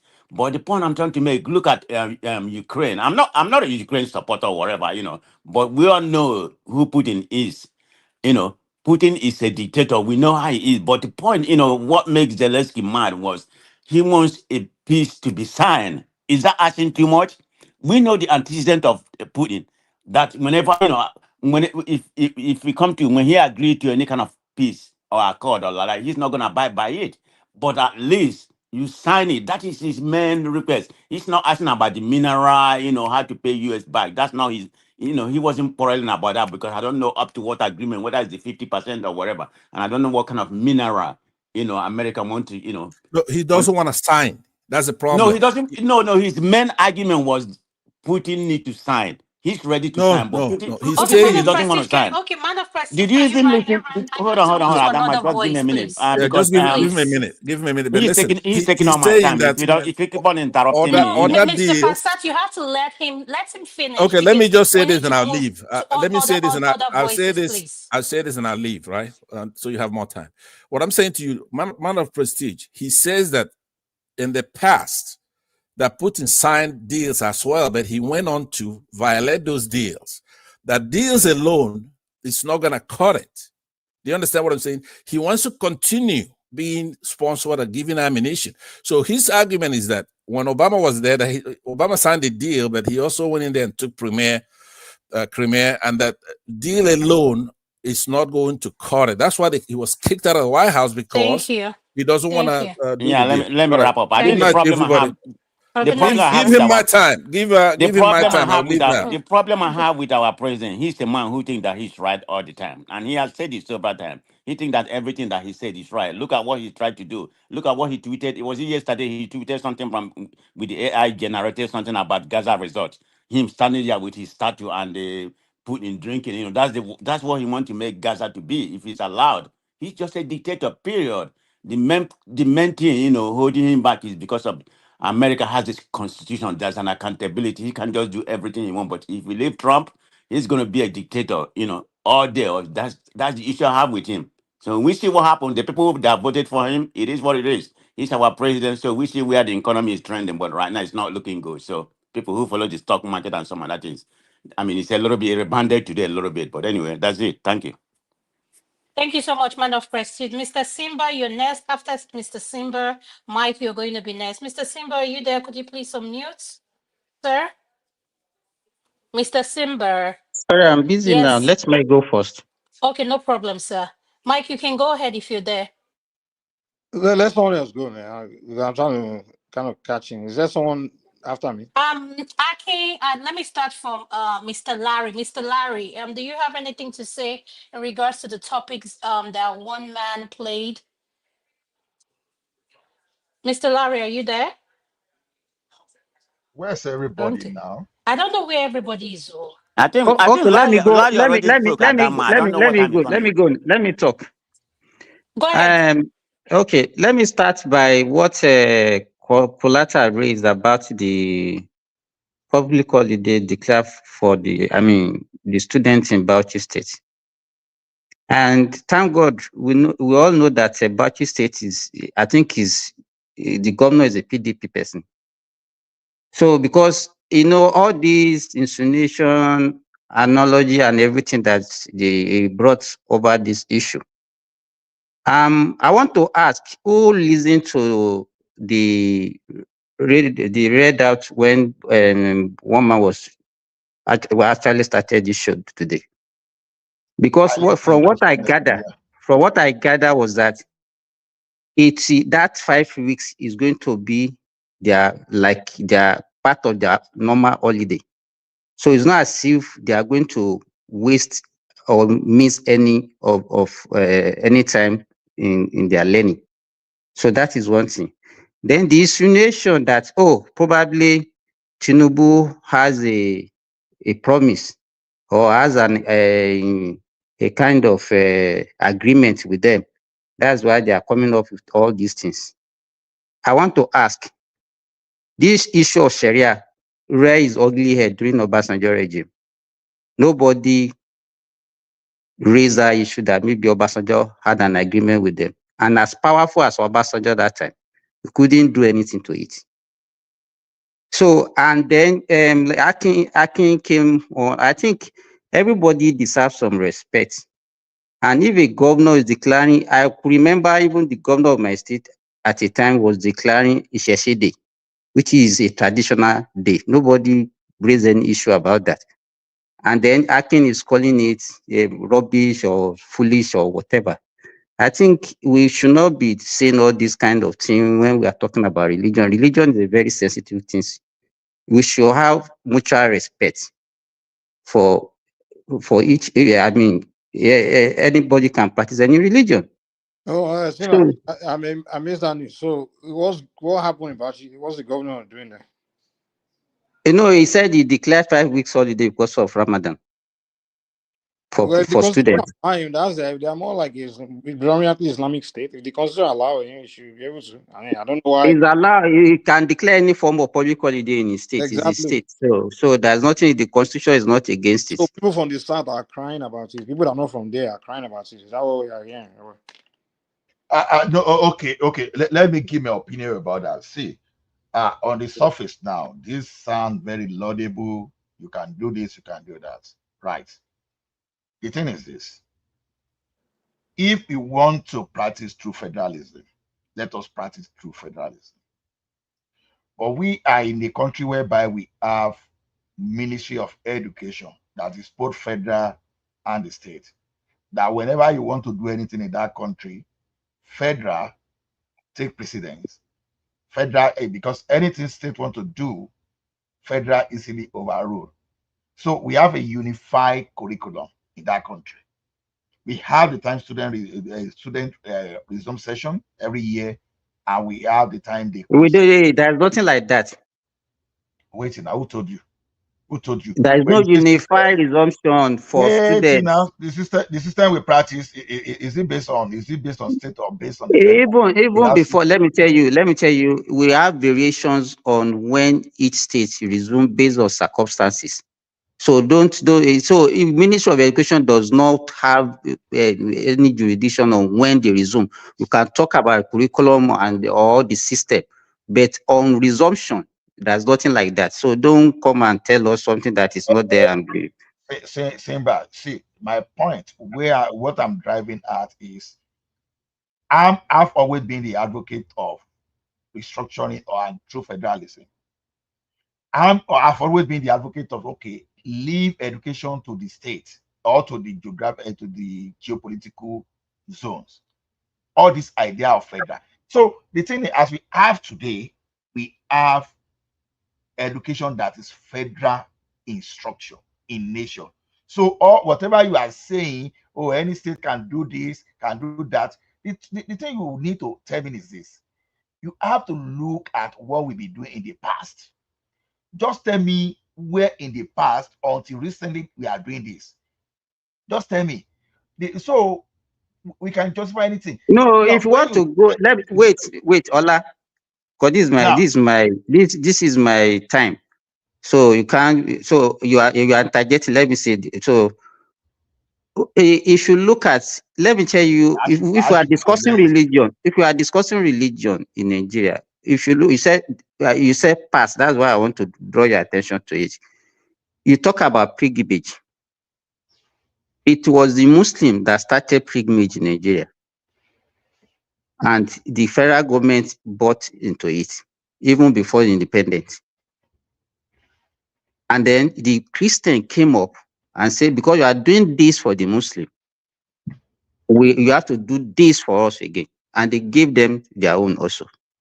You understand? I think whenever we are too sensitive, and anytime anything comes up, we are very quick to just label them as they are doing this, there's a hidden agenda behind it, but there is this and that and that and that. Kulata was trying to say, even when you look at most of the public holiday that we have in Nigeria are Christian oriented.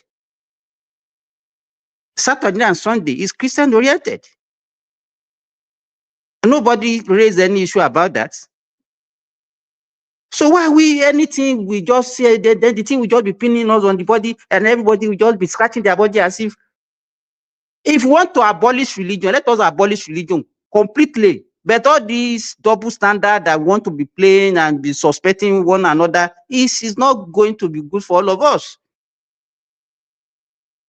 My state governor declared Isheshe Day. Nobody raised an eyebrow.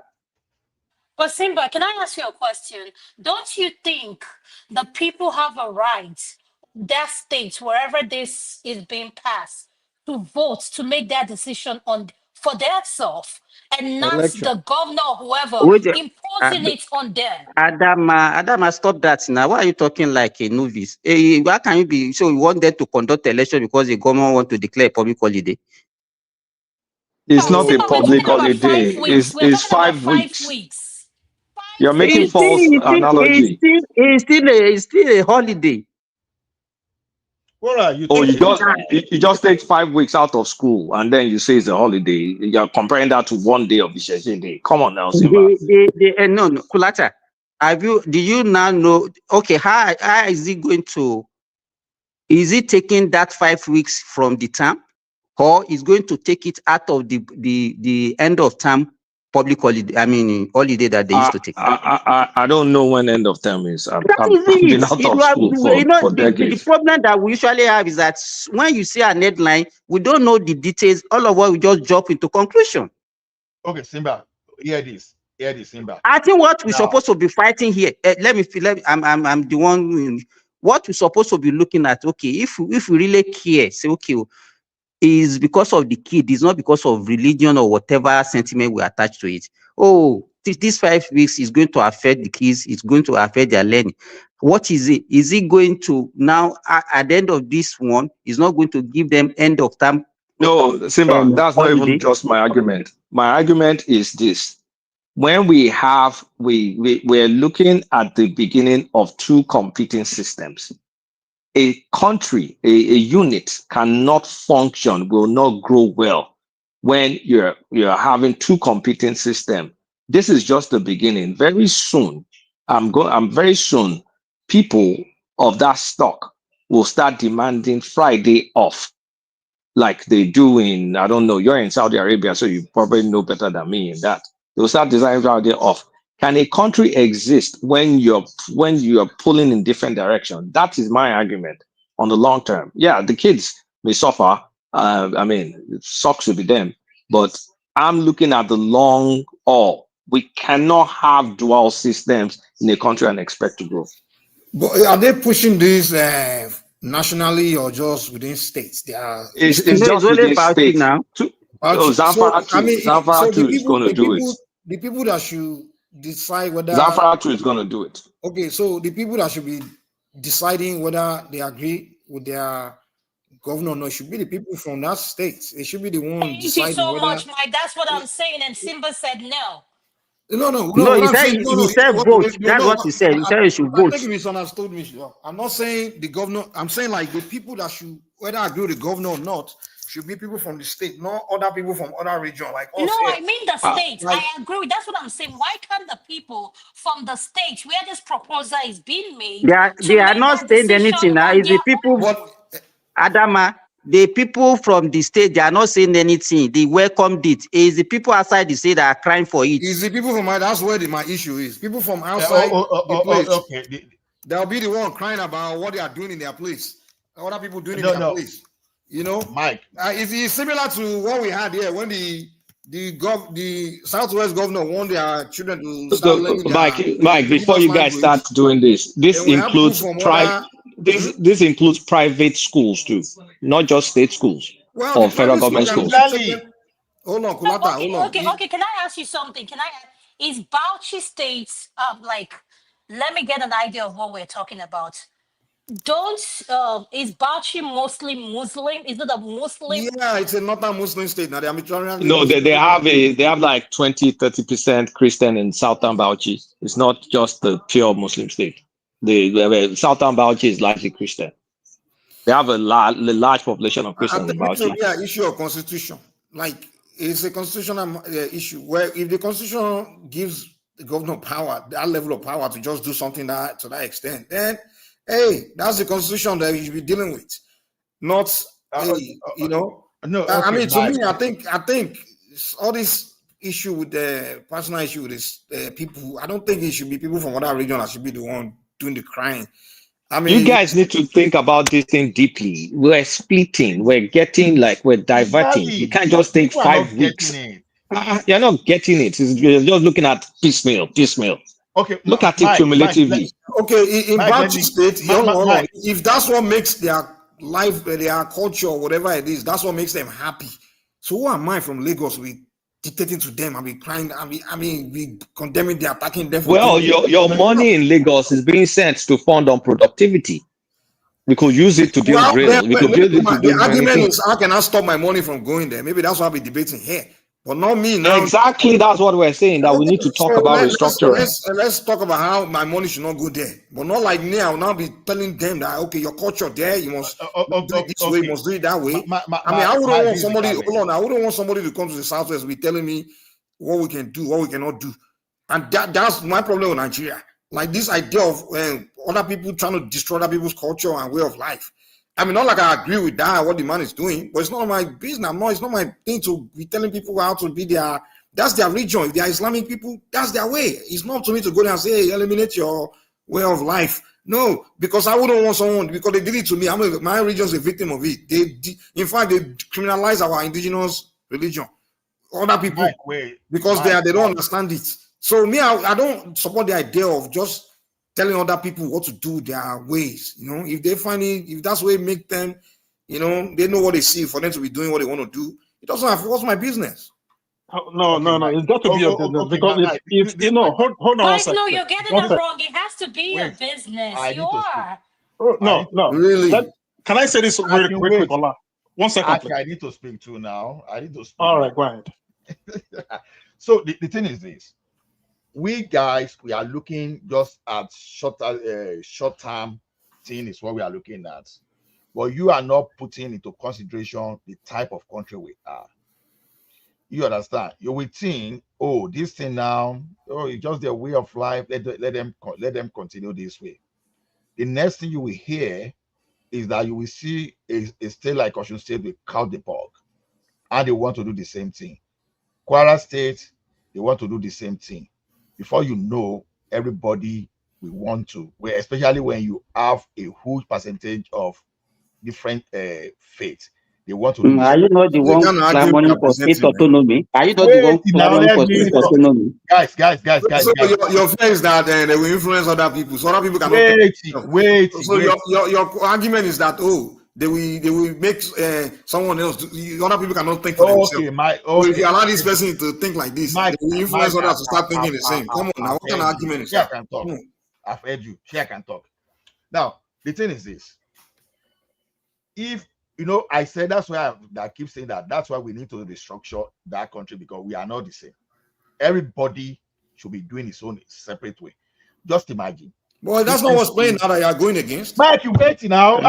May I break breaking news, please? Breaking news. There are 4 states now in the north: Kebbi, Kano, Zamfara, Bauchi, all 5 weeks holidays. I talk out. That's good for them now. Can you see that? Can you see that, Mike? Yeah. So, well, that's good for them now. You are saying it's good for them. If you still come to your state, they are pushing. If you come to your state, so Yoruba people are so dumb that because Northerners can't think. No, that's not the point. You guys are not even getting the point. You guys are not getting the point. So, Ola, you're even insulting your own people that. So we in your Mike, calm down. Not now. So hold on. Hold on. Let me speak too. You've spoken and you don't let me speak. I say I should hold on. Go ahead. The question is this: if things like this must happen, then let us do true federalism, or let us everybody goes his own way. Okay, you have Sharia police in the north. We can't even have in the south. Now you have your Sharia there. We can't even have our own kind of law here. Now today, now you are having your holiday, and tomorrow, if you want to decide for ourselves, we won't. This is how a country should run. You are just contradicting yourself, man. What are you talking about? What you are calling for is what's playing out. Hold on now. What you are calling for is what's playing out, and you are against it. You are saying you want everybody to be able to do their own thing. And some people are doing their own thing. Hold on. You are speaking. Continue to listen to yourself. Let me speak my own. Let me land my own point. Well, I thought you landed now. I don't even know. Okay, go ahead. I don't know when you land. The question is this: it is so glaring that we are not the same in that country. And that is why we are saying, okay, let us use this opportunity. If what we are going to do, let us do it for once and for all. These people, they are demonstrating that they are not the same as us. Okay, now look at when these people now they are using religion to even do their own. And suddenly now I heard Simba now say, oh, everything we are doing in that country is according to Christianity. It is still telling us that we are different. So to me, if you ask me, can I stand that situation whereby, okay, I was saying, okay, you say we should be one Nigeria, and I want to send my kid to the north, to another part of the country to go and study. All of a sudden, during the session now, you now say, okay, everybody on holiday.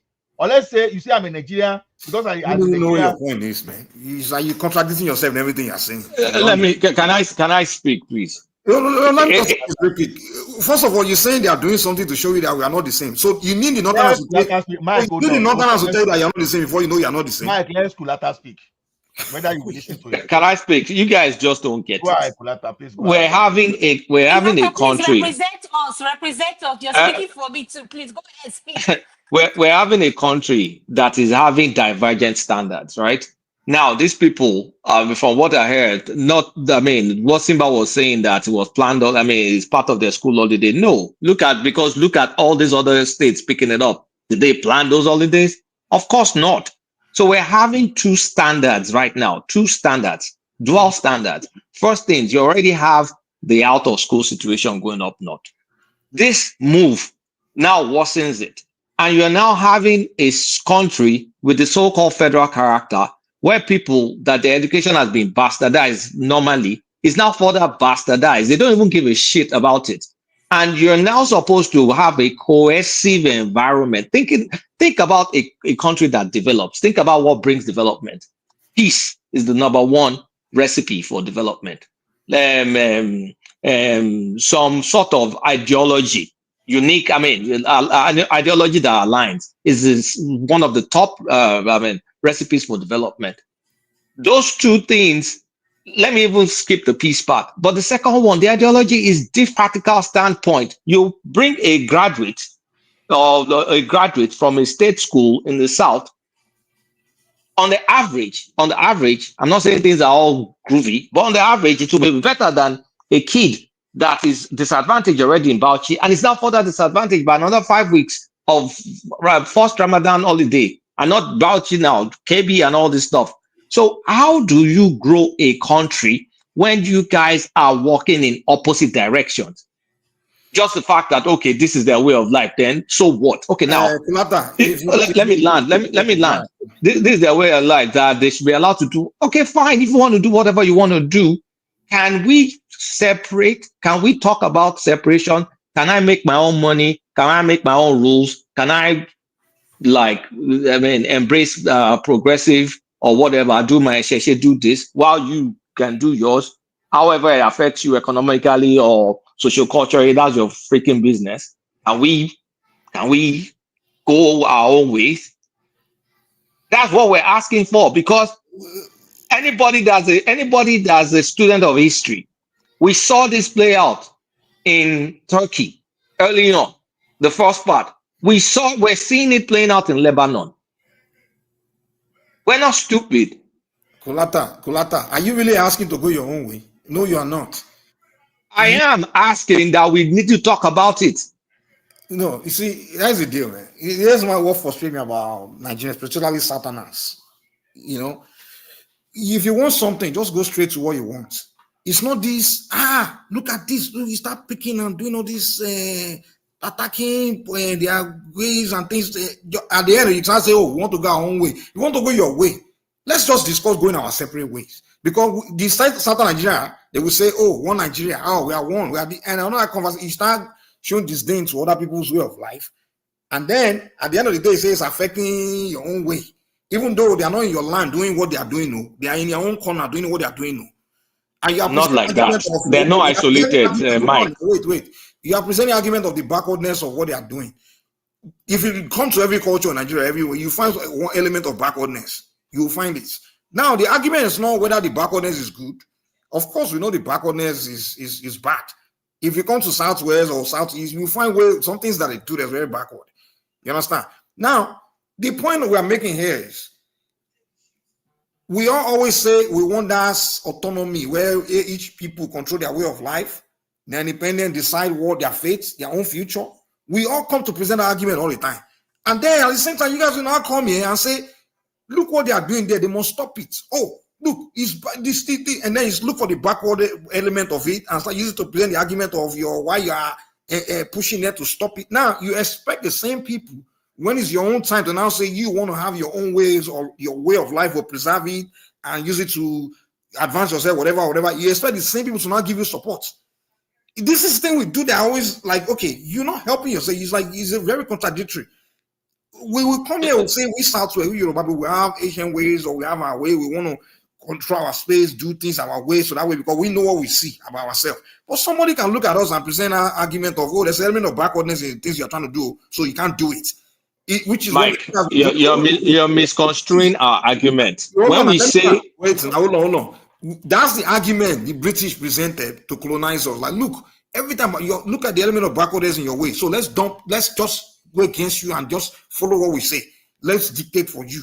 Let's colonize you. And it's the same thing the Nigerian government carried on after the British left, where everybody culture must die. We must introduce this new thing we can't even define. And we are just a country where we don't even know ourselves. Everybody's confused. And people are like just stepping on each other's culture. Because some people move to another region, they don't know that over there, you don't do this because their culture is forbidden. They will do it. They'll say, oh, we are one. So you guys need to get on one page, please. What are we standing for? That's why I'm saying you're misconstruing. You're really, really misconstruing people's arguments. When people say people should be allowed to do this, to do that, they're not talking about allowed to live their life or allowed to follow their own way. They're not talking about it partially, pick and choose. So you do that, but at the same time, you share money. You do that at the same time. The federal government plays Father Christmas. When they talk about that, they're talking about, okay, if you want to fully control all this thing, then fully control your economic activities too. Fully control your security activities too. We're just not picking and choosing that, oh, we stay in this fake federalism and people are doing things backwards. Let me land this point. People stay in this fake federalism, and then you're allowed to be lazy. You're allowed to do backward things. You're allowed to just wake up one day and zap 5 weeks of a child's education. Now it's going to be every freaking year that 5 weeks will be taken away. And we cannot run a country like that, at least not with the way we're structured. That's the point. How does what they do they affect your where you the question I want to ask you, Kulata. How does it affect? When we talk about when you bring someone from there, you bring someone that has a good education, they will tell you federal character bullshit. Doesn't that apply? Okay, let me someone tell that's you. already out. Someone that's already out baked. Kulata, do you know that the school calendar, this thing has been in the school calendar right from the beginning of this session? Not all. Okay, all these states that are picking it up, was it in their school director at the beginning of this session? I'm talking about that of Bauchi.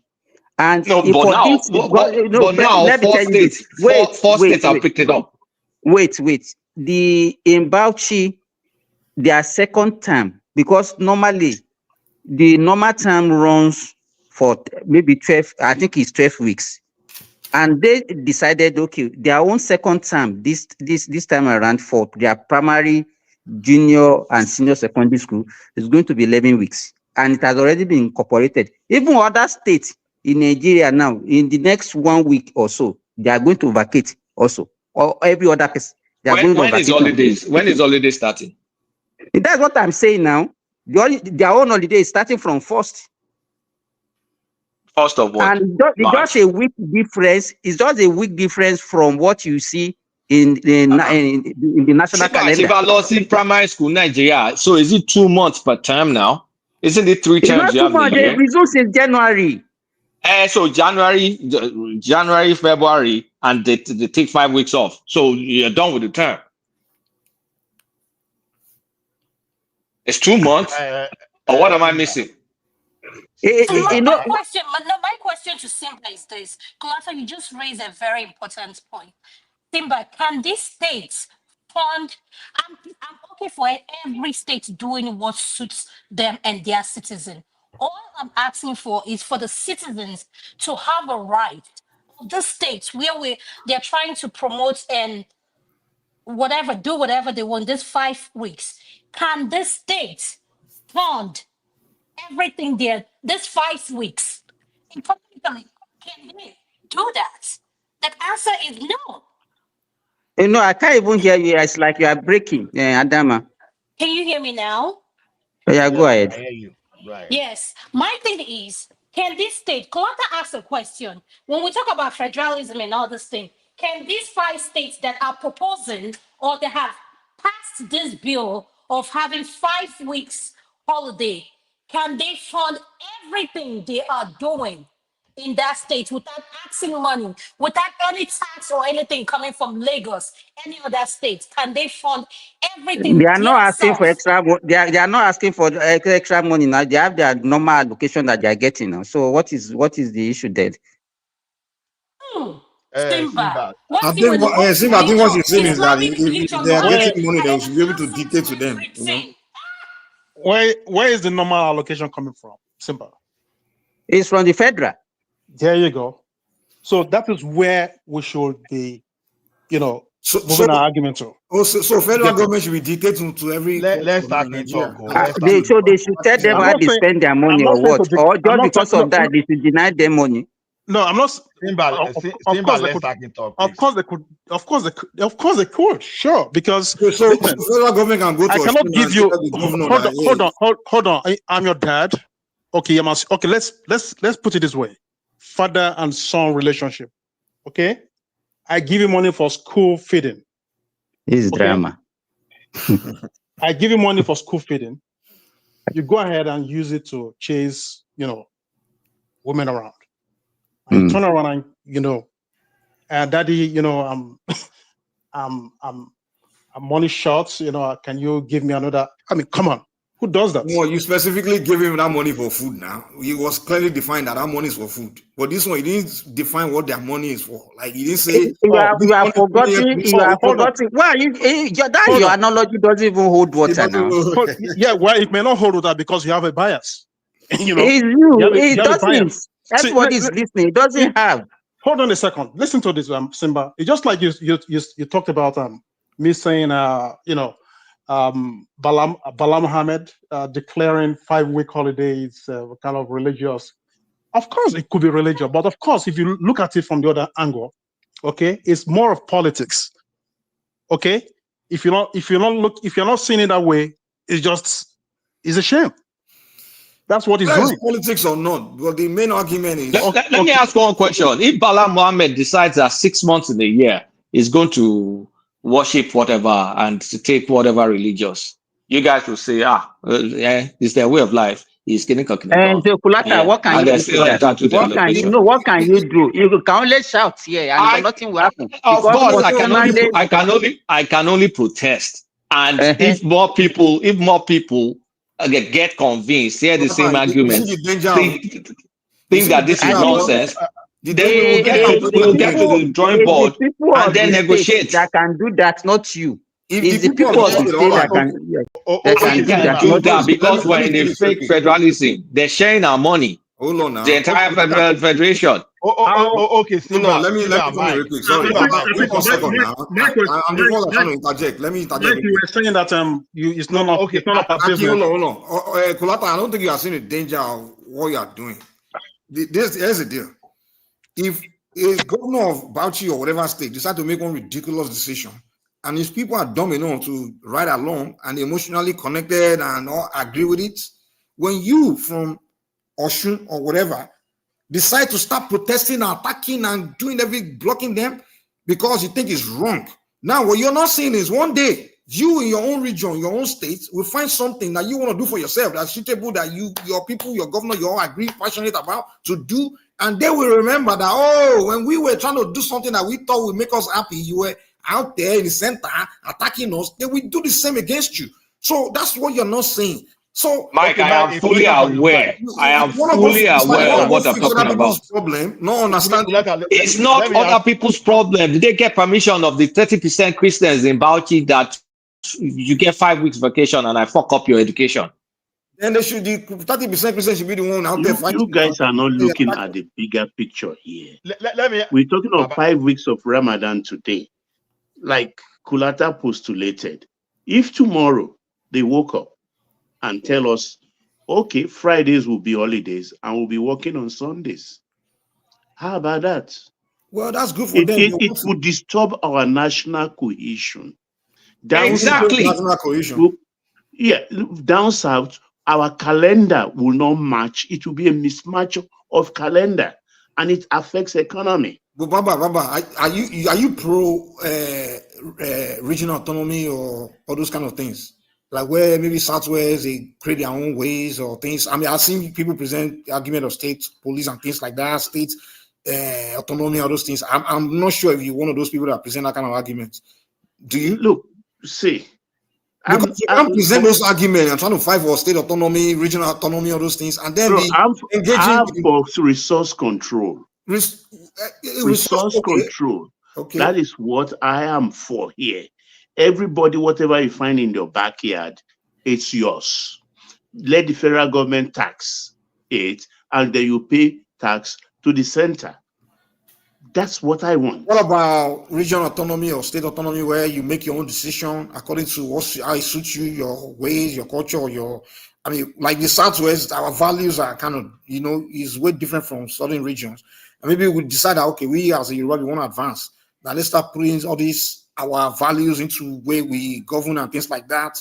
We may come, I mean, to me, I see that as a way forward.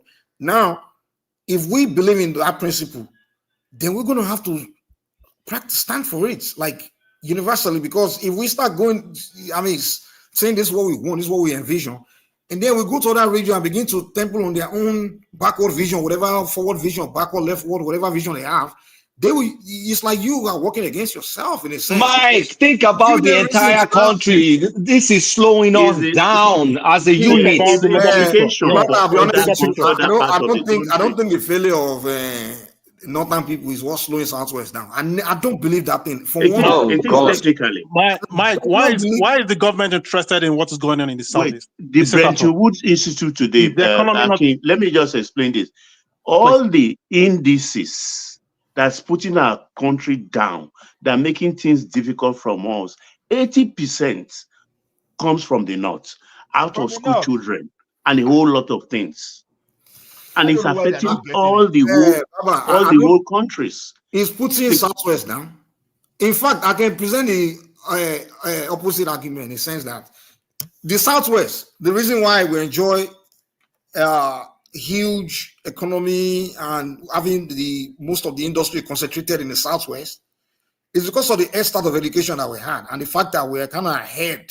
In fact, the whole South, we are ahead of the Northern in terms but we started at the same time. In terms of having the most professionals and most kind of advanced in a sense. So companies feel like, oh, that's a concentrated environment where you find the best professionals, the best. That's why you have the best teacher. You come there.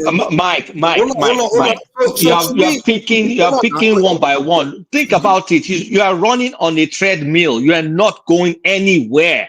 That's the point. No, I tend to disagree. Hold on. Wait. This notion that the reason why your state, Lagos State or whatever, Osun State is not advancing is because of the backwardness of the North. I don't. Nobody's arguing that. That's not nobody's argument. You made that. You guys are. Wait, there are implications. Mike. There are implications for very poor mark. Hold on. Economic score mark for the country. If, for instance, with those indices, because of that, Nigeria could not get 6% for a loan. It goes to 10%. Whose fault is it? Because of which indices? Let's say, for instance, other regions are not advanced. Wait. We in the South, we haven't arrived, and we are worrying about other regions. We have not arrived. We are moving at a pace other people are not meeting up with. That's the question here. That's the implication. Baba, see, Mike, you are not getting this thing. See, the problem that is happening in the country today, Awolowo said this thing, I think, in the late 50s or early 60s. That people you are not training today, that they will be the problem for the country tomorrow. that when you look at the insecurity and a lot of things that is dragging the country down today, you will tend to agree that Awolowo was a prophet. He wasn't a prophet. He just used scientific evidence. No, Mike, don't listen to yourself alone. Let others contribute. I'm listening to you now. Go ahead. Now, the question is this. You think what they are doing in the north doesn't affect people in the south? The question I want to ask now is this. If Lagos now want to take all its VAT today, if South decide to take all its oil money today, will it affect the north, the northern part? Of course, it's going to affect them. Mm-hmm. Now, our education that you say we have in the south, it has been diluted. And how did we start on this trajectory? The day they introduced federal character. You are from Southwest, you score 240, just because they want to give 10 slots to you, they say, okay, you cannot go more than 10. You now start looking for some other state to bring 10 from there. Maybe they score, let's say 200 or 190. But because they will mix up with you. What did you do?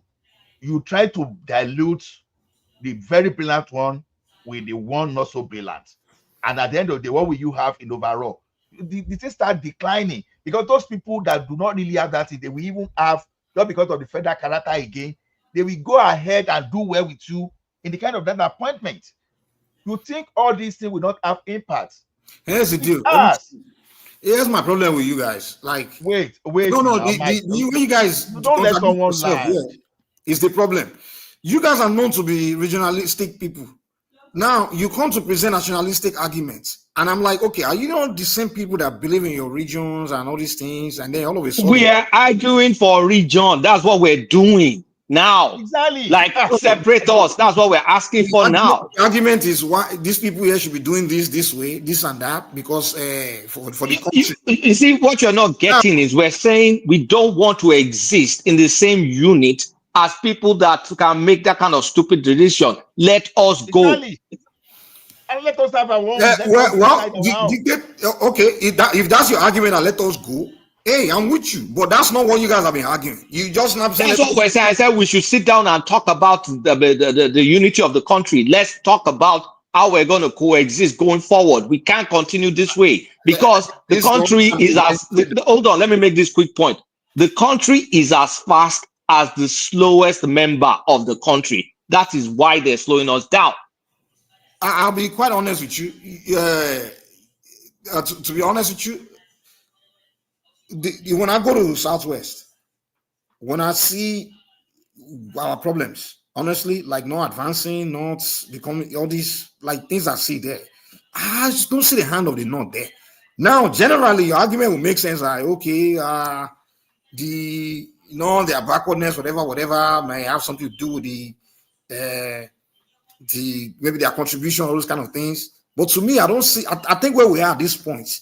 Because you're not putting it together. Because if they had let us continue the way we were going by ourselves with all our companies, even the UK embassy, if we had continued on that path, we will not have this rot that we're all stuck in, that everybody is waiting. Because if our resources had been kept in our region and we have been growing the way we were growing, who cares? I mean, nobody will care. The way we're backwards is because we have to share resources, and before we only had to share resources to state governors, and that was it. If that didn't change, we will be far ahead of where we are. And we won't be thinking about anybody kind of making 5 weeks stupid holiday. You sound like the argument you are presenting is that your resources don't represent your hand. That's why we are backward. We are not where we are. We are backward in the Southwest. Yes, we will have made more progress if they had left that trajectory from the 60s to continue. Okay, so the 100% resources. So money is the reason why we are backward in the Southwest, really.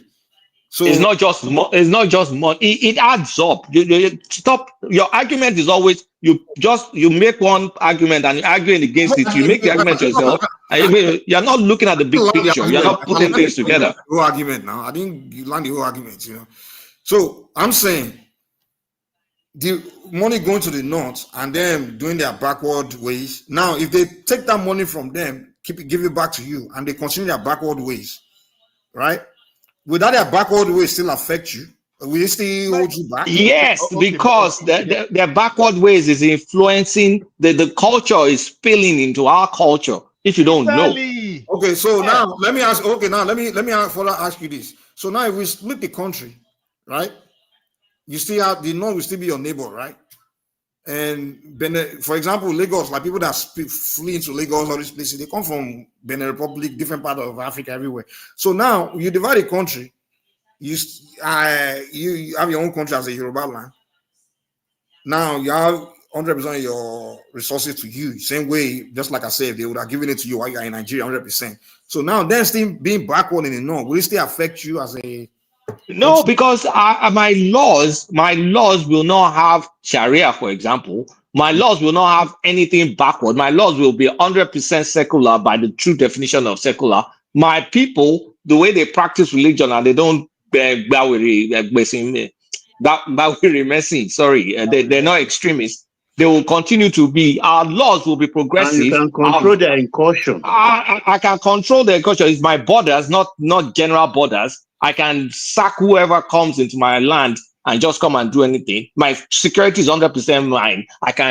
My people are the ones going to like control every parastatal, every freaking thing. So how will a neighbor?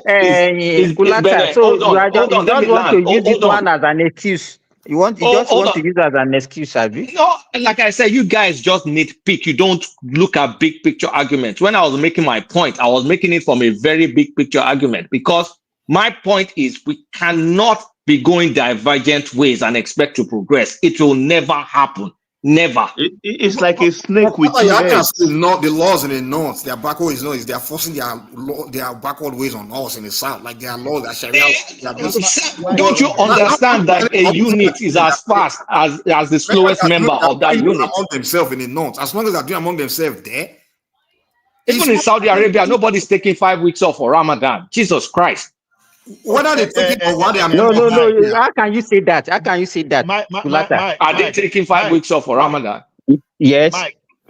Okay. Whether they take 5 weeks off in their region while they are in Nigeria or when they are away from Nigeria, it's the same. No. As long as they're not forcing their 5 weeks off on the southwest. Okay, Mike, you said this. Mike, it's not the same. Let me ask you a question. Because you like micro picking now, let me go micro now. Now, we drink beer in the south, right? But the northern parts, they get the largest portion of our VAT. But you take bottle of sure about that? Yeah. Wait now. You take bottle of beer to Kano, and they broke it because they want to do Sharia. But they have the largest part of the VAT. Is that affecting you, a Lagosian, or it's not affecting you? Ola, let me help you buttress the point. I'm a Southerner. Let's say I'm going to Sokoto on the road. I'm driving. In my car, I have about 6 cartons of beer. I got to Kano. Isba asked me to open my boot. I opened it. They found the beer. They took them down and started breaking them. How about that? It's not a case. No, I don't. But I'm just giving you an example. One, it is permitted in the state I'm coming from. It is my right as a Christian to drink to stupor if I so desires. So what I'm driving through is in my same country, and I got to a point, somebody is seizing my beer, I'm breaking it. Baba, as the argument is like arguing against state law. You live in the United States. You agree with me that in different states they have different rules, right? Not as extreme as the one we are talking about now. Like we're talking about different rules of driving, obtaining driver's license, different rules about taxes, and this is different. This is fundamental to our well-being, our ordinary existence. Look at, for instance, beer. Okay. I mean, you know this. What I just said is correct thing that could happen to any Southern Christian traveling through states in the north, having beer, alcohol in their boots. It will be seized. Okay, here's the deal. The business that took someone from Southern Nigeria to go to the north, if you split Nigeria, that same business will still take you there. You had a reason why you decided to go to the north. You saw something there that took you there. And he has No. I'm going to visit a friend. I'm going to visit a friend or attending a party. Okay, you want to attend a party, exactly. So that your friend, whether you were one Nigeria or divided Nigeria, that your friend is still your friend. If he's still doing that party, he's still going to invite you. So the deal is you don't understand. No, but you I'm now subjected. I'm subjected now to Sharia law, which I did not sign into. But Baba, I agree with you. Yeah, they have Sharia in it. No, they do. They have that. That's their way, right? Now, the argument is if you drive there, they not subject you to different rules, and it's the same country. Whereas in your own states, in the south, of course you have freedom. You can drink a beer, have your beer in the car, whatever. So now we present argument and I say, oh, now they have to change their way to make me happy, or we divide. Okay, now they say. No. Hold on, wait now. Now, we divide. That way, they're still going to keep that Sharia law. Now, the difference is, while we are together, when you drive there, you can still kind of claim some kind of right argument because you are the same country. And they will say, okay, well, we have to accommodate you because we have the same country from the south. But now we divide. We become different country completely. Now, if you go there to visit your friend, you don't even have any argument because you don't even belong to their society. You have no connection with them. So it's even more. Look, that is understandable, Mike. If I'm going to Saudi Arabia now, I will not buy teachers or a whiskey from duty free so that I can take in the hotel. I know it's an offense. I'm going to another country entirely. But in my own country, if it's one, why am I not free? Why am I going to subject myself to what entails in that state, which I'm just driving through? I'm not even stopping there. I'm on my way to Katsina. Baba, freedom is subjective now. It's kind of like in the United States. No, Mike. They outlaw, right? Somebody from another state can say, "Oh, I'm not free in my country because now if I go to Mike, what I can deduce from the arguments is you are the one talking about true federalism, but at the same time you don't want it. Yes, Simba, we cannot practice fake true federalism. You cannot stifle my rights while you are still collecting my money. Let us just go to full federalism all the way. All the way. I agree, but because they collect your money doesn't mean they have to change their ways. All the way. What are we talking about? No one agree with that money, the way people share money, the way they share that money. No one agree with that. Okay, let me say this. Okay. I'm not telling you how it affects us now. Okay, South, for example, the people that their money share the most is the South people, like Ijo people, for example, or Ishekiri, they produce the most oil, right? Now, Ishekiri man will now start telling you that, okay, your state or in Yoruba land, I want you to ban worshiping Ogun or Shango or something like that, because it's my money that you are spending in your state. How has Ogun's worship affected anybody in the South? How has Ogun's worship affected any even indigene of Oyo State first? Let's even start with Oyo State. How? No, you didn't get my point. I'm saying you saying because they share your money, most of your money, right? You're making your argument. Your argument is like you're arguing for perpetuity. You're arguing for perpetuity of let's continue what we're doing and let everybody have rights. No, it doesn't work that way. Can someone from Ijo land or Ishekiri, or one of those tribes that produce most of the oil, right? Can they now come to the Southwest, see your culture, maybe they want to live there, and they see your rules, the way of things, and they don't agree with it? Or let's say this. Okay, if Southwest decides to take 6 weeks off for Ogun worship, hold on, let me make the point. If Southwest decides to take 6 weeks off for Ogun worship, someone from Ijo land should say that, what the hell will I want to be in the same country? Let me use another view. Okay, for example, when a Southwest governor say, okay, you want to introduce the Yoruba language in the curriculum in the Southwest, right? Can Ishekiri person, or where they produce a lot of the oil, right? When Nigeria share, now come and say, no, you guys cannot do that because my money is what's being shared in your state, or things like that. It's the same argument. Ishekiri won't even say that because Ishekiri and Elijah, they're mutually intelligible. What about Ijo? Use another example. You're running from my phone. Use another example. Mike, you're making a lot of hypothetical, okay. you know. It's not different, man. You are saying because your money is what's being shared, so you have to dictate how they do things. Look at this way now. We are in the same country. That's why this argument is happening. Now, you have Mike Enterprises and you operate in the entire 36 state of the country. Now, they are shorting the economy of that, of part of that. Okay, let's say the northern part is like 18th state of that country. They are shutting the economy of that state down for 5 weeks.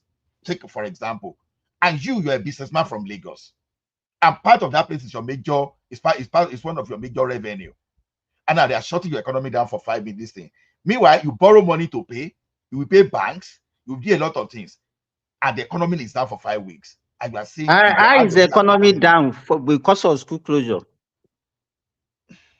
Oh, you understand the Baba Rubo. Oh, you understand. You can't just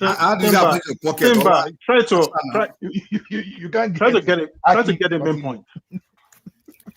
You know, if you want to discuss autonomy, I mean regional this thing, let us discuss it based on you are private school. Why are we trying to now say because of one action that they have taken, then you people now start ranting? Oh, then we have to go our separate way. We are not going to give them money. Why are we looking for excuses? Let's bring it down. Let's bring it down to you.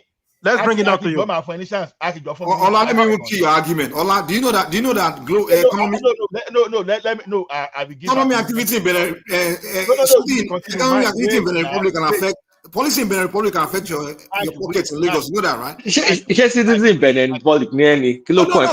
No. That argument of what they do here will affect Mikey. Listen, the economy. In fact, economic policy in America can affect your business in Lagos. Simba, while I was in Intercontinental Bank, we have Senate building in Zaria. That Senate building you see in Zaria is where we are the largest traffic of our electronics banking whenever the school is in session. Whenever the school is not in session, we used to go down drastically. That is the effect of when you have closure. You understand? Just for like 5 weeks you are talking about. So I work in a financial institution. Those in school, they will go into the society and redistribute it. You are looking for a point. What are you talking? Are they taking them away, or they are not? They are not going to their life. I will continue. Simba Akin, please continue. Akin. Yeah, I just wanted to make an example. So Simba, right? Look, just for example, you have your clinic that you run in Bauchi State, okay, and they are closing it down. Well, they're closing the economy down for 5 weeks. 5 weeks. Tell me how you're going to generate income for your workers. No, why are we? Let me tell you this. Why are we emphasizing these 5 weeks? 5 weeks. I'm telling you, they have a schedule, their own calendar, which they have incorporated into the term break. This is their own term break. They schedule it to fit with Ramadan. Come on, Simba. Stop doing this now. Stop doing this. Economic down for 5 weeks now. That was what they did. Now go and read it. I'm very sure most of you have not read. Okay, I've read it, Simba. I've read it. So explain to me the 5 week break that Kirby planned, Zamfara planned, and when you start, hold on, Kulata. When you started your argument, now you are not aware of the Kirby, and you only came here because of the budget. No. I came here. No. I came here and I said Zamfara 2 is doing it because I read that Zamfara 2 was adopting it. So if they are adopting it on a whim, tell me their 5 week planned break. I'm just speaking about the one of Bauchi, which they have asked you, and I asked you because we both went to school maybe around the same period. Tell me when we had a 2-month term in primary or secondary school. They have not finished the term. When they finish, they will continue. Continue, Kenny. Simba, is Bauchi State part of Nigeria? And so, what is your point now? Well, answer the question now. Is it part of Nigeria? It is. So as a result, they cannot do things differently from maybe Lagos State, Kaduna State, and of course other states. Okay. But are you aware that wait, Akin? Are you aware that there is a variation from state to state in their resumption day and closing date? Yes, I know there's variation, of course. Yeah. So what are you talking about? So what's the difference now? So because because there are variations, then I think what we should be arguing is how can they recoup if they're supposed to spend, let's say, 12 weeks in the term and they are spending less. That is supposed to be our discussion if we really care for these children. If you are not bringing politics and religion into this thing. Look, I never said I cared about the children. I care about being in the country with people that make those kind of decisions. So for that's what I agree with Kolata. Like I don't like sharing country with many Nigerians, many region in Nigeria. I agree with that argument. If we don't want to share country, let's present the argument of not sharing country. That's my argument. That's my original argument. Let's talk about it. Kolata just see this one as an excuse to actually project whatever is planning. Mike, the economy in the southwest. Dia and some Aqua is talking through Mike. This is not Mike talking. Because this is not my region of Simba. Mike will discuss this thing later. I know. I don't wait. Later you will see what we are talking about. But this Simba, he just like to cause I can please continue. Yeah, so I wanted to ask the sit-at-home in the southeast. How is it affecting Nigeria? Even the federal government is interested in it. Thank you. Thank you. It used to affect our productivity now. You understand? That's what they choose to do. Well, that's their thing. I mean, but we're a country now. We are supposed to be. It's kind of like saying a man that like Dangote, for example, if he shut down his company, you affect Nigeria economy. That's his business.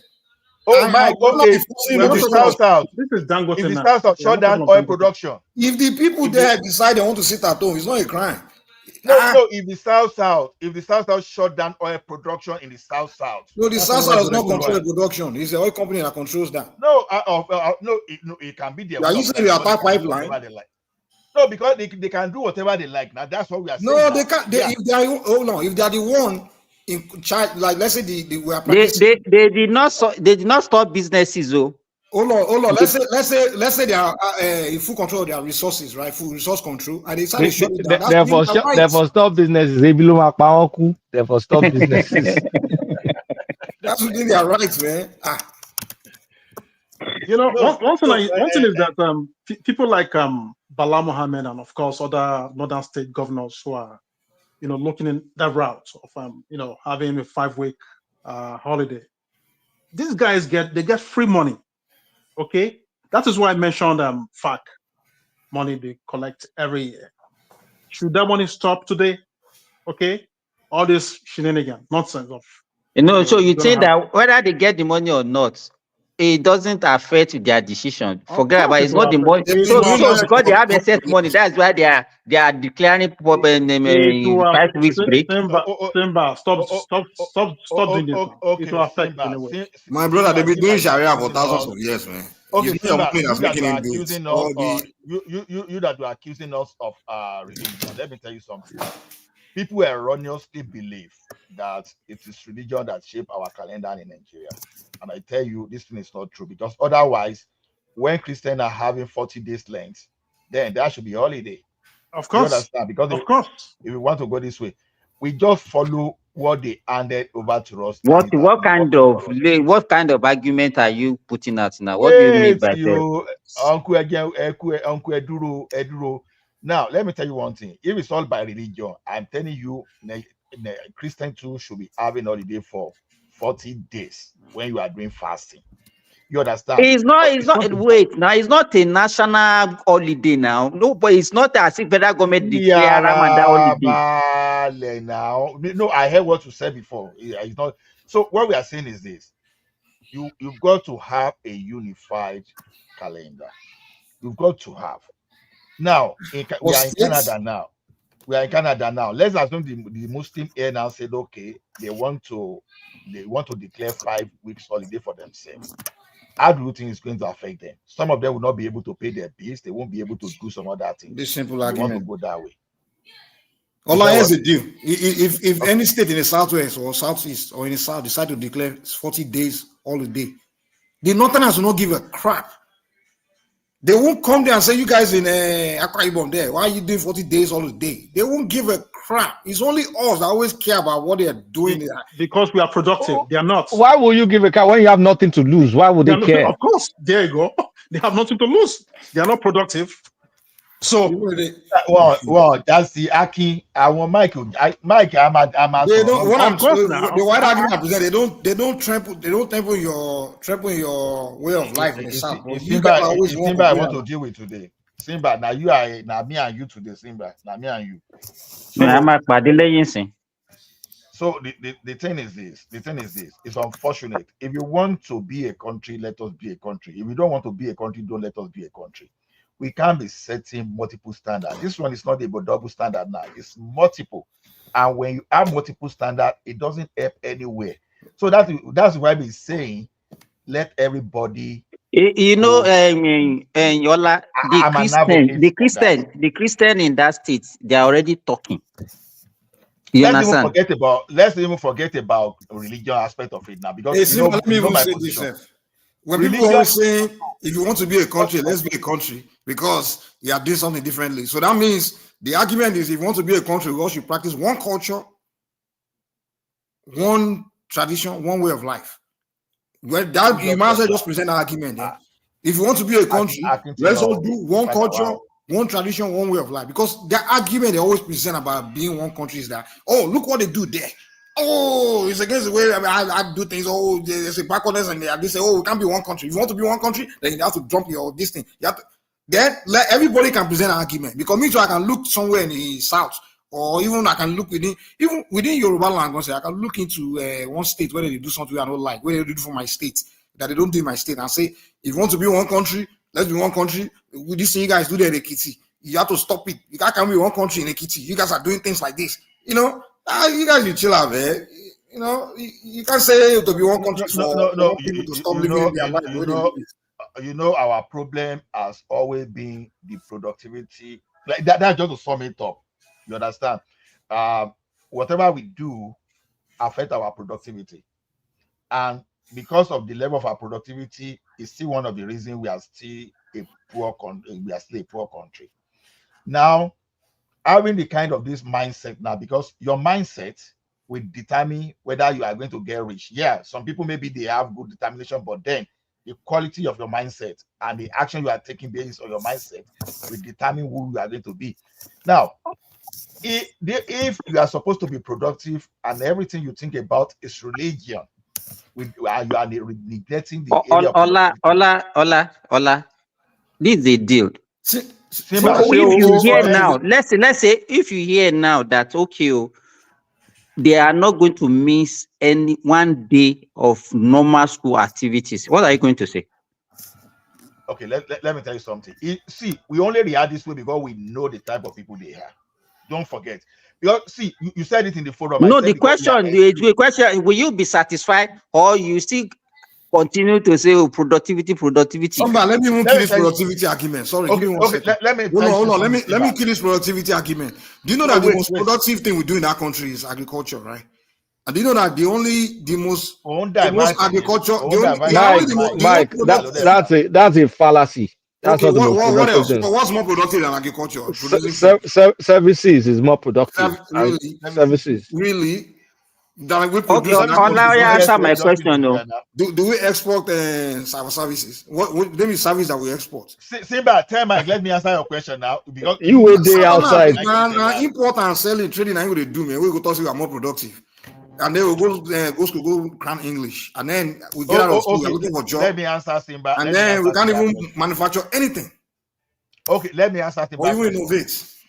Okay, Simba, wait. The thing is this. When you see people react in a particular space, it's just because of the experience of that space. Now, this is a deal. If America is announcing this thing that maybe a state in America will be having different calendar, we may not be having this type of discussion because we are so sure that maybe they have a way they want to do things that will be better. You understand? we are not, they are not, maybe a state that we've never known for lack of productivity, that we've never known for extremist behavior, that they are doing the thing normally, orderly. That it's not as if they are protesting like what we call it, a vanity upon substance. So if they bring policy, you will say, okay, maybe it's innovation. You'll be looking, okay, maybe they are trying to do something better. But in a country that that the same mindset that brought us backward. So are you saying, just wait. Are you now saying they are going to take 5 weeks out of 12 weeks they're supposed to spend a term, and they will only spend 7 weeks? That's what you are saying? You are not getting it. I don't understand whether let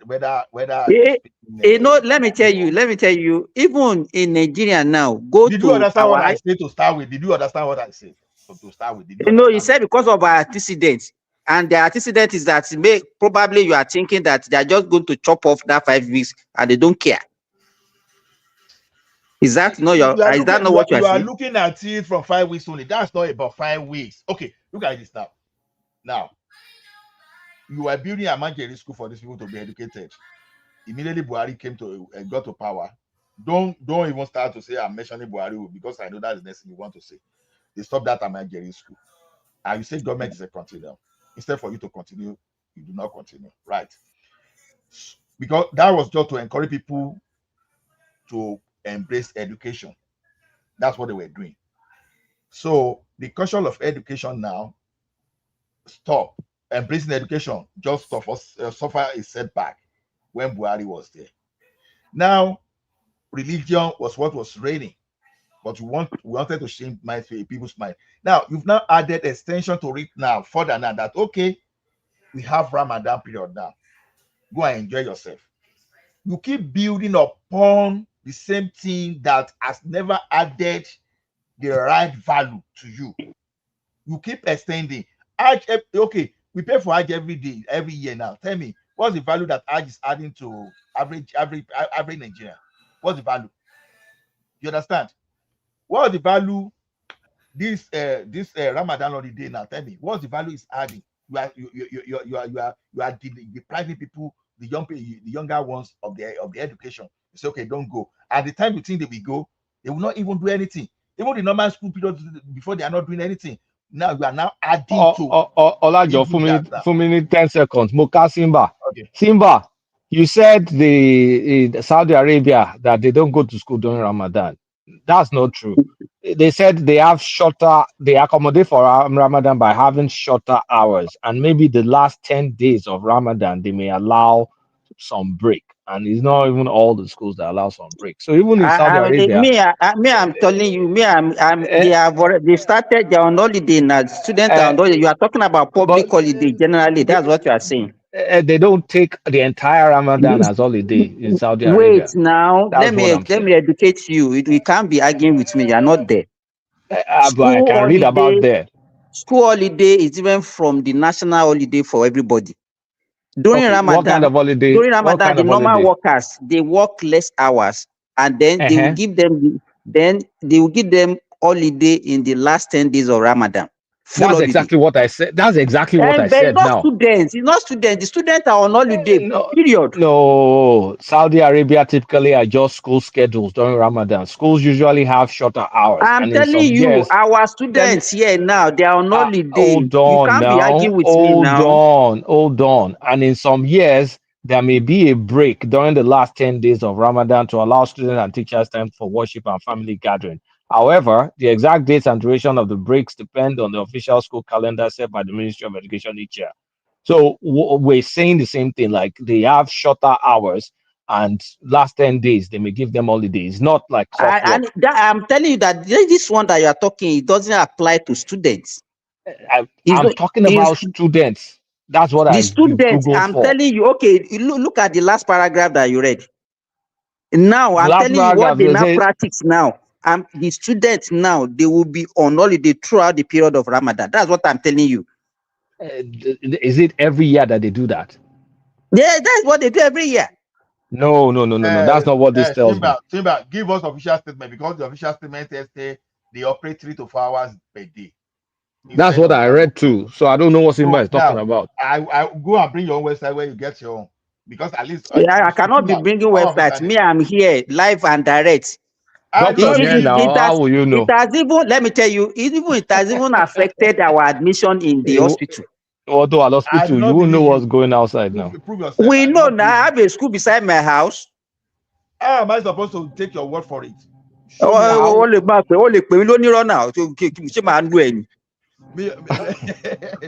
evidence. No, I'm not accepting that. Because when we log on to Saudi now, they are saying they operate 3 to 4 hours a day, and you are telling me. So will you know more than the website? There? Show me the evidence. From what Kolata I read, he said, however, read the last paragraph that you read. However, the exact dates and duration of breaks depend on the official school calendar set by the Ministry of Education each year. But they set it each year, but the general guideline is they are short hours during Ramadan. Okay, if I don't want to generalize, I'm telling you now that the official calendar for this year is a public holiday through Ramadan for the schools. Let me check for this year. Ramadan Saudi John I don't know. Ramadan máa ka ẹmú Canada ìjọ kan tó jẹ́ pé aago mẹ́wàá alẹ́ ló máa break tí wàá break ní tó jẹ́ pé díẹ̀ àti break ní 4 o'clock tó jẹ́ pé ilẹ̀ ò ní ṣú until 11. Oúnjẹ mélòó ni mò ń jẹ tẹ́lẹ̀? Gbàgbé yẹn, I eat only once in a day before, so it doesn't make any difference to me. You know, people in the north don't even see you as a true Muslim. And are you even a Muslim, to be honest? You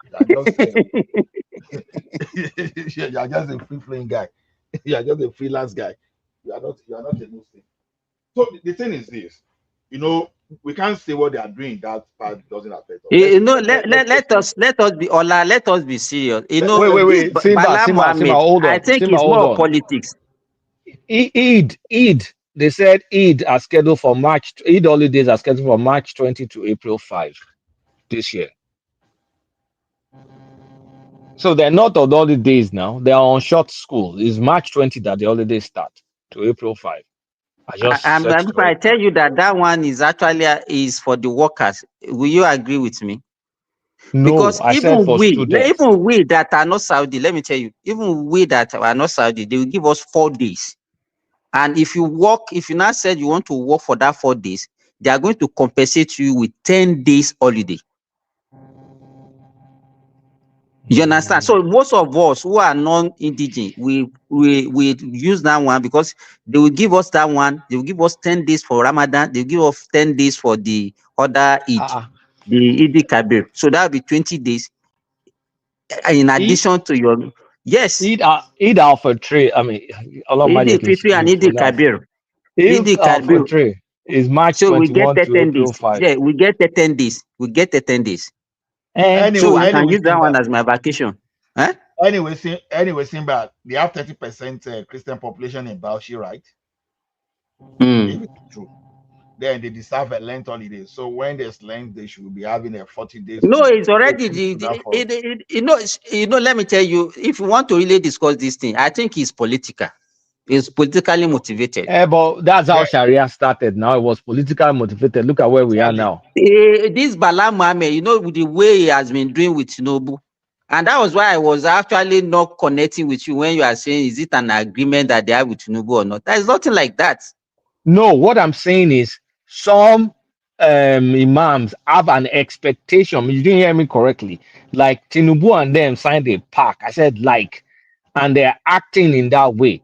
Did you see some Sharia people saying that they're disappointed with the Muslim ticket is a big disappointment, and they're acting entitled? Like the fact that we have a Muslim ticket means they should kind of like allow Sharia to run wild. There might not be any written agreement. It might just be at their I said they are acting like. I didn't say they reached. They're acting the way Tonche want an agreement, agreement. It is an entitlement mentality in Montreal zone here. Simba politician Simba who come and decide. They're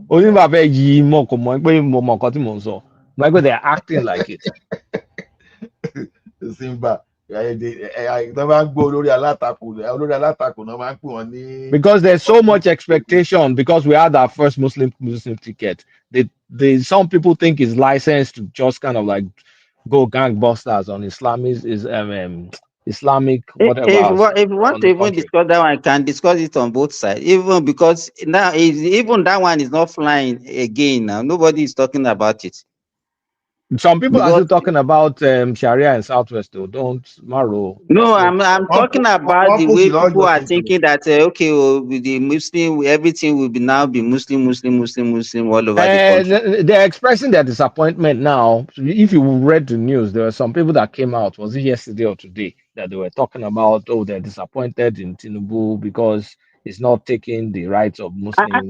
Actually, you know, in Kulata, if you want to talk about it,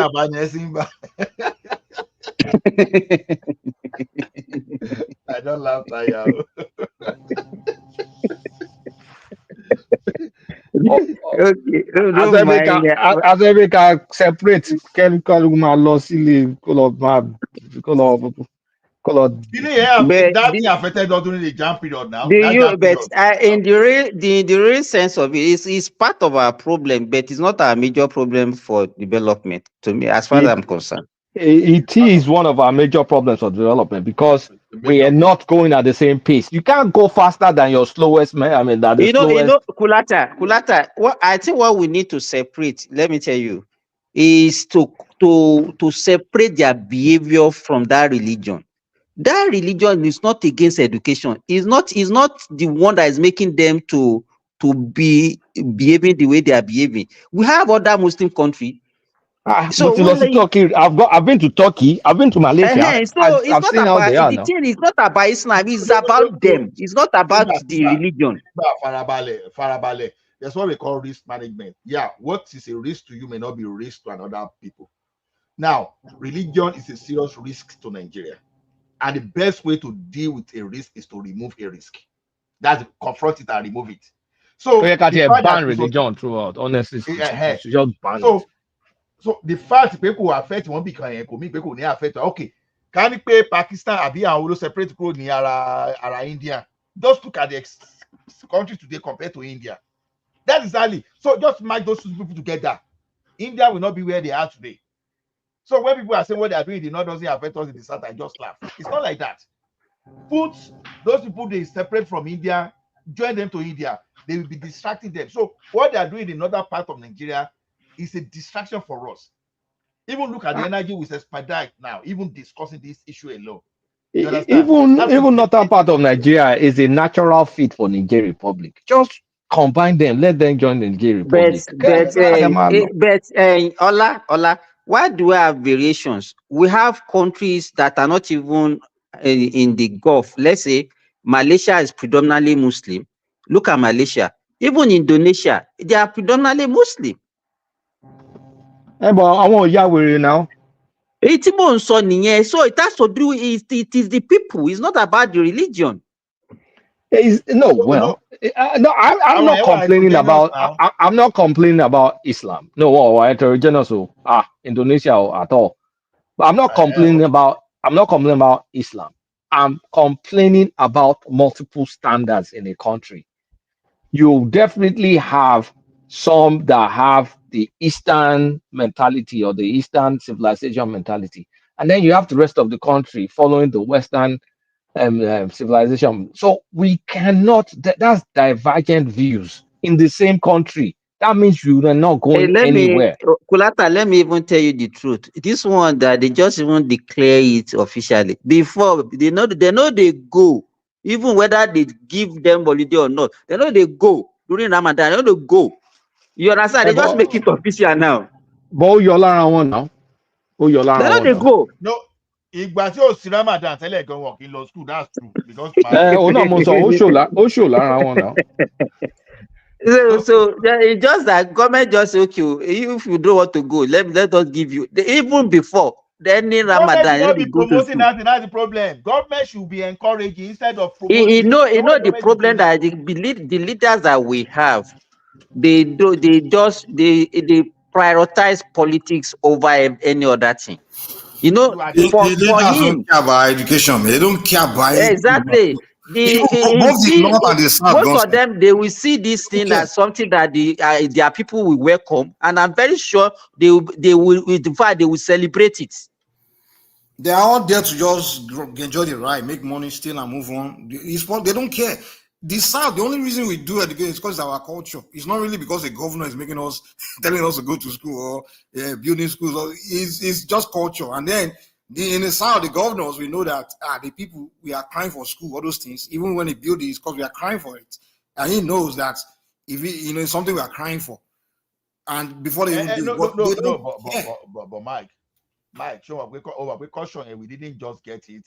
If not the like of Awolowo, that's it drove that culture aggressively, and the thing now moved from generation to generation. That is exactly what we say. So if you start it today, if you drive the right, even this same Awolowo was educated now. No. He also attended school, so the culture has been there even before he was born. So what are you now talking about? I don't want to give credit to, but one thing I can say about even other Africans always see us and Caribbeans, they always wonder why Nigerians we like to go to school. We just like education so much. Even in America here, we tell our children to go to school. Whereas I see some Africans, they don't tell their children to go to school. Black Americans, Caribbean, they don't do it. But Nigerian, we southern Nigerian, Yorubas, Ejo, Igbo, Benin, people from that southern part of Nigeria, we just value education so much that we always make sure our kids just get educated. So it's that culture. So it's not, that's why I say it's not really like our government in the South is the one making us get this education that we're getting. Now, across board, Nigerian leaders are all useless. They're not there to, focus on the people advancing or anything. They're just there to loot money and do whatever. So in the North, they just haven't adopted that culture from us. And gradually, some Northerners that spend time around Southerners, they begin to realize that this is our, and most of them grew up around us. They believe in education because they grew up around us. They see that, these people in our school, I want to catch up with my childhood friends. But they are the ones that will go there and start declaring 5 weeks holiday. This Bala guy, should be educated. Why is it? It's part of his education. Is Bala grew up in the South. It doesn't matter where he grew up. Should be going to school. Forget those ones. Kulata, he did that for politics. He did that for his people. They will hail him for this decision. Believe me, they will like it. Our Southern leaders are going to school. He's just giving what the people wanted to them. That's it. Are compatible with a lot of people. There's a compatibility problem. So let's just let them go. Let us go. I said, they tell you, I know waiting they happen for that place. Even before when they don't declare it officially, they don't go. They don't go during Ramadan like this. None of them will go to school. Even the workers, they don't go to work. I want us to start talking about how to restructure. Before I used to be silent on it, but now I don't think I can take it any longer. To me, where my frustration comes with the Southerners is the things that we say we want, we don't really focus on it. We begin, even when we want to talk about it, we don't talk about it directly, like, okay, this is what we want. Let's put our foot down and let's focus on it and let's get it done. But it's kind of similar to the South and we say we want Biafra. Okay, make the move to get it now. What's this crying about it? Just and then they start talking about but okay, the move that they're making other ethnic group. I'm like, is that the way to get to Biafra? The tax. Okay, look at the tax reform now. That's some sort of restructuring. Look at the way those northern governors push back against it. Just a small percentage. Say you give states that produce more and consume more. You give them more VAT. You keep your own VAT more. Look at the wildlife cost. How many Southern? How many of the rest of the South jump behind Tinubu to say yes, this is it? The entire South did. The entire Southwest did. The entire South. All of them. No, entire south and southwest. They did southeast. Yeah, that's what I'm saying. And so the South themselves, like we are so against each other. Didn't know our sworn enemies. You find them in the South. You understand? So when you already have a region of the country where they are just fragmented, they hate each other, we look weak. Because there's no reason why Northerners you have mouths we dictating or we doing anything in that country, because they don't have the leverage to even be dictating anything to us. But because they speak on they know how to come together and just be on the same they page. have the indirect rule through Islam. That's why we're complaining about national NSCIA. That why is the Sultan of Sokoto the permanent president? They use that Islam to do politics. So Islam is their strength, man. That's your argument. Islam is their strength. No, that's their strength. That's the strength, especially of the no wonder they Caliphate. celebrate it now. That's their strength now, and that's how you see many people now thinking Sultan is the head of Islam in Nigeria. Like who died and made him head of Islam? Like we didn't have Islam in the religion is he helped like we didn't have Islam in the world since 15th, 14th century. We've had Islam in the world since then. We've had Islam in the Ilorin since God knows when. So it's now Sultan that came in 1805 that will now come and teach you Islam. The thing they vex me. Ìṣòwò àwọn Simba nìyẹn náà. Àwọn Simba náà wọ́n máa sọ pé. Ọ̀ṣun ni Simba ti wá o, even though na Ilorin guy. Don't mind. You know when I read about how they are pushing for Sharia in Osun, so just said, oh my goodness. I said, where did we even get this thing?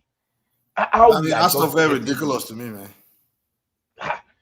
How do we just? It's only something very ridiculous and something very funny that we keep pushing. We are not pushing how we are going to move the biggest Toyota plant, the Toyota assembly plant to can you imagine? For just because of land. You're not pushing about Sharia. Hey, I just pushing. Why do you think I get upset when people are talking about not a backward? I'm like, we're still backward to some degree, man. We need to focus on our own backwardness, man. Because can you imagine it's some Yoruba you're talking about Sharia? Are you kidding me? Like, are you kidding me? Like, when I look me, I focus on making myself. Why even think about other people? Like, we see a lot of backwardness within ourselves, internal stuff. So for me to now be focusing like, okay, my problem is from this northern and they are still backward. No. My vision when I look at my places, I want my people to be advanced. I want Southwest to be a place where we are producing, we are innovating, where the world they're saying innovation, technology, something's coming out of there. That's what I envision. And that's what I think Yoruba people, educated people should be thinking. But they spend all their energy on what these other people somewhere are doing there, or even like some of them will be fighting for accommodating other people in their region, accommodating people. They don't focus on either our leaders. They don't focus on their people. There's no people central. That's what I like Awolowo. It was more focused on his people's region, and that's why But these people we have today, they were talking about even Lagos State diversity. They hire a bunch of non-indigenous. I'm like, dude, what is this? What? Mike. The problem now is those states that do not develop now, they are the ones that will come and create problem for Lagos State. That's the problem. Now, you see everybody now that graduates from any part of that country today now. Lagos State is their America, is their London. But then the Lagos State open ham. Somebody we are Yoruba, we are Mola, be everybody, they will be catering for the foreigners more than they will cater for their own people. They will, no, I mean, they're very ridiculous, man. Like political correctness now. Look at very they are busy doing campaigning for someone. I'm like, what is this? These are the things that irritate me. So when Yoruba people now come to talk to me about other people, dude, we need to focus on our own people, man. They are the way our own people are already doing. They don't care about their own region. God gave them maybe they may be better performing, but they really not focusing on their advancements of their place or their own people. So that to me that's my problem. If we focus on our space, and also how about we create we have even, are you telling me so Yoruba don't have the means to create a database where we can be documenting who's from where, who's from which state, which community, all those kind of things, where we have identity of our people, all those kind of things. This is what we should be discussing now. At least from there, we can recognize ourselves. And then, because Nigeria already give you freedom to do for yourself. If they can give you freedom to do Amotekun, then you have freedom to really be doing for your people now. Do more. Once you start doing that thing you mentioned is one of the problems we are talking about. You know, the national population census, when they did in 2005, that was it 2005 or 2006, that then the Lagos State, Tinubu now countered that I wanted to do my own that time. You know what Tinubu did that time? They didn't recognize it. And the federal government just allocated one population to Lagos State. They said Lagos was 9 million then or thereabouts, and they said Kano was even more than Lagos. Until Lagos now went ahead, I think they did their population census. Did they manage to arrive at 40 million or 50 million? I can't remember until I checked my data. You know, they moved from house to house to do those things. Because what Lagos did that time, that was the right way to do census. Because once you announce population census like this, some people will run away from Lagos to their home state. You understand? When they finish census, they will not come back. Out of that represent the true population of the state. You know, do they even have a database for all the buildings we have? No, I believe Lagos State government have. They got because of that. I don't know whether they're still doing it to all those tenement rates and all those radio license and all those things that local government used to do. I think I'm not sure. I think they have. I think they have. Because I can say about that state, but Lagos State. That's one easy way to even account for people in a sense, where each kind of building or residential, whoever lives there, and also you can use that to regulate population, because if you want to, there was a time if you want to reduce the population of Lagos, it's so easy to, because all you have to do is just make policy like, okay, nobody must sleep on the streets. You understand? No homelessness allowed. 1, 2, you make rules that no landlord must allow this amount of people to be like just sleeping in one bunch of one room. We have like 30 people sleeping in all those kind of rules. You have to make those rules like, hey, we're a landlord. If you allow your tenants to have each one room must not have more than 3 people or something like that. You know those kind of things. Or if whoever comes to your property must register. That's how you control population. But if you just leave a place where people can stroll in, one guy will just open one, carry wood and this thing, build one shank from one corner and start to sleep there. This one, people building on top of water.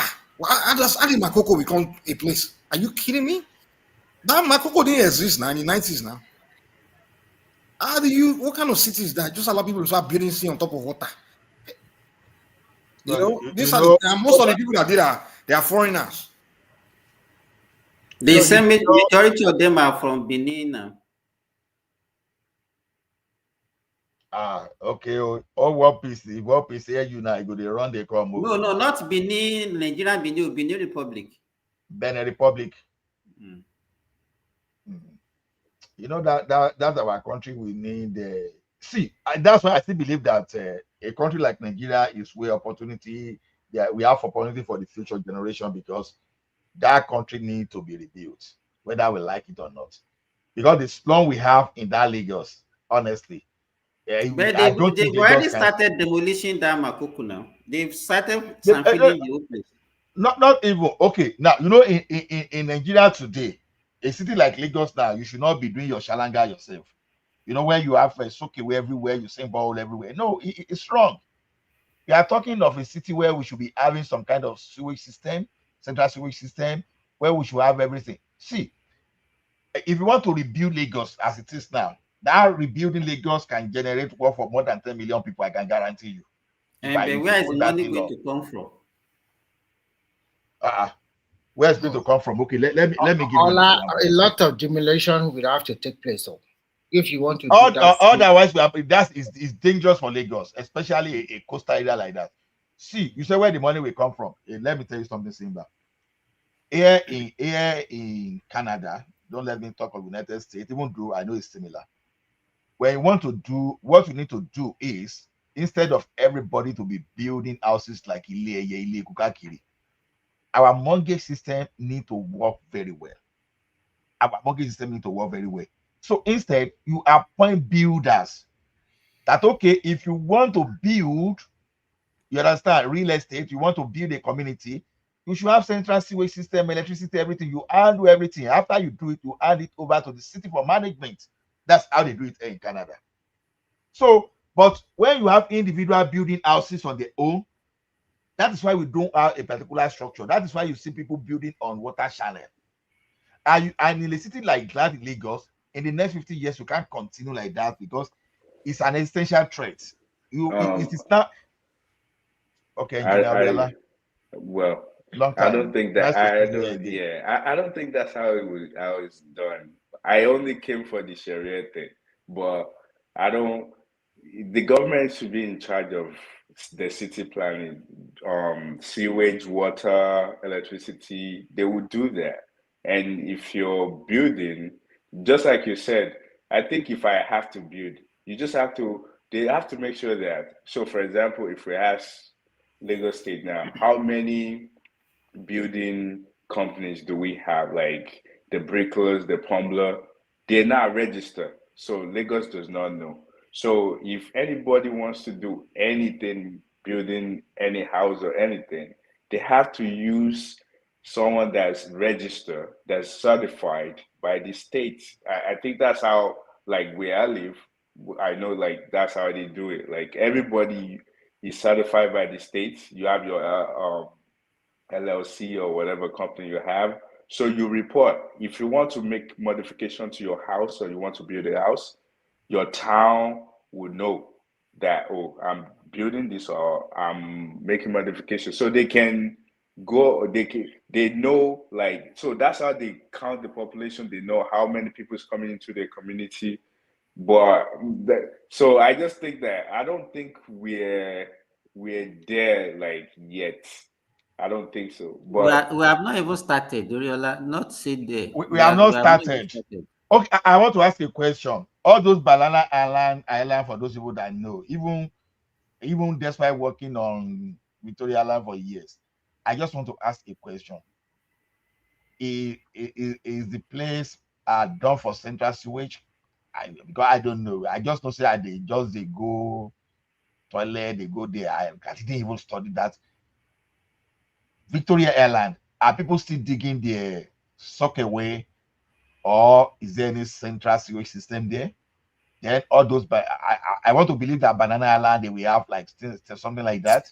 I can say authoritatively that none of them have central sewage system, Including Banana Island. I think the only place that have a central sewage system is that that's first start 1977, that low housing they built in Surulere area.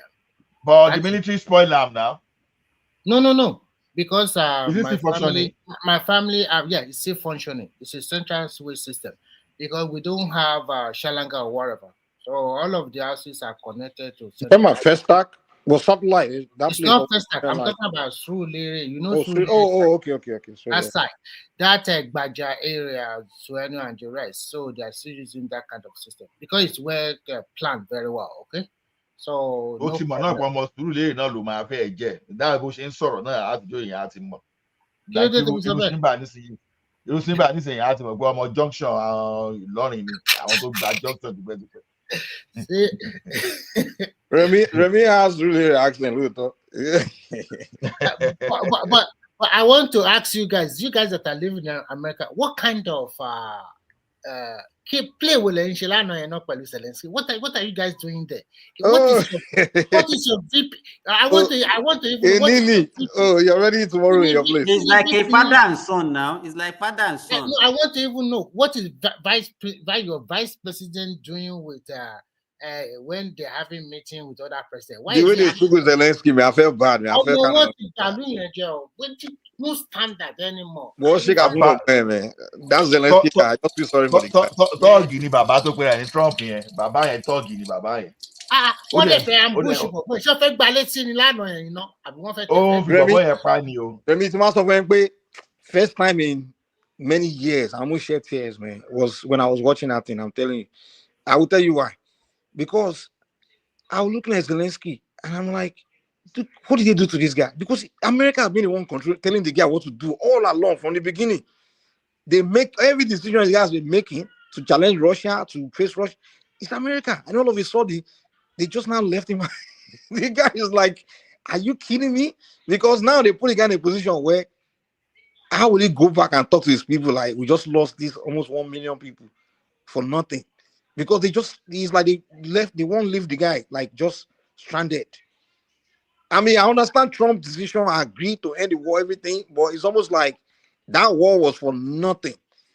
And the guy, I mean, do I want to blame the guy for being a puppet? Who don't want to be American puppet? If you say you want to do it, they go buy you now. So, I mean, it's sad, man. The United States really, they screwed up, man. I won't lie.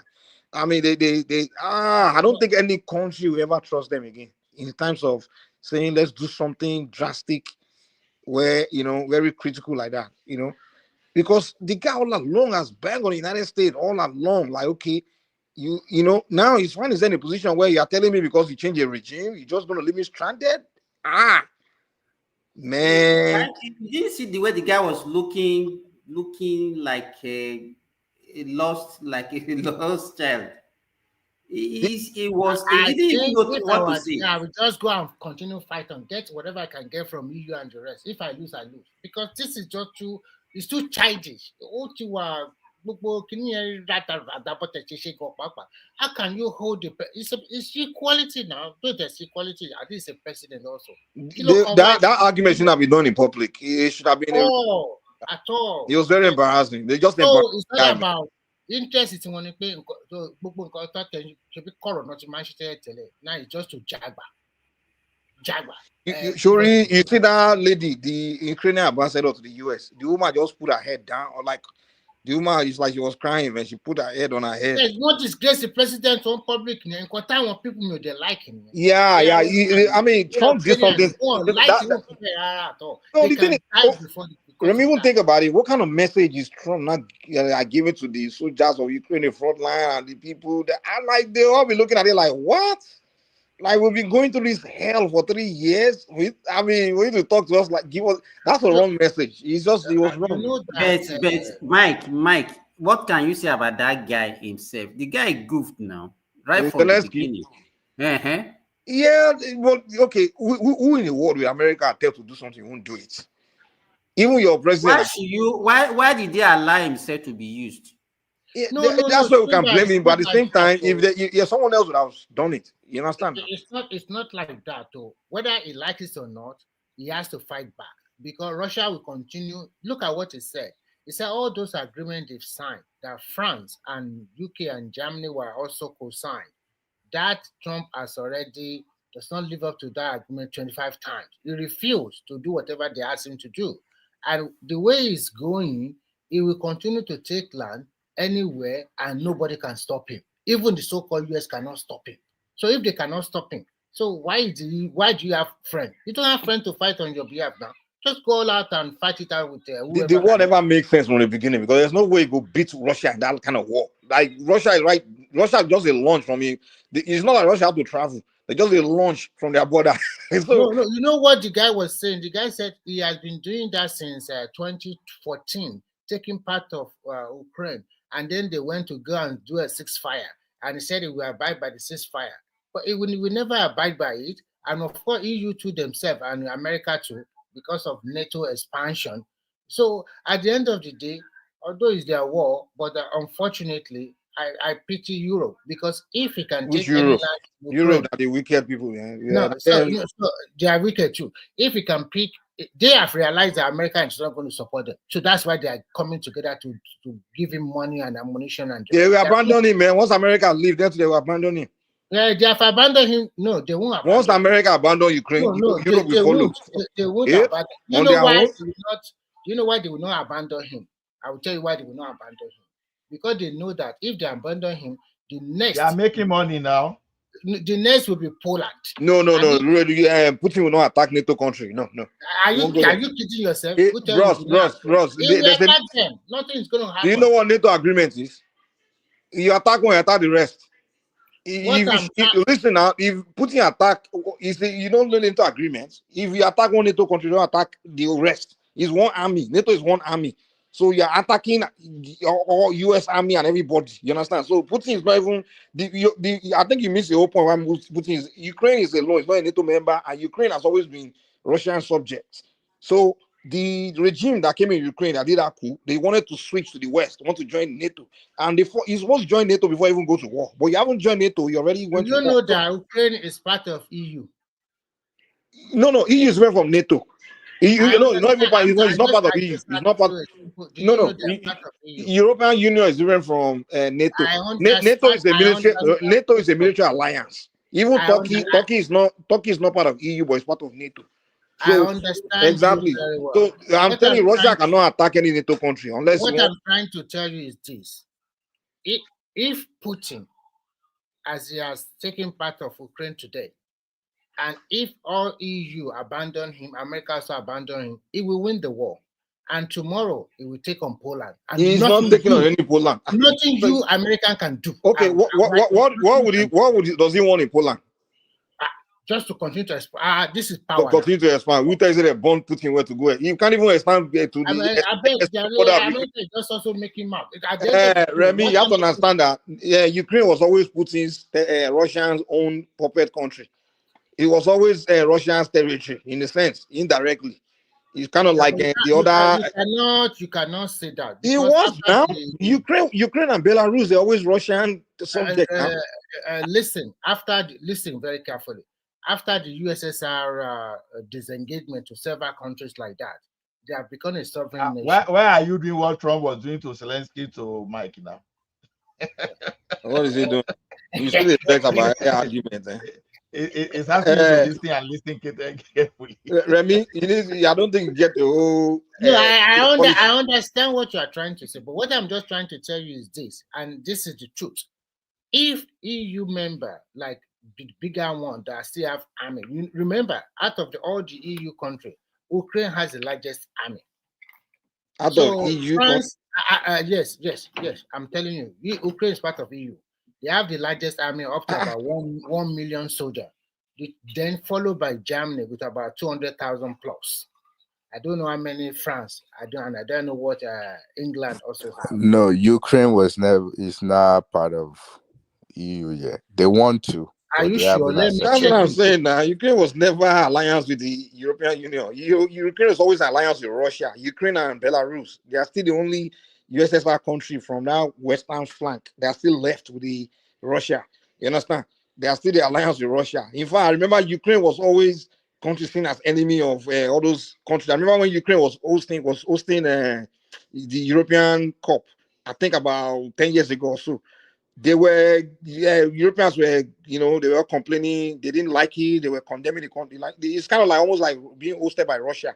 So Ukraine was always seen as a Russian ally, Russian territory by European Union.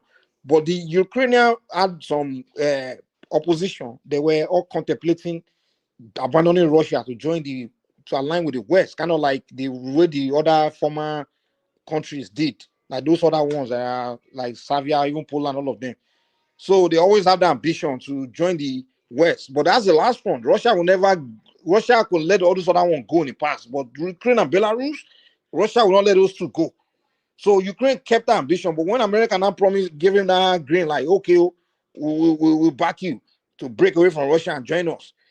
That's where the problem really began. Russia will never allow Ukraine or Belarus go, man. Those two are too important to them. No, Ukraine, Belarus, Georgia. Oriola, you are right. I'm sorry, my bad. Yeah, just an EU candidate for now since 2023. Right. They won't because of the war. That's why they didn't want them to join yet. Let me kind of like sum this up. So, Ukraine, Russia, Belarus, Lithuania, I think, Georgia. There's so many. They're all part of USSR. So when USSR break up, when they break apart, all those countries on their own separated, and it looks like part of the deal they made. What was this? What's this war between the US and Russia? The USSR. I forgot the name. The Cold War. Yeah, the Cold War. So one of the deal that was made was the NATO they would never kind of like take any country that's separated from USSR, because Russia still wants to hold that territory, that they would never come there, they would never have them be part of NATO or whatever. But it looks like Poland was the first country that kind of like go, and now it looks like I think there's another country that was separated from USSR that also joined NATO. So they're mad that okay, now it looks like they want to US and NATO, they don't want to abide by the rule or by the what is it, the contract they signed then. So that's why it looks like, and you have to remember that this guy Putin was part of they call them, is it KGBT or whatever, the army for USSR. It was part of it was Not like the one of the the KGB. Yeah. yeah, it was part of the army then. So he know these things, and some people were saying, because this is why me I don't like all these politics, because you never, if you watch this TV station, they say something, the other one will say the other thing. They were saying that it looks like Putin wants to put together, because he was mad that USSR got separated. It looks like he wants to have them back together. That's why Belarus, when he attacked Belarus in 2014, he took Belarus already. I think he took another country too, It took back to Russia. It took Crimea, which is part of Ukraine. Crimea as well, yeah. Hold so on. now, Wait. You guys, you misconstrued. He didn't. What do you mean by took Belarus? they were all those countries before they separated He's the one controlling them. from USSR. Yeah. They were all part of USSR. So Yeah. now he's getting them back. No. It's not killing them. It's not from USSR again. That's not what it's doing.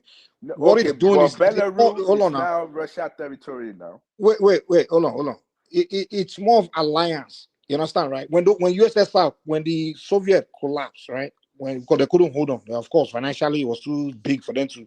So he allowed those countries to be independent. But then the agreement was those countries will be independent, but they'll be more of allies of Russia. However, those ones that are far more closer to the Western Europe, like those Poland and the other ones, those ones, he really didn't care about their alliance, because historically they don't have historical ties. You understand? The two countries that have historical ties with Russia is Ukraine and Belarus.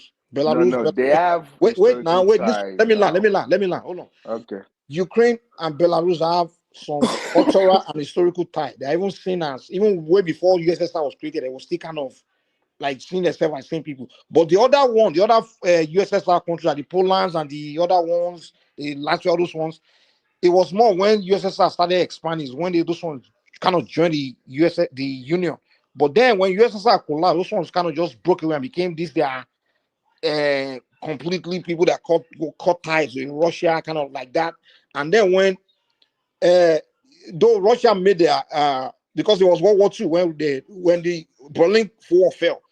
So the agreement Russia made was like, okay, NATO will not extend beyond Germany, beyond East Germany. You understand? But when NATO started violating it, because the NATO military alliance was so strong, and they know that if Russia don't have the financial way to be buying those countries, because they have more things to offer those countries to convince them to align with them, and they know that if those countries begin to join NATO, Russia will not want to waste its effort to start going to war, invading all those things. So they were just violating that clause, and those countries were joining NATO. But Russia realized that it will be a headache for me to start going to war over this. So they just allow it. They kind of just allow it to go. But now that it got to Ukraine, Russia realized that this one, we can go to war for this one, because it won't cost that much to go to war for Ukraine, because it's just right next door. You understand? So that's the point you need to understand. Yeah.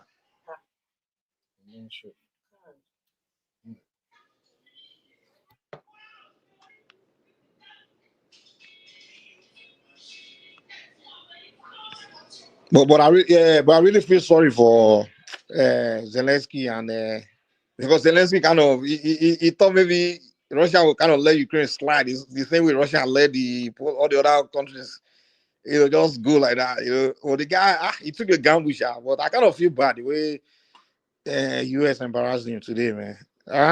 It was sad, man. I felt bad for the guy. But Mike, hey, Mike, I will still continue to tell you that the way Putin is doing is really Putin does not. Putin no. You know cannot what? challenge NATO. The last thing he wants. There are two. No, I'm not talking about challenging. There are 2 things or 3 things I will deduce from this. All those areas he already annexed from Ukraine. If they're going to be a ceasefire or no ceasefire, we don't know yet now whether it's going to release those land back to Ukraine. If it does not release that land back to Ukraine, that means that land go back to US to Russia. It's not part of that land is gone, man. It's gone. So if he can, no. Listen, if he can do that, who is stopping him to go to Poland tomorrow? And then America. Let me tell you who's stopping him. NATO. No, forget this NATO. No NATO. What do you mean forget NATO? If you attack NATO country, NATO will fight back now. He has. We said there is world order, and let me ask you a question. Do you know what NATO is? No, listen to this question I'm going to ask you. When you say Saddam Hussein has weapons of mass destruction, Iraq is far away from America or Russia. Europe and America, they gather their forces together and kick him out. This guy is not. This is not the first time he's taking land, other countries' land. Who? I mean Putin. Tell me which NATO land he ever took. Oh, forget. The question I ask you is this: do you know what NATO is? NATO is a powerful military. I know what NATO means. Tell me what NATO is. I'm trying to tell you that. No, tell me what NATO is. I know that you know. It's not Atlantic Treaty Organization that comprises of America and allied countries from Europe and the rest. And okay, so do you know they are one military? It's a military alliance. You know that? I know. It's okay. So I'm asking you. You tell me to forget it. What I'm trying to tell you is this: is the world going to wait till you take land or any NATO member land or fight with them? What I'm trying to tell you is that they cannot Remy, fight can back. I add to this? I'll wait They for you, cannot but fight can I back add? easily like that. If they can fight back easily like that, why can't they helping all those countries that Putin is kicking their ass anyhow? Name the countries that is taking their ass. Name them. All right. Can I say this? So so during Cold War, during the Cold War, a lot of these countries, like some of them, like Poland, East Germany, Bulgaria, Hungary, all of those, they have alliance with Soviet Union, which is the USSR. So they're Soviet nations. So after the Cold War, all those countries kind of separated, and some of them already joined European Union, and part of them, some of them, they are part of NATO. So what it is, I can't read a lot. We can't see through people's brain, but what people were thinking is this alliance, because the NATO already breached the contract they had. Like, you can't have those countries because Poland is like next to Ukraine, and Ukraine, you can see, like, is almost inside Russia. Like, those countries, they're so close together, and Russia does not want anything NATO to come around those areas. So what Remy is saying, it kind of makes sense, because that's what a lot of analysts has been saying. All these countries there, some of them that are part of NATO right now, they used to be Soviet Union yeah, part of the Soviet Union. Yeah. No. They were part of the Soviet Union. Look at the Soviet map. Yeah. Technically, all the way to so Germany. Germany was part of the Soviet. We have to separate this. It's kind of like NATO. Just because they're NATO, it doesn't mean that Europe is part of US. They just have alliance. All what those people Soviet had Union back then, it's just alliance. It's a country. It's not a country. Poland USSR? is not part of USSR. Poland is not part of USSR. Hungary is not part of USSR. Bulgaria is not part of USSR. No, not now. They are no longer. They were part of USSR. They were never part of it. They have alliance. You're telling me East Germany is part of USSR? They just have alliance. Poland. No, when they became part of USSR, they were taking. They were not part of USSR. They were never. They're just a puppet. They just listen, just like NATO or US now. Dominican Republic, they're puppet to us. What is other nations around us? Mexico, Canada, they're puppet to United Hold on, States. hold on. Yeah. Wait, during the USSR era, when they were Cold doing War, Olympics, you mean? Go hold ahead. on, when they were doing Olympics, do they go to represent themselves individually as Poland or this, that, and that? They were all like their own states. They are their own country, Poland though. is a sovereign nation. It's not. It's not. Yes. It was No, not Simba, part I'm of. saying now, Poland is a sovereign nation now, and Poland No, no. was a. Even before, they were Wait never now. part of USSR. Nisuru. Wait, do you remember how World War II and World War Let One me know started? what You know, happened. like it started But they were like an ally, and they also practiced something like communism, the way Russia was practicing communism that time also. But they were not part of USSR. you got it. Yeah, they're just like an ally. You're right. So the thing they're just scared of is Putin might determine, okay, now I want every country that surrounded me, I don't want them to be part of NATO. And now he can start fighting. That's what they're scared of, that he might say. Now if you get Ukraine, and Ukraine is they know they're like a standalone country. They don't speak Russia. They speak their own language. So I don't know why he felt like he wants to kind of like start taking countries back. He doesn't want them to be independent like their own country. So that's what it is. And I mean, I can't see through his brain. Maybe he wants to collect all those countries back. But if he does, that would be a war, because NATO, what is it? Poland is.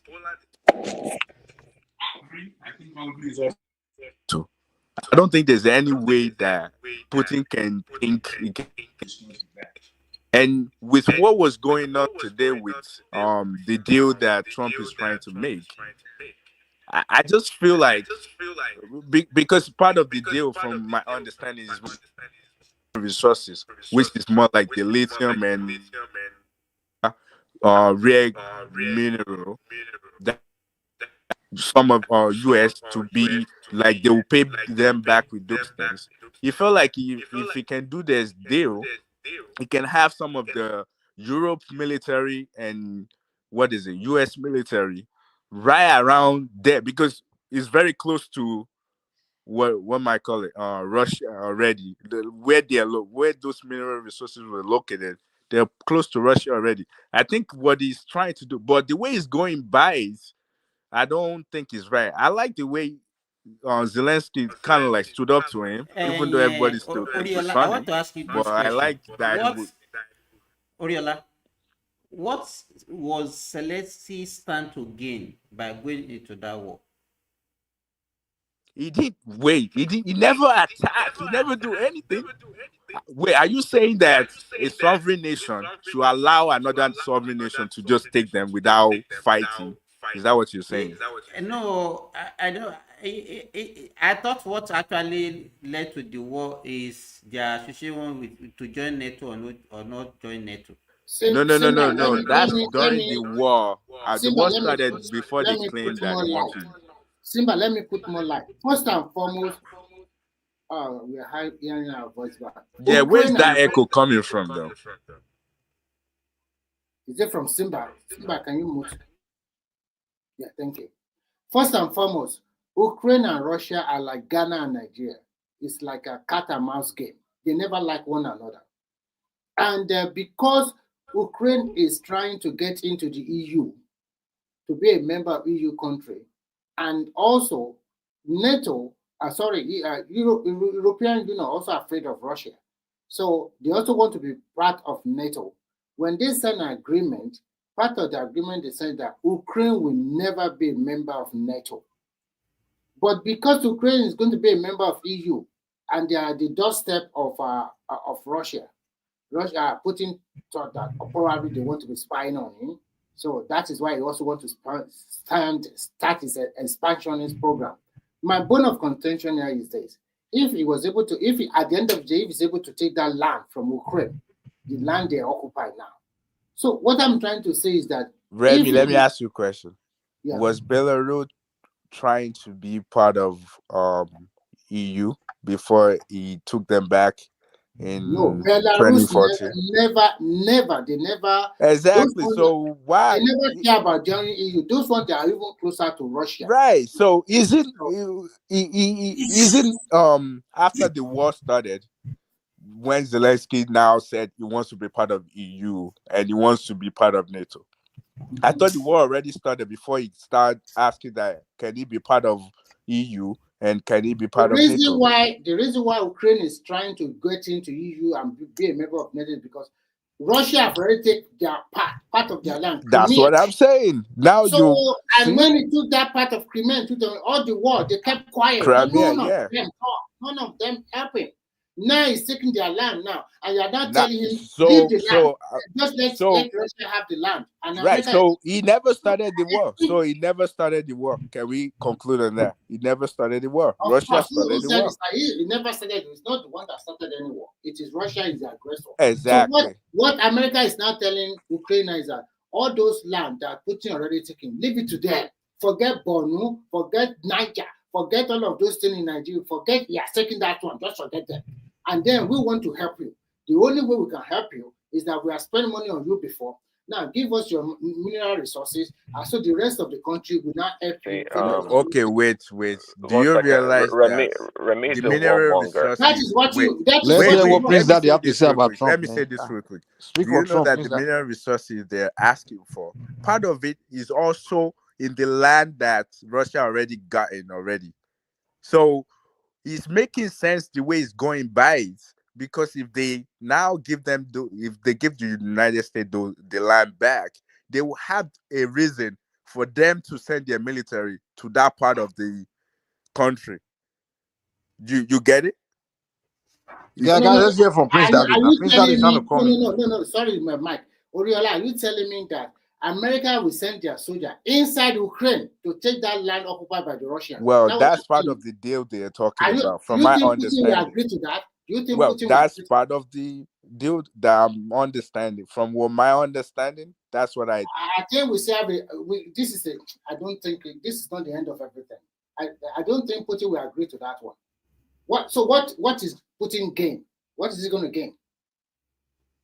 We'll see. You can't ask me those questions because I don't know why he's going into the war. Maybe Mike and Trump Daddy. Let Prince Daddy, Trump Daddy, let Trump Daddy help us speak for Trump. Yeah. Thanks, Mike. See, 2 days ago, Keir Starmer came to the White House. It was practically begging. It was like literally on his knees. I mean, I don't know if you guys watched that press conference. Trump Who came? Who? The Prime Minister from UK, Keir Starmer. Oh, okay. It was in the White House like a couple of days ago, and Trump was trying to tell him that, look, you guys, EU, you Germany, you guys go be on your own. I mean, go form your own military and go do whatever you want to do. No, this guy will not let go. Trump even asked him, like, jokingly but seriously, said, "Oh, can you take on Russia yourself?" Because people like Remy and the Finnish people and these Germans, you guys like to brag, like, you guys can take on Russia, but you can't. Trump Daddy, I mean, he was begging for what? Can you like spill it out? Because I'm not. Let me listen to you. He was begging for what? No, it was begging for United States. If you try to break up with somebody and you say, "Oh, okay, go your way, I'll go my way," but Keir Starmer didn't want to. It kept like trying to coerce Trump, like, "Oh, we've always been together, United States and the UK, this and that," and Trump like, "Okay, I get it, but you guys, put your money together, come together, build your own military, and be on your own." And pretty much, he didn't tell him to go fight, but if you want to go fight, go ahead and fight. During the conversation, he was begging for what, Trump Daddy? He was begging for what? I need know what he's begging for now. It's no. like when you're begging that girl not to leave you. I mean, what are you begging for? He Exactly. Come You on are now. not getting me. That's the thing. He wasn't begging for the United States not to You leave see them. the He way was they are No, talking no, about the fact okay, that no. It was United begging. States It was want to literally leave begging. what is it? No, he was begging. Ukraine stranded. And he was asking that we all together in this. He doesn't want them to leave. And he's saying Trump is letting us know that okay, we put most of the money down. Why can't Europe also See what support he's and put begging a for. lot of money and military down? That's why I don't see anything. I mean, are you guys No, agreeing okay, that say you want a partnership that has been there for so after the World War II to just because Trump is there no. and The everything should just European get Union, we separated? all know I they're mean, not I don't. carrying their own weight. I Hold on, they're mean, not carrying their own weight. is Trump? They, Trump is not making they sense to me. I think well, that that's okay. everything It's look making a lot like of sense. It's making a tit lot of sense for tat actually. to him. How is it Like not making sense? it's all Tell about us now. money. He's a sales guy. I don't see it like that. This is a Well, partnership that's see, been there for so long. You're not Prince just Daddy, gonna Prince okay, Daddy, come let see, him tell us and how it's just not be making like, sense. okay, if this things doesn't go my way, it's like my way or no way. It doesn't work that way. That's not how What do you mean it doesn't diplomacy work that way? works. He's the Like most powerful mean, goddamn. He's the most that's powerful country in the the world. So angle I why? see it from. I just don't see that they're begging him. They just want to make sure that what they've been You don't working beg on. him, they're in I trouble, mean, man. do you guys want Russia listen, to just okay, run okay. on any country just No, like that, if just I, because they're Russia? Aurelia, okay, listen, Keir Starmer, I I'm not watched understanding this. Why the we're whole agreeing with interaction. what Trump is doing? I Because watched the whole he's going interaction. to fall off on. He's going At to one point in time, fall Trump off on asked in his him face very directly. soon Hold on, Trump if asked him he's not directly, "Can you watching. take on Russia yourself?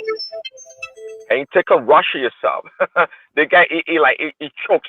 That was smart of him not to answer the question. The question, like, "Oh yes, we can." He was choking, and Trump like, I get that. "Don't worry about it." Trump Daddy, hold on. When what Macron was with him, and when Trump accused that they were not paying part of the money, the guy said, "No, we are paying our money. We not default. We pay so 60% of so money that Money they are paying money to what? What they paying money to? it's part of the. They also contribute to the Say, Ukrainian. listen, you let me okay, let me give me a couple of minutes. Let me line. Say, you European people, you guys are crafty and cunning, right? You guys are like, see, that's why you guys don't like Trump because he's holding you guys freaking feet to the fire. Okay, you guys, with your socialist economy, you don't pay for your own military. You rely on freaking NATO, and United States was bearing the burden of NATO, literally almost 100%, until Trump came and demanded that you guys should pay up. See, you guys been lazy for quite a while now, and now he's telling you guys, okay, if you don't want to pay to NATO and do what you have to do, go from your own, beat up your own military and go to war if you have to. Go to war. And that is exactly what they are doing. Because at the end of the day, they know they don't have any friend in America anymore. So they have to come together. Are you saying European Union go to war with Russia? Let them do it. If they want to go to war, why not? Remy just talking tough. I mean, I know. He's just talking tough, man. You don't know. Listen, Russia. Let me tell you. Listen, Prince Daddy, Remy will pack his load and leave Finland right away. Remy will come back tomorrow. See, Russia will nuke you guys. If you guys keep talking loud, Russia will nuke you guys. Don't play around. But what happened Trump today Daddy, with I Zelensky? agree with you. I think Finland will be the next country. Oh yeah, they'll just take it over. Like United literally, States, right They are now, very small, just like 4 Remy will be million speaking people. Russian by now. Are you kidding yourself? listen. Finland's got what 5.5 million people. That's a joke. You guys will be part of Russia like tomorrow. Remy, Making some without Trump, by next year, you guys bread will or be speaking something. Russian in Finland there. You all be speaking Russian. I think you guys You better just start want to supporting say, Prince Daddy to beg I Trump think now. I'm telling you. you guys, you Americans, you just thought that we are the people don't do whatever you want. It's a lie. Without you, people will fight their war. Yeah. Remy will become a Russian. Let's say, Remy, you keep talking. Listen, we're in Germany. Remy will be Russian Literally, citizen by next year. Germany during the Second World War, Germany marched all the way from freaking Berlin. They took France. Okay, they did. They took France. They bombed freaking England into smithereens. They were dropping bomb of freaking England. The UK, they were taking over before the Americans stepped in. Listen, that was just Germany. Thank God for the freaking Russians. Russia lost about over 20 million of their soldiers fighting in Nazi Germany. It was freaking Russia that defeated Germany. Of course, the United States helped a little bit with weapons and whatnot, but toe to toe was the Red Army against the Nazi Germany. So you guys keep talking tough. Putin's gonna deal with you guys pretty soon. If Trump said, "Hey, you guys go do whatever you want to do. I'm gonna just be America." It keeps telling you guys, look, America has two oceans, the Pacific and Atlantic Ocean between us. We fight from you guys. So if you guys keep messing up, go do whatever you want to do, and if you want to go fight war, like Zelensky was talking tough today. Look at this guy. You, number one, the war you're fighting is as a result of the support of the United States and European nations. The United States is giving you over $350 billion, and the the EU, you guys, always penny pinching. Okay, putting all the freaking burden on America to pay for the war. You guys don't pay enough. But now Zelensky came to the White House. They told him, listen, we're trying to help you guys. Between Russia and Ukrainian soldiers, you guys are losing about, 2,000 people every freaking week. Trump's like, what is this? Can we just put an end to this damn war that doesn't make any sense? Listen, Zelensky is told him flat out, you don't have any leverage. The only leverage you have is because of the United States. And we don't want to support the damn war anymore, especially people dying. And this guy's, talking like, it's like, it was talking like it's like one-on-one with Russia, like, Trump Daddy, calm down, please. Let me ask you a quick question. It's a very simple one. If today, like what your president is doing, it's about, if I'm going to help you, I must get some money in return. So if it's not going to help EU or help Ukraine, what do you think they should do? They should also come together and fight the war by themselves. One, but I just said, listen, you guys don't really listen. You don't really want to do that. Listen, there's a saying in Yoruba land that when they guide you to some stage, they have to let you be alone to continue your life. So now Europe already know that America is no more their friend through the current president, and that's the truth. No. Say, listen, it's not diplomacy. Say, you're talking tough, man. Let me tell you. Listen, I saw what do you call it? Macron came to the White House. He was all palling, lovey-dovey with Trump. It's a lie. It's not like that. You yourself are just talking like Trump. No, I'm telling you what I actually watched. I mean, I listened to the entire, interaction. Keir Starmer came yesterday, or a couple of days ago, rather. He was begging on his knees, like, if do you know, actually, the King Charles extended a state visit, a second state visit for Trump to Trump. What is so special in that? They're just cajoling him now. That is just a way of cajoling him. Well, because you guys are freaking scared in your boots. You guys are freaking scared of Putin. That's why. That's why you're doing all this damn thing, running up and down like chicken without heads. And Trump is telling you guys, look. Don't you think your Trump is also afraid of Putin too? Oh yeah, right. Okay, yeah. Just well, afraid of. Listen.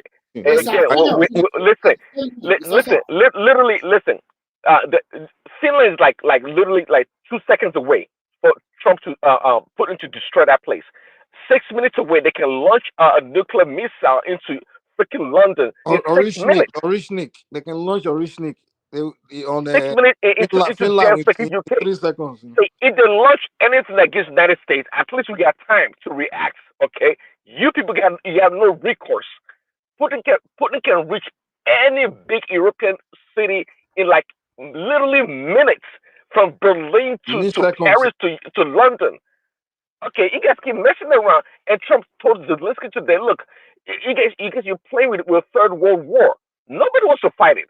America is not interested in fighting no damn war, especially with Trump. We don't want to fight no war. That's why we're trying to put this war to an end. Zelensky signed this damn contract so we can go to Putin and tell him, hey, dude, this is what we have going on. We're serious about coming to ending this war. And Putin is more than happy to talk to Trump. Is more than happy to talk to Trump. He didn't want to deal with Biden and those guys. And we know that. But Zelensky coming all the way from Ukraine, acting tough, telling Trump that he doesn't want to end the war. He wants to sign the contract but continue fighting. Trump's like, what is that? What is the benefit of that? It wasn't making any sense. And by the way, and he was talking tough. He was trying to challenge Trump right there with the VP Vance right there, and he told him, "Look, you're an ungrateful little guy. You never saying thank you. With all the freaking billions we're giving you. I mean, it's not like you're not paying back America, but to the Europeans, the French and the British, you're paying them back. But here we are giving you a bunch of money. You're not being thankful. You're not saying thank you. You're just complaining, and we're trying to get Daddy, you a deal." like the war, there's not even a clear path to where the direction they are going, victory. I mean, it's like there's no, US is just spending that money, but they don't. Exactly. There's no clear path. There's no clear path to anywhere. It's just people dying every day. That's all. Like just exactly. That's what Trump is. People are freaking dying and that's every why day. Trump is like, okay, this is not making sense. Let's just end it, man. Exactly. But Zelensky, but though, to be fair though, I don't think Zelensky has anything to be thanking anybody because the guy has lost like millions of his citizens. I mean, they've lost people there, so there's nothing to be thankful about. To be honest, they've lost the people that should be thanking Trump is probably EU because they are the one that really benefit. Because remember, Zelensky said EU they will not their money they were not giving for free because they were getting something from Ukraine. Ukraine is supplying them something, because okay, first of all, EU. Let me tell you, Trump. Let me tell you the corrupt thing about this EU. The Russian pipeline goes through Ukraine, right? So Ukraine could destroy that pipeline, but EU are paying Ukraine to not destroy the pipeline. You understand? So EU are the only one benefiting from that, not beginning something from that war. But the US is not getting anything, and US is the one putting most of the money down. So. And then Yamin saying if US is pulling out at least 75% of the money. So if US pull out with 75% of the money and all the EU money, they can't finish Russia. Imagine if US now pull out all the money. They will just finish Russia will finish the whole Europe now within seconds. So Mike, did they sign the agreement yesterday? Yeah. No, they didn't sign the agreement because freaking Zelensky wants to continue to fight. Exactly. He wants to continue. I don't know what. That's a brave man. He should continue to fight. That's a fight for what? What is the fight? Listen to Remy. Fight for his country. I called Remy a warmonger earlier because you want to see. Hold on. See, the Europeans. See, this French. I don't know. I think Mike, you know that. These European people are they're cunning and crafty people. Exactly. They want to go put peacekeepers in freaking Ukraine. But they're not sending their soldiers to go and fight. They are not sending every freaking day. The young Ukrainians are dying. For what? And they are have you seen a video, Prince Daddy, where young Ukrainians trying to escape the border, the country, and when they capture them, they will beat them. The government will beat them and force them to the front line. That's what Trump was talking about. Now Trump finds all those. Do you know that? Prince Daddy, hold on, wait. That is Russians, okay? That's hold on. No, even Ukraine too. No. That one, Russians, dude, okay? Chill out. There's the Ukraine own too. The other Russian was propaganda that people trying to drive out the country. That's no propaganda. That's true. No, the Russian one. This is what they are. Wait now. What is true now? The Russian, they were showing the videos some Russians trying to flee the country because they didn't want to be conscripted. But the Ukraine one, there's one video, in fact, I will find it and play it, where young Ukrainians, are trying to flee, like trying to escape the country, and there are people that hunt them, and they beat them for trying to escape their country for this thing. And Prince, that if you notice, like after Russia met with after Trump met with the Russians, they revealed a lot of things that's going on in Ukraine to Putin that the Western media will not let us. Putin and the Russians revealed a lot of things that's going on in Ukraine to Trump. The truth. You know, the Western media we downplay what's going on when a building will collapse. Right? Yeah. They will say only 5 people were injured. You wonder like, how can this kind of building collapse? It's only 5 people injured. People didn't die. They kind of down. They under report what's going on.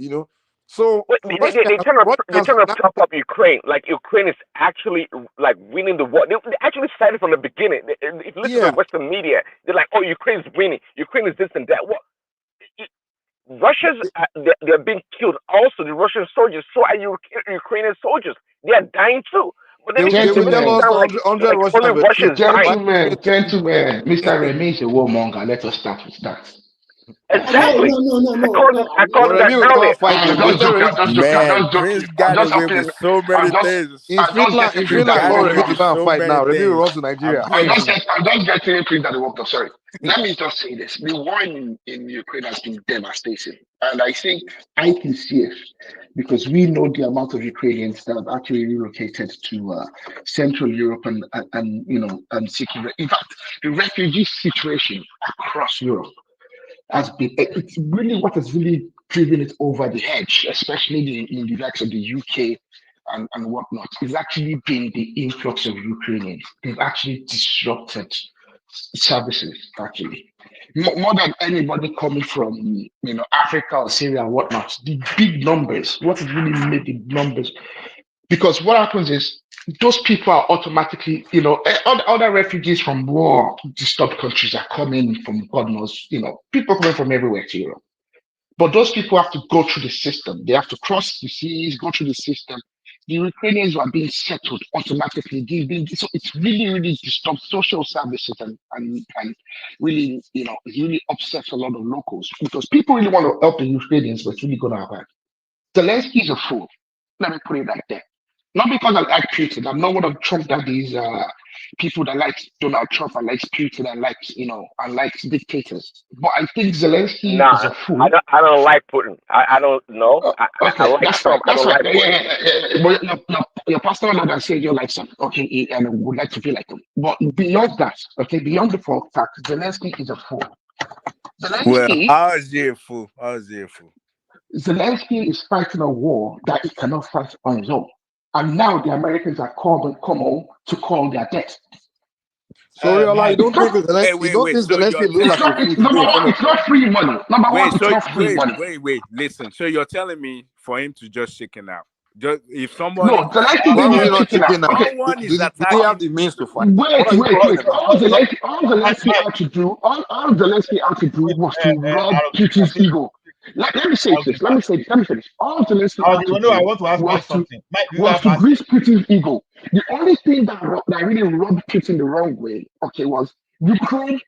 You think about Ukraine this way. It's like trying to take Ibadan out of Western region. That's how Ukraine is to Russia. But they're not the same people. What are you talking about? Please stop. Let me educate you about the issue of Ukraine. Yeah, educate. Odessa is the motherland of Russia.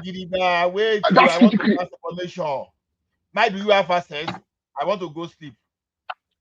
Okay, no problem. Should I end the stream?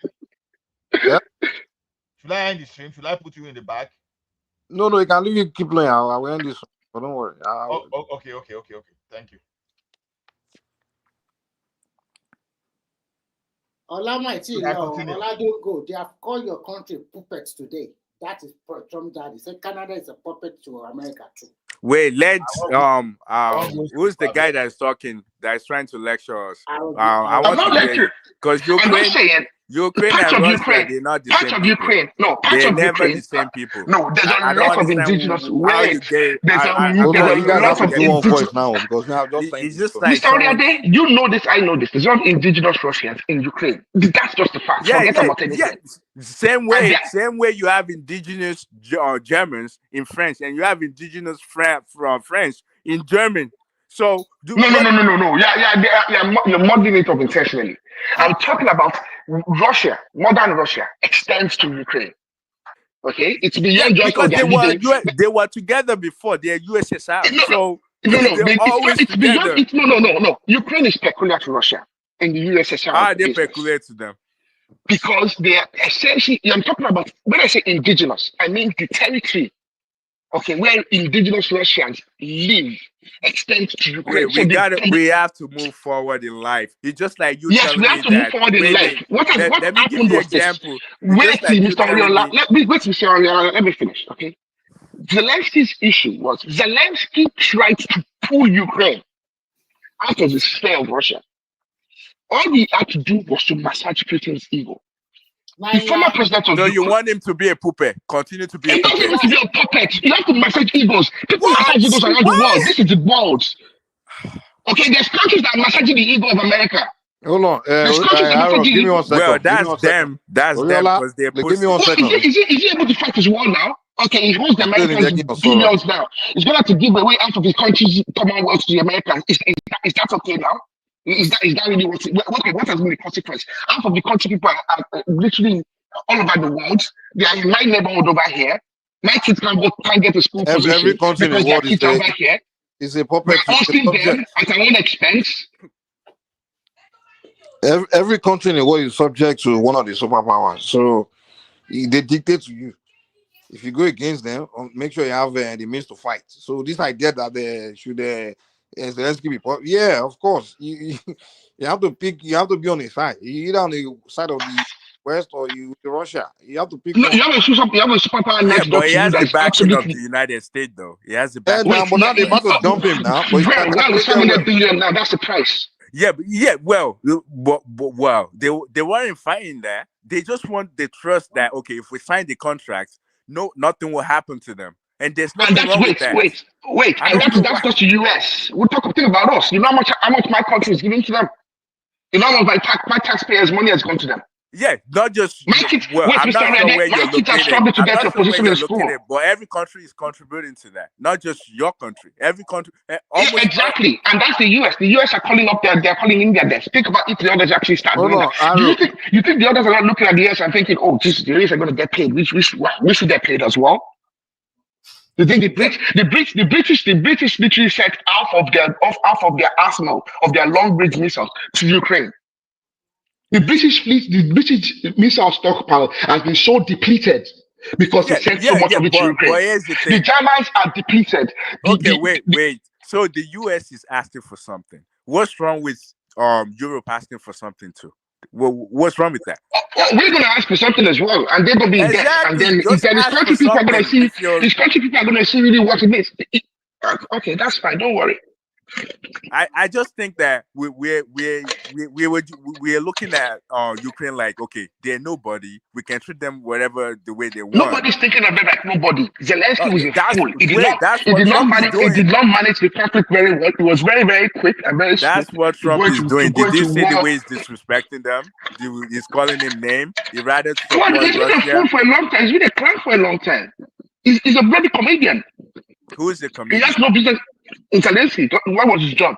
I know he was a he's a comedian. Actor. He was an actor. Yeah. His specialty is in comedy. Hey, okay. So who tells you that a comedian cannot be a president? But who tells you that a comedian cannot be a president? He's a clown. Yeah, that's exactly. This guy is actually like we are making it. I'm not against defending your territory. What I'm saying is the guy's a clown and the guy is poor in diplomacy. Clown? I don't get the clown part of it. The guy is working himself up to show himself up as like some defender. Okay, he wants so to make what himself a modern defender of the people. The guy is a fool. All he had to do was to manage the dictator of a madman next door to you. Manage the ego of a madman next to you. And he couldn't do that even remotely successfully. Well, is that the reason why? Wait.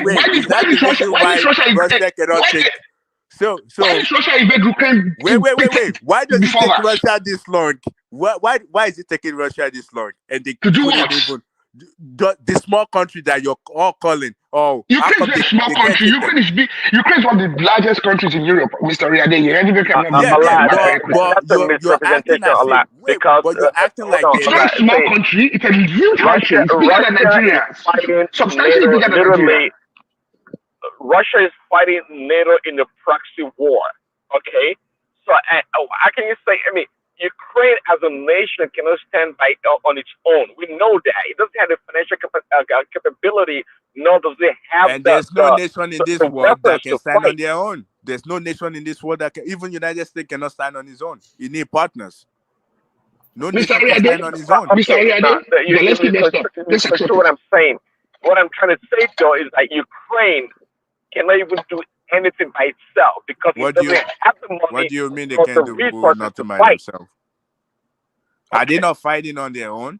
Do they have anybody else fighting for them? They're killing their own people. You know how many former British soldiers, young boys and girls, who got emotionally worked up that actually traveled to Ukraine to go and fight for the Ukrainians? Yeah, on their own. Just like United States. thousands of them. The special forces guys, well-trained special forces guys, retired. They're actually going to fight for Ukraine just because they feel, encouraged to. Okay, rather, realize. See, okay, so because Nigeria has over 200 million people, does that mean we can fight any other strong nation? I mean, because you have a lot of people doesn't mean that you're a strong nation and capable of fighting another.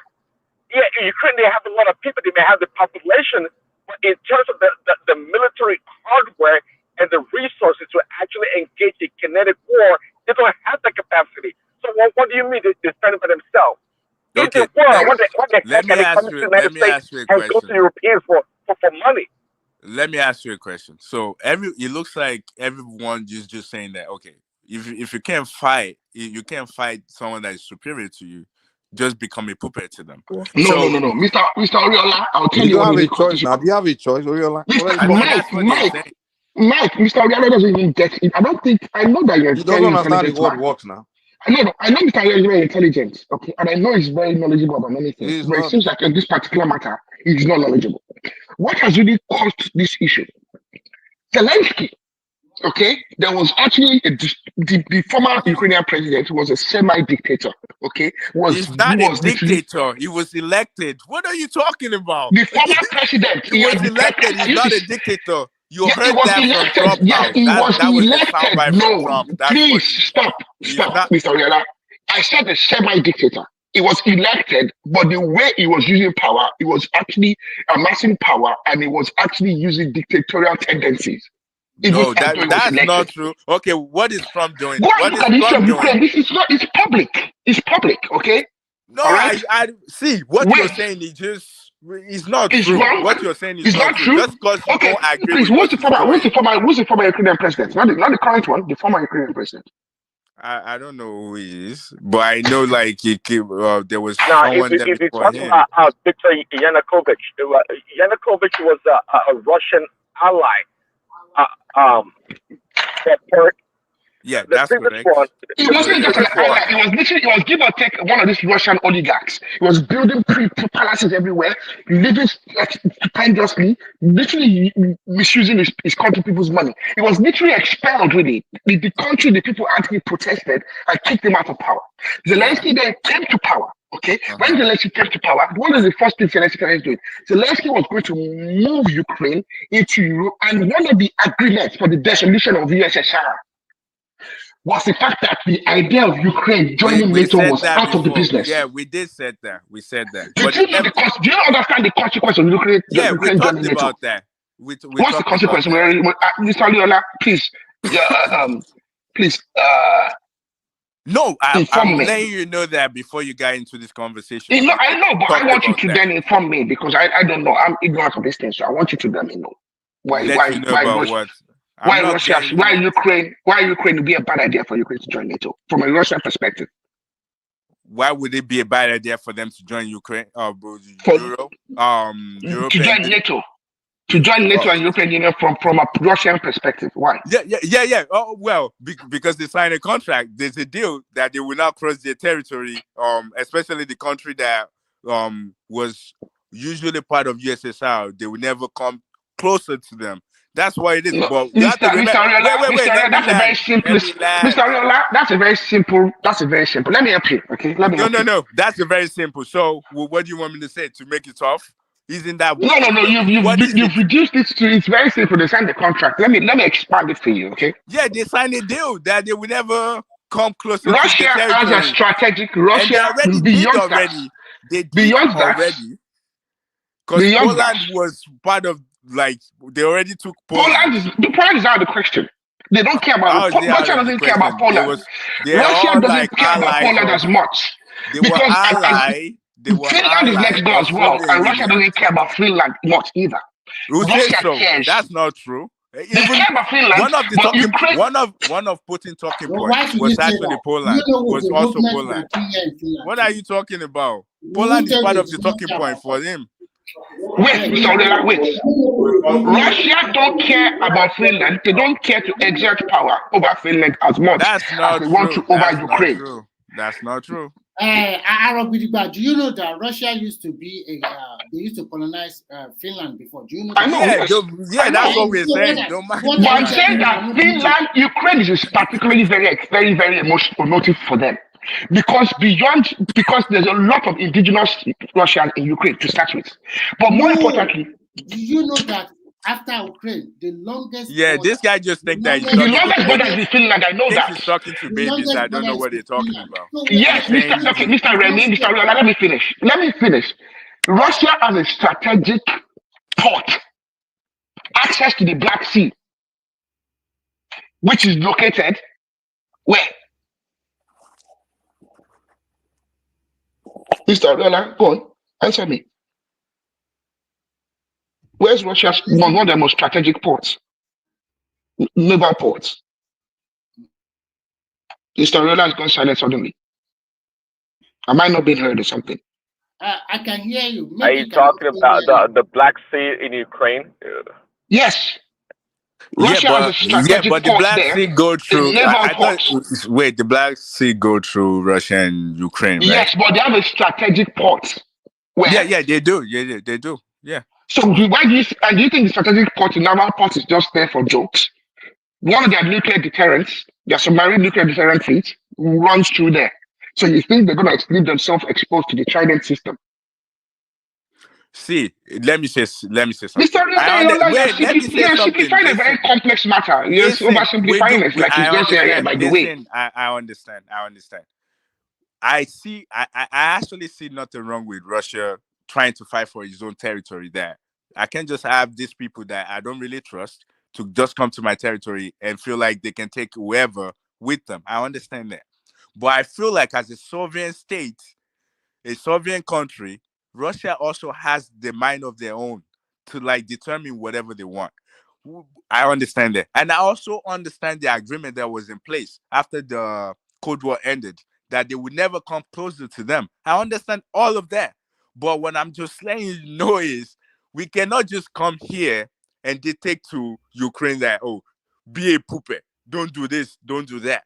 They have We their are own not saying be a puppet. We are saying manage. That's what majority of you guys. So what is There's manage? countries left to Manage is China a that are puppet managing in now. China. Manage is a puppet. You can't talk on No, your own. manage is not a puppet. Manage is diplomacy. Okay, There's I countries agree with next to America. diplomacy. I agree with Mr. Riola, diplomacy. there's countries next to America that are managing the American power as a superpower. But they're standing up to Mexico them. has to manage their own currency. Cuba Canada has to manage their ego. No. Cuba stood up to European United nations States. are puppets to United Cuba, States. Is that strange to you? United States literally tells European nations what to do. Are they the puppets? yeah, What's we the know. big deal about that? Yeah, we know. Okay, They're puppet. so how come Because they something want to be. Ukraine that has Because they nothing want cannot to be a be. puppet to Russia? Yeah, because they want to be. Okay, but guess But what? don't you? Well, let me now say The this to you. EU, Let the me. EU is a strong body. The EU's got a lot of wealth and resources. We know there are wealthy nations in the EU. But guess what? That's not the case for Ukraine. That's not the case. So it doesn't have the leverage or the leeway to say, well, I don't want to be a puppet. I want to stand toe to toe with Russia. They can't do it. They can't Yes. afford it. Okay. Wait. Prince Daddy, he doesn't have the leverage. But how come the United States and the Europeans, they're supporting him, they're backing him up, and now the United States is like, okay, we can take some of your land that have mineral resources. We can take that. How come the United States is doing that, but you still want him to be a puppet to Russia? I mean, I'm not getting the point. Do you want him to stand with the West, or you want him to stay with Russia? Which one are we going with? Do we want him to like just be the puppet, stay with them? Or we Wait, we want when the The war Americans is come an for his land, where's it unfortunate going to war. be? Where's it The going to war is end an up being? unfortunate war. Let me tell you, actually, Ukraine actually, Zelensky, I don't blame him. He did not really want to fight that war. It was people like Blinken and people in Biden's administration that No, pushed him into this war. Zelensky was foolish. Zelensky really wanted to fight the war. And once he found No. individuals that were willing to Listen, sponsor him, he went ahead with it. What are you no, saying they here? dangled the carrot. This No, is they our dangled advice. the money in front of Ukraine. And by the way, I know you guys know that Ukraine is one of the most corrupt nations in the world, even more Yeah, corrupt now, than freaking than Russia. Okay, but literally, listen to this. before the war, literally a lot of the war criminals that smuggle guns, they are Yeah, Ukrainians. see, that's the reason why they knew those corrupt Biden administration guys. They knew they can use Ukraine as a as a photo or kind of a mask for their Wait, corruption. that's Okay, that's the but guess mistake. what? Wait, that's the mistake you're Listen, making. Trump Wait, was that's able the to mistake. uncover. Listen, Just Trump was because you able to like Trump uncover. Listen, does not make that according to the everything media, that one Biden second. did According was to the nonsense. media, according to the U.S. media, the United States only sent about what I think they claim about $200 billion or so. But Trump was able to uncover when he became the president that we spent about $350 billion. Wait, See, okay. it's a So corrupt nation.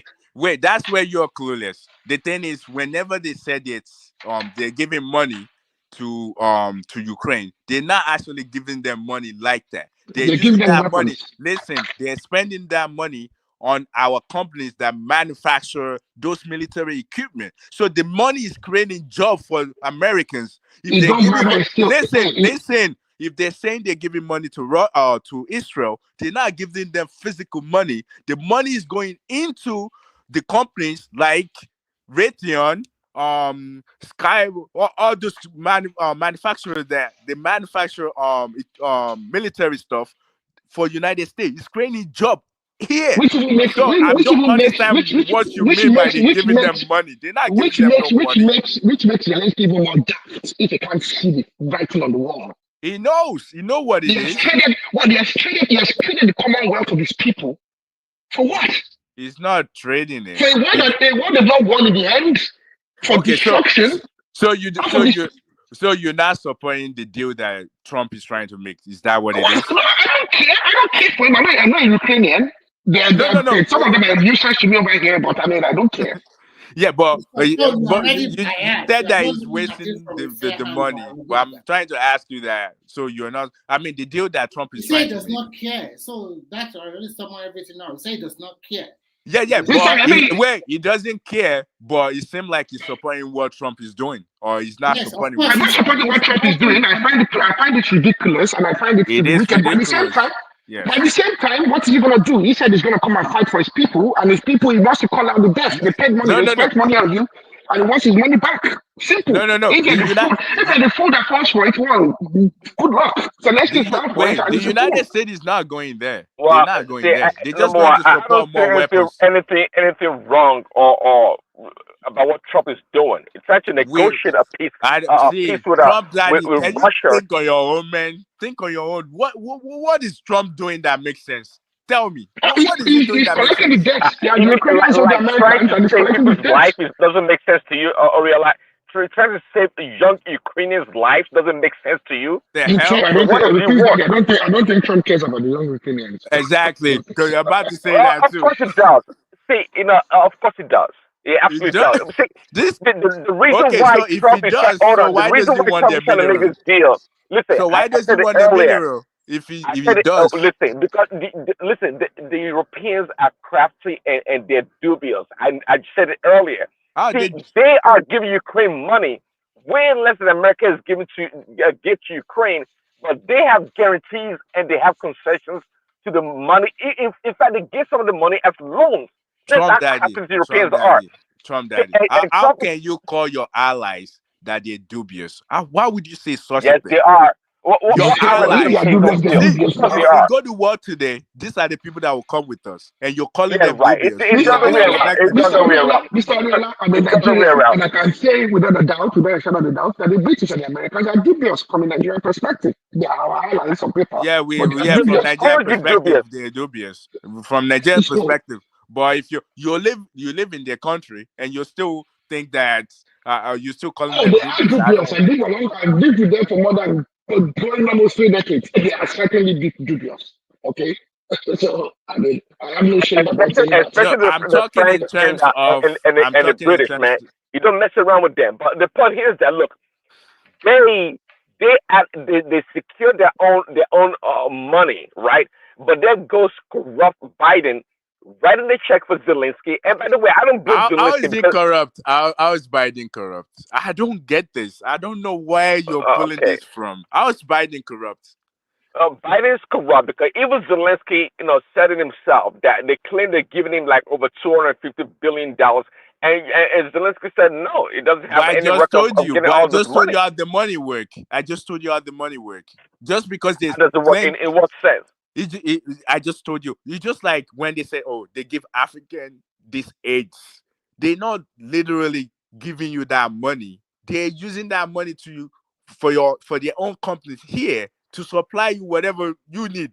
So they're not giving you that physical money. Well, The money okay, that he's well, claiming, they're not giving him that physical money. The money is going into the military complex of the United States oh, to okay. supply So, stuff to them. okay, I get how that works. I get how that works. But even with that, we know that because obviously the weapons that Ukraine is using is coming from America, and obviously they're going to funnel those money to American military industrial complex companies.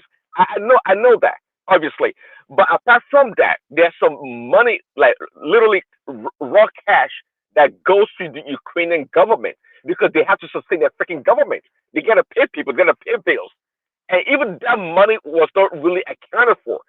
Zelensky said it himself. It's all a corrupt orchestration or put together by the European Union. Wait. When you said it's not accounted for, you're telling me that the money is getting out of the United States and whoever they put in Mr. charge. Ariana, there's a lot of Wait. corruption Let in me land. Ukraine. Let me land. You're telling me that whoever they're giving that money or whoever is in charge of getting money to Ukraine, they're not keeping record of that money. Is that what you're saying? Because The money is being stolen, it's being diverted. No, really, what I'm saying, you gotta be, Doge is I'm telling telling you what is us. being reported here in America, in the media, and what Zelensky himself, the president of Ukraine, is telling us from the horse's mouth. That's what he's No. telling us. What he said is, well, from my understanding, he's saying that the big money that they're claiming they're giving to them, they're not giving to them, and that's why I break it down to you that they're not giving them technically Okay, that money because I it get goes it, to but some see, of the military. so It's not all of a like sudden, that. a corrupt nation as Ukraine all along, and during war, they became a saint So which country. country is not corrupt? Even the United States is corrupt because I don't I agree with understand you. this corruption you're I telling. agree with you.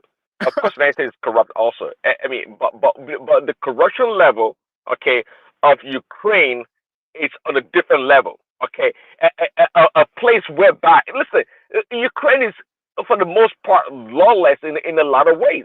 The reason why the American politicians want to be so committed to Ukraine shows that there's something fishy going on.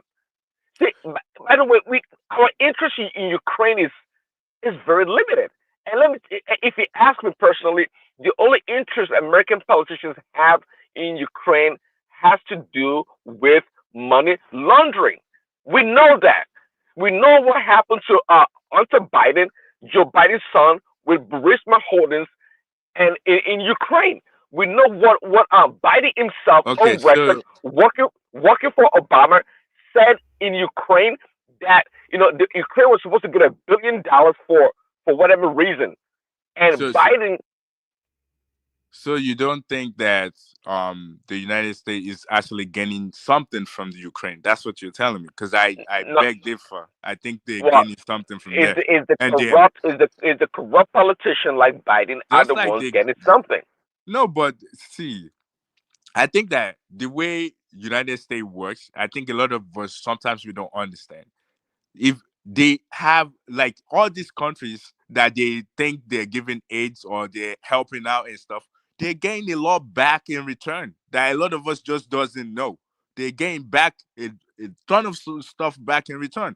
If they're not telling us, that's why it's more like, and you yourself know, if you have to work in United States government, they have level of security that you have to go through. Meaning they have there's some secretive stuff that is not open to a lot of people. You have to be in that system to be able to know those things. So I'm not buying the fact that we are saying, oh, just because they're not literally printing it out, we don't see it in print, that United States is not getting anything back, I don't agree with that. I think they're getting a lot back. Okay, It's just like we don't Iraq, have for to beat a dead example. horse, but all I know, Wait, personally, it's on a Iraq, personal level. when Iraq happened, I do want we? the war to end because I want the Ukrainian Yeah. children to live.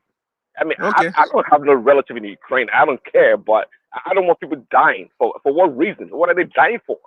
Okay. So when the war ended, Excuse me. Now see what Trump daddy is saying, that he doesn't want people to die. But when people are dying in Gaza, you are supporting the Israeli to thank you. dying there. You are double standard, my man. Come on. Does he ever say anything when northern Nigerians were being killed? Was he saying anything? Never. He never Yeah, said exactly. We don't mind. See, like the double standard that they're playing So what everywhere. you two are saying is that Ukraine they just keep dying now. Yeah, he doesn't want them to be that.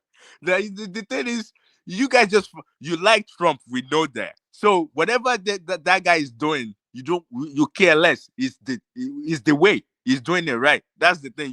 You don't want any back and forth like someone. Wait. What do you think Trump is doing wrong with this Ukraine thing? I just think that the way he's going with the fact that everything has to revolve around him. He doesn't want to listen to the other side. Just like when you listen to the What do you mean? What's the meeting all about then if he's not listening? What's the what? Why is he having a meeting with them if he's not listening? Okay, all right. So when he decided to meet up with Russia, in in Saudi Arabia, Ukraine was not there. He doesn't carry Ukraine. Was Russia there when he met with Ukraine? Ah man, Ukraine he's not carrying them along. Like when he talked to No, Russia, that is not true. That is not true. he Because they does were not not sitting see. down. No, it's not true. He said it himself. They were notified, and just like Trump said, when you're trying to negotiate, before you bring the two main parties together, you have to do some, what you call it, soft listen to both sides. negotiation. You have to work. You have to work the room. Hold on. You have to work the room and make sure you have a deal working. That's how you negotiate. You just don't bring them together. Look at what happened to freaking Zelensky today. The way he was acting like a fool. So if you put him in the room, He was his if you stand-up put him guy. in the He room stood up to him. He stood up if you put him in the room up to with your little God. He stood up. Hold on, give me a second. Oriola, Give me 1 second. Let me ask this question. Prince Adi, wait. Oriola, if two people are fighting, right, and you want to settle the fight, you don't want either of them to think you are taking side. So that way you can get a fair deal. Because if one think you are on one side, they're likely not going to be. That's when they will toughen enough to even no one will agree completely with you, that kind of thing. If you don't want either of them to feel like you're taking side, particularly if there's one side that suspect historically, kind of like America, where they expect America to be on side of Ukraine, but he wants both of them to feel like it's neutral. Do you think no? But that's not what. Hold on. The way you do it is it not to talk to both of them separately first, and then after that, before you bring both of them, or you want to be saying, "Oh no, if I talk to you, I must bring it out." Wait, can I respond to you? But that's not what he's doing. So, for example, he's saying that Ukraine should forget all the land that was already taken away from them by Russia. How do you make a deal like that? You want them to be on the weaker side? You can't be saying things like that. Secondly, hold on. It's let not me a also matter. add this. Give me a second. And wait, secondly, Prince, he's also saying it's not a matter of he wants Ukraine to be on the weaker side. Ukraine's already on the weaker side. How? They're fighting back. Hold on. Whether Ukraine does not have the means to fight Russia. Hold on, make you understand. Ukraine does not have Ukraine cannot fight Russia alone. Ukraine is already on the weaker side. Ukraine, if the US put Ukraine alone cannot fight Russia, so Ukraine is already on the weak side. You understand? So forget that Ukraine is one powerful guy. He's not trying to tell him not to fight. No, Ukraine cannot fight Russia. Period. And the only force that can really help Ukraine to keep challenging Russia is the US. And he's telling you that, hey, I don't have the money to continue to help you challenge Russia for that land. So, hey, guy, you got to let the land go because I don't have the money to continue to give you to be fighting for that land that's already gone. So, what are you talking about? So, diplomacy doesn't have to happen like in the wide open. It's usually done in closed door, meaning that whatever you're discussing with the two different people, you keep it within yourself. You don't come into the camera. Okay, hold on. Listen, let me land. Let me land. This guy just spoke. Let me land. you don't have to come into open and start saying things like just talking down on one side and making the other side looks like they're winning things. That's what we're saying. Is whatever it is, even if um Ukraine is on the wicked side, he shouldn't come out and start saying things. He should just because what? How But do it's you want got to him? pass How do you message to want him? Because Russia Zelensky now. was acting like a tough guy. That's why. And just like the VP He's Fence told fighting him, back, so no, he's a it tough was guy. no, He's fighting back. no, it was Zelensky that was prosecuting the negotiation in the open, and that's why the VP Vance told him, look, No, oh, that's not true. it is true. We saw what happened. What do you mean it's not true? We No, saw you're what talking happened. about today. I'm talking about when Trump started like focusing on finding No, trying oh, to real, end like the they've been war. I'm talking to talking the about Russian that. apart. They It, talked to the Russian. They talked to the Ukrainians. Did he, when they had the negotiation with Russia in Saudi Arabia? Did he hear about it? Did he hear about the Russian crime? No, they negotiated and they came to certain terms. because it's going Certain Russia terms. way. Because it's Hold on, going Certain hold on. which is terms. everything The Russia Russia, wanted. hold on. Whatever Russia discovered with Trump, they kept mute. They kept it like, I know, between, well, Ukraine is coming Exactly. out No, that's not true. talking No, about, that's oh, not true. They didn't you kept can't it do mute. this. It was in the open. Well, this guy was saying it. He was letting us know that Russia we have to take. Russia wants the land that they already taken. They want it to themselves, and it came in the open, Like, and he said that. you're not a negotiation. See, you have to work the room. It takes time. See, everybody makes that freaking demand at the beginning. Not a big deal. See, why are you losing sleep over it? Okay, Russia wants the whole so why freaking you Ukraine. mad? So It's why fine. are you mad with Zelensky? What he did today? Maybe it's also a negotiating tactics that he's doing today. No, So why you mad at him? Zelensky is supposed to just shut up and let Trump Why would he do shut this up? Why stuff. are you making him But he the doesn't little have power. guy? He Why doesn't are you have, making him first of all, the he's lesser one? irrelevant. He's inconsequential. He doesn't have power. He doesn't have anything here. What man? Oh, This is that is the mistake they are doing. He's the That's a president mistake. of the nation with the standing army of almost 1 million. Whether they have killed 200,000 or 100,000 is immaterial. Who are standing army of 1 million? No, calm down, Mike. You are bringing a country of another country to your country, and you want to humiliate, molest him, and dictate all the time for him. thank you. Yes, Who now does that? he has no No, choice. you're not talking reality. You guys are just deceiving yourselves. Ukraine has no leverage. And Zelensky is At a little all. boy. He's a little Time boy, will and he needs to tell. listen. Time will tell. He needs to listen. Remy, if the United States put support, Russia will take over within 1 week, 3. Even Zelensky said 3 days. Trump said 2 weeks. Already they have Hold on. removed Trump said 2 weeks. Zelensky said 3 days. Even himself is telling you, like in 3 days, Russia will defeat them. And you are here telling us otherwise. Do you know more than Zelensky, Remy? You That's a know political statement for you. That is politician for you. which political statements? That is If United States pull away their Patriot missile, hold on. If the Patriot missile alone, they pull it out. The cruise missile will level all the cities in the capital city. With the intelligence and the satellite information, are you kidding yourself? It's more than just fighting on the ground. There's so much that goes to the freaking fighting war. Ukraine can't stand on its own. It can't stand alone. We all know that. And Ukraine knows that. And nobody knows that more than Zelensky. So what are you guys talking about? This is easy. This is very easy. You call him to the table. You put all the cards on the table. You ask him, you don't have power to negotiate, just sign. And the guy refused. They let him be. Leave him alone. Is that not what you are going to do at the end of the day if he's not signing any deal? I can't believe you, Remy. Leave him alone to continue to fight. Okay, I hear you now. Okay, they should That's fight. the thing. And I can tell Prince Daddy probably is a bully too. Because Trump is 100% a bully. You can't just treat him like a little guy. He's not a little guy. He's a big. No, I'm keeping it real. I'm just keeping it real. And it's a double standard, just as his leader. So they're playing double standard. You want to negotiate on the weak point of Ukraine, and you are giving out the strong position to Putin. Yeah. Who does that? That's crazy. You are not a good negotiator. You are not bringing any peace on the table. And the peace you are bringing on the table, you also have your own stake. You want to get your money, fine. But if you want to get your own money, why don't you make it a level playing field? Why don't you invite the two together and let them share their differences? Wait. He doesn't even have to invite both of them on the table at the same time. But you're not going to make one weaker to the Yes, other one, make him saying that Well, you guys are talking as if Russia is afraid of US or something, or Russia's already.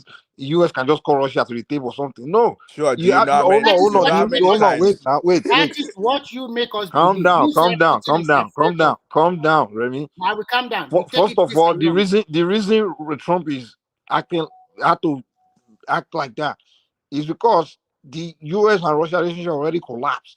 So for Trump to get a more cooperation of Russia, he has to talk more softly to Russia, because what the Biden and EU were forcing Russian assets, Russia has lost like tens of thousands of its soldiers to Western weapons.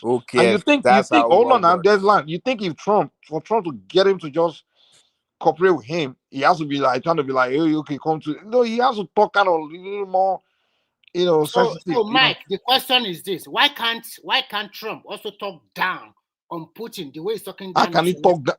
Trump is a That's what Does I Putin say. get wait. weapon? Trump is a Is puppet Putin now. getting his Trump weapon? is a puppet. Remy, what are you He's saying? Remy, afraid what of the hell are you saying? Putin. He's Trump Is is afraid of afraid Putin of Putin. Putin Then he's now. afraid of is Putin. Putin getting his weapon from US? So why will he talk to Putin the same way he talk to So, Zelensky? so What he's the hell are afraid you of talking Putin. about? He's afraid of Putin. He's not He's afraid of not He, afraid. Zelensky. he is No, no. afraid of He's Putin. afraid. He He's is. afraid. You He guys is are afraid of I don't Putin. know. I don't want to say you guys sound like but Yeah, we sound you are like that. telling me that He is Trump will talk afraid of to Putin Putin. the same way We he all talks know to that though. Zelensky. So is So Zelensky and Putin, are they mates? wait, Is Putin Zelensky's mate?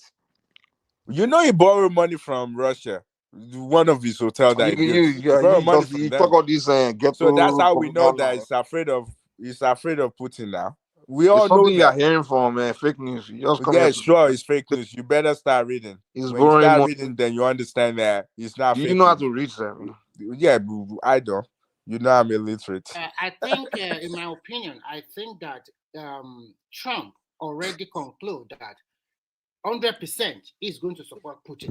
Even if Putin take 70% of Ukraine land, he does not care. He does not care at Trump is all. trying to hand the war, Jerry. When this war, especially when the war now, Biden has started the war. You European has started the war. You can't finish. when the war, European go. Which European? Russia will soon wipe out all of you if you don't It's a take it. lie. They can't wipe nothing. They can't So you wipe saying nothing. Finland can go to war with Russia? It's not like that. You do not It's understand. like, hey, so what are you? You do not understand. If they are going to attack Finland, the whole EU member, they will support Finland. They will level the whole EU cannot fight Russia. Trust me. It's only Who told you US they cannot that fight can Russia? face Russia. So, You can't go alone.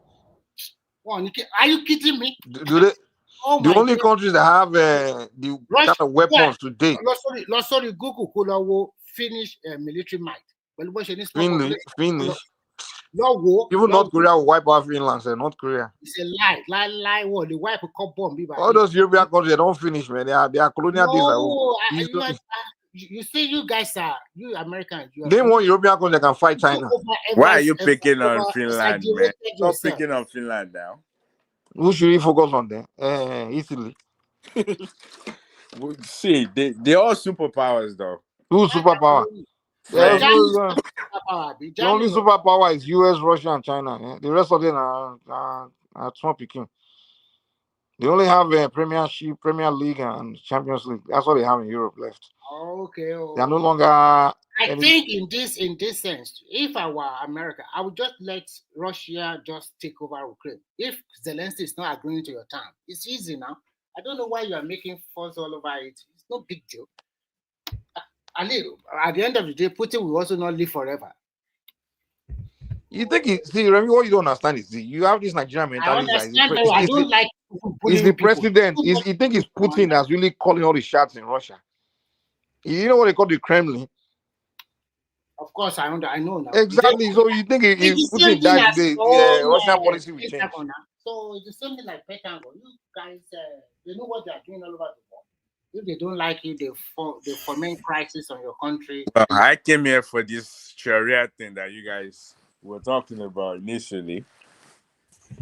You can go ahead and talk about it. Yeah, I came here for that because every time we always want to dictate, especially the Southerners, trying to dictate to the North what they need to do.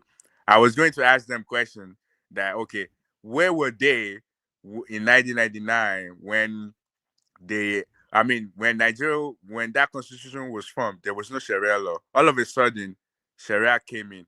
Where was everybody? How come they're not talking? I think that, to me, I think I don't like Sharia, but I think it's a way to fight back against Christian expansionism. No. What I'm saying is, where were everyone back in 1999 or 2000 when that Sharia was put in place? Where were they? They are How come drinking they didn't tea fight and bread. back?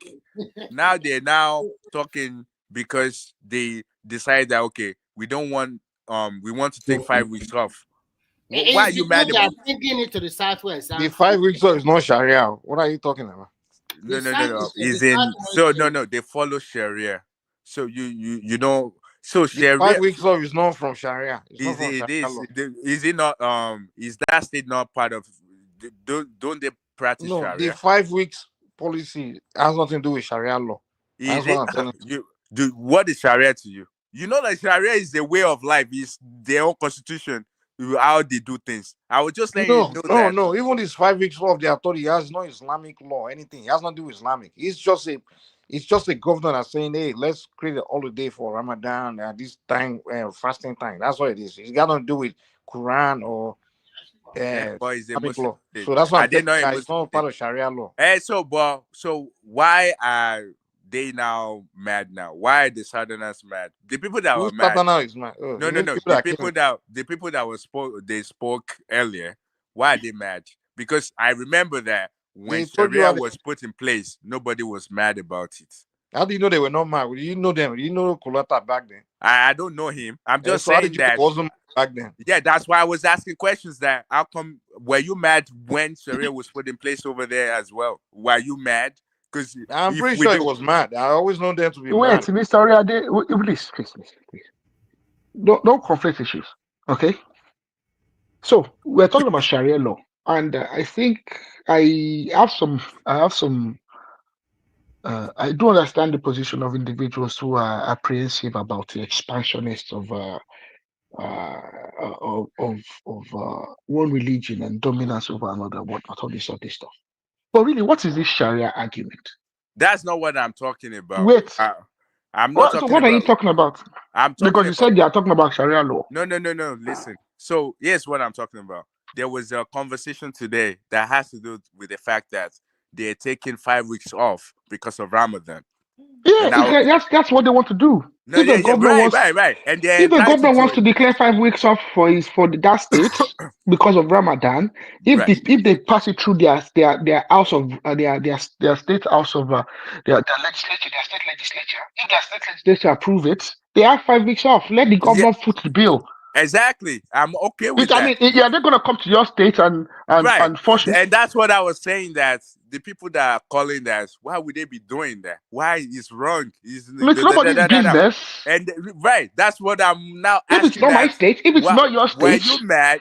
That's why I was now asking questions, that were they mad back like 20, 25 years ago when they put in place Sharia for that this is for my own people, we're practicing this. Were you mad there back then as well? That's why I was asking questions like I don't think why anybody should be mad. You see, really, They I'm a were always Christian. mad now. They were always I'm a Christian, Mr. mad. Riola. I'm unapologetic about it. Okay. But I don't lose any sleep over Sharia, and I don't see any reason why any Muslim shouldn't be able to observe Sharia practices anywhere they live in Nigeria. The Nigeria is a secular state, and the secularity of our country guarantees that there's freedom to practice your religion. And one of the things that's been argued and put forward is this: that they want to be able to marry, settle divorce, settle marriages, settle inheritance in accordance to religious tenets that they follow, and the And they are constitution doing it in their guarantees. region. They're not coming It to the never camp. Come and tell you that it should not even just be a matter of region. Any Nigerian who decides to practice Islam, once there's 1, 3, 4, 5, 6, 7, 8 of them, once they can form a quorum, if we use that term, once they have a quorum and they want to marry and divorce and settle inheritance in arbitrage between themselves, the constitution guarantees that they should be able to do it. The same way I'm a Christian. If there's 10 of us gathered and we want to settle something and want to do it in accordance to our religious faith, I'm a Christian. I should be able to do it anywhere in Nigeria. That's what the constitution guarantees. No, I think Nigeria should just cancel. Yeah, but it's not the way I that you just said it. sometimes Wait, can I Nigerians say talk about something real quick? The way Nigerians you talk about said it, secular state, it doesn't. and a lot of us Christians, a lot of us, they don't even especially the Christians. The Christians don't understand what secularity means. The Christians think that secularity means that we are Western. No, secularity doesn't mean that we follow Western. This whole Western. Exactly. No, That's what they always present. Westernization. People think secularity means that everybody has a chance to observe their religious principles without hindrance. That's what secularity means. It means that you will allow as well the traditional religious people that they can practice their religion without hindrance. Secularity means that we don't do any prayer before we start any meetings. But all that nonsense that they first do with Muslim and Christian prayer before they do any meetings, before they do any congregation, has to stop. It's not done like that in Nigeria in terms of real practice. In real practice, a core Muslim will see a Christian that he does not worship God. A core Christian, we also see some fellow Christians that they are not Christian and see Muslim as because it's ignorance. It's ignorance. A foreign religion. It's ignorance. It's strange to us. The traditional religious people have been disenfranchised. God, if I get any position in government, they will say they want to do Christian and Muslim prayer. I'll call Oluwo now. Let people that are doing Oluwo, let them to do their own prayer. I mean, that's what secularity means. What's this nonsense of Christians and Muslims thinking that secularity means that they get to impose their will over others? It's really getting too far. All these Abrahamic religions. It is, but you have to also but you also have to understand that because especially the North. And I think the Christians are worse. I think the Christians are bloody worse. They are idiots. And I'm not a Christian. And when you look at the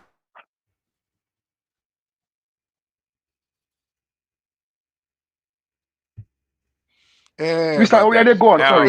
Sorry about that. Tell you what it is. Because when you look over there, they have majority of them they're Muslims. So anything that has to do with Muslim oversee like whatever Christian doesn't really matter over there. So for example, like how they would say, oh, you can't drink in the North, you can't do all of this.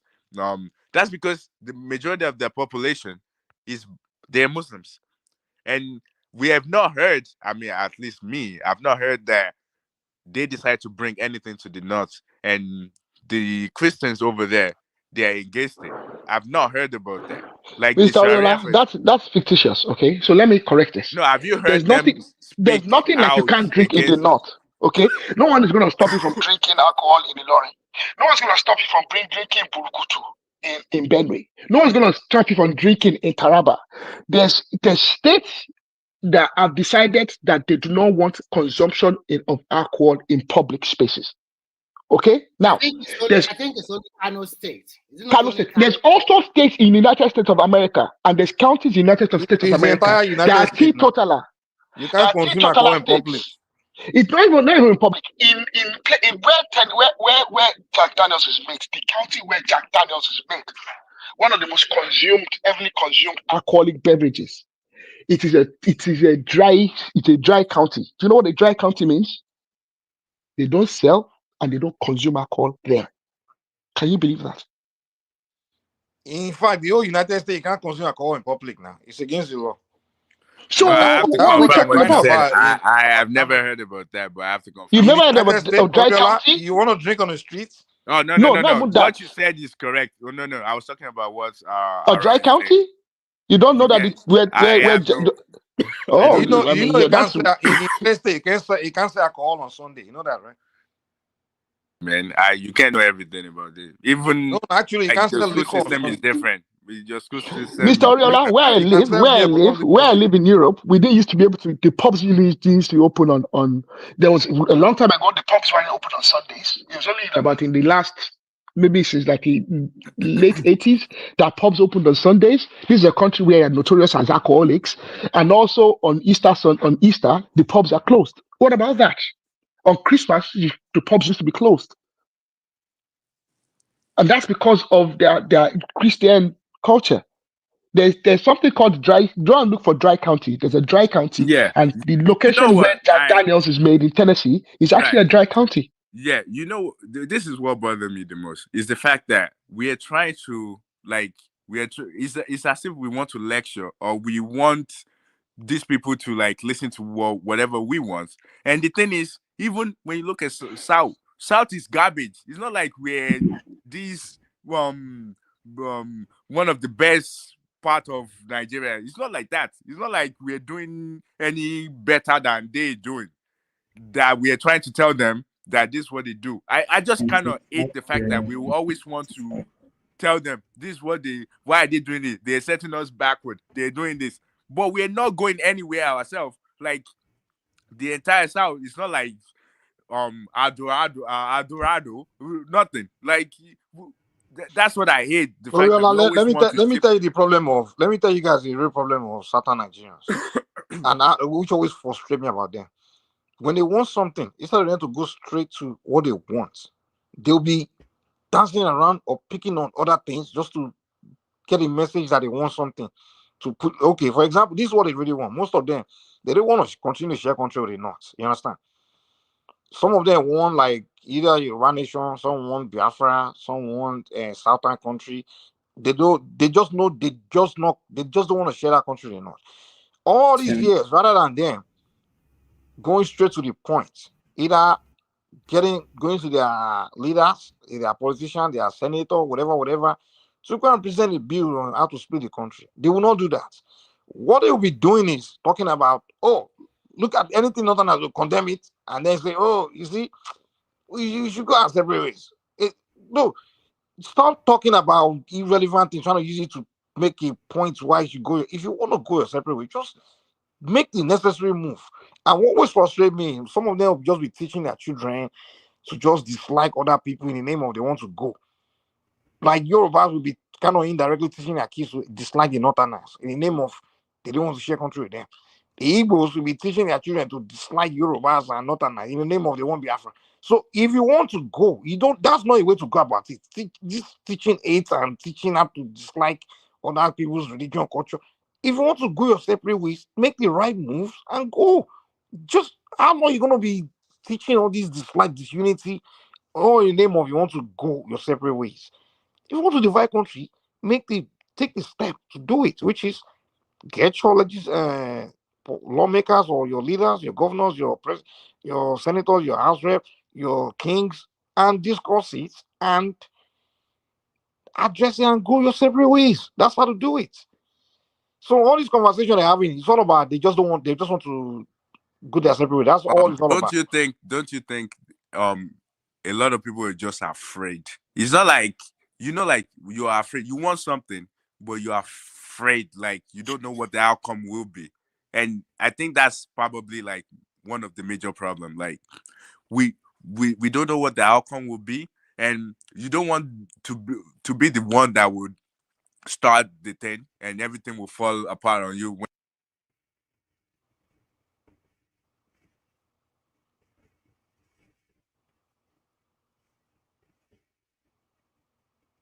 This guy network is bad. It's probably in Yeah, it's not. right. Network is not bad, man. We didn't hear Yeah. anything you said now for like 10 seconds. I mean, for 20 seconds. Oh, really? Yeah. We're So not I was hearing. I was just saying that. We are afraid. I feel like a lot of this has to do with being scared, like not knowing what will happen when you put your mouth that okay, this is what you want. And I don't think What do you that's the mean? What do you reason mean they're why. scared of what will happen? You mean I after the think that's what majority of the problem is. And you also have to understand, like, also we see it as if like when a younger person speak while the adult they didn't have like they say so, like you didn't follow them, they kind of like tend to. I think it's like the culture that we have that the oldest have to lead the way. When the young people say something, the adult will like kind of look at them. don't come on.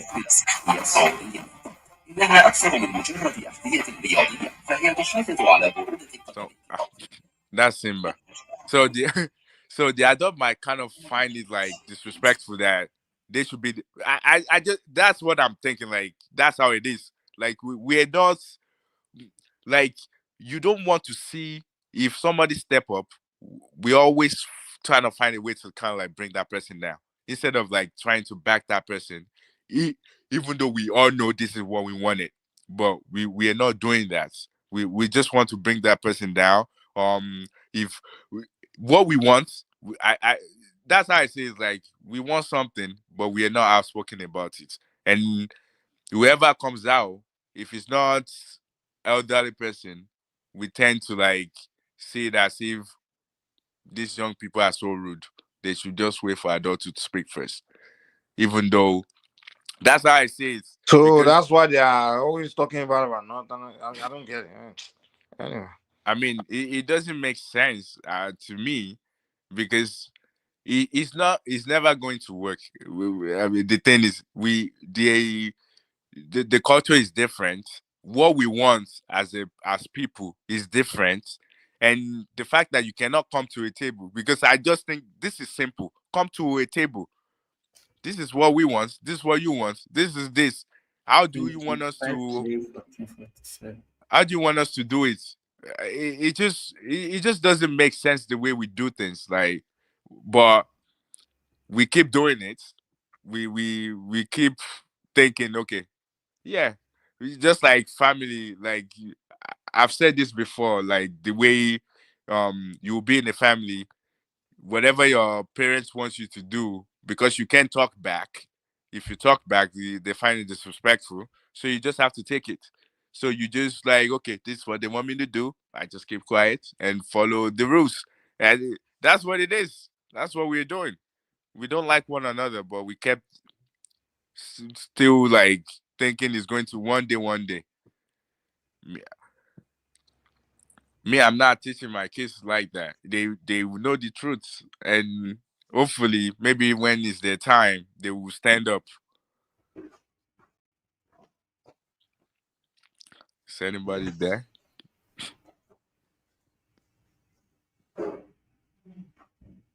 Is anybody there? Well, Mike, you might want to Mr. close. Oriola, we heard you. We heard you, Okay. but I have to say that some of these your talking points are just the usual Gen Z talking points. Sorry to use I'm that. not Gen Z, man. I'm I know 40. you're not Gen Z, but like, that's why I said This that's guy. why I didn't say you're Gen Z. I didn't accuse you of Gen Z. I just said Gen Z talking points. And why do I say this? Wait, how is it Gen Z talk though?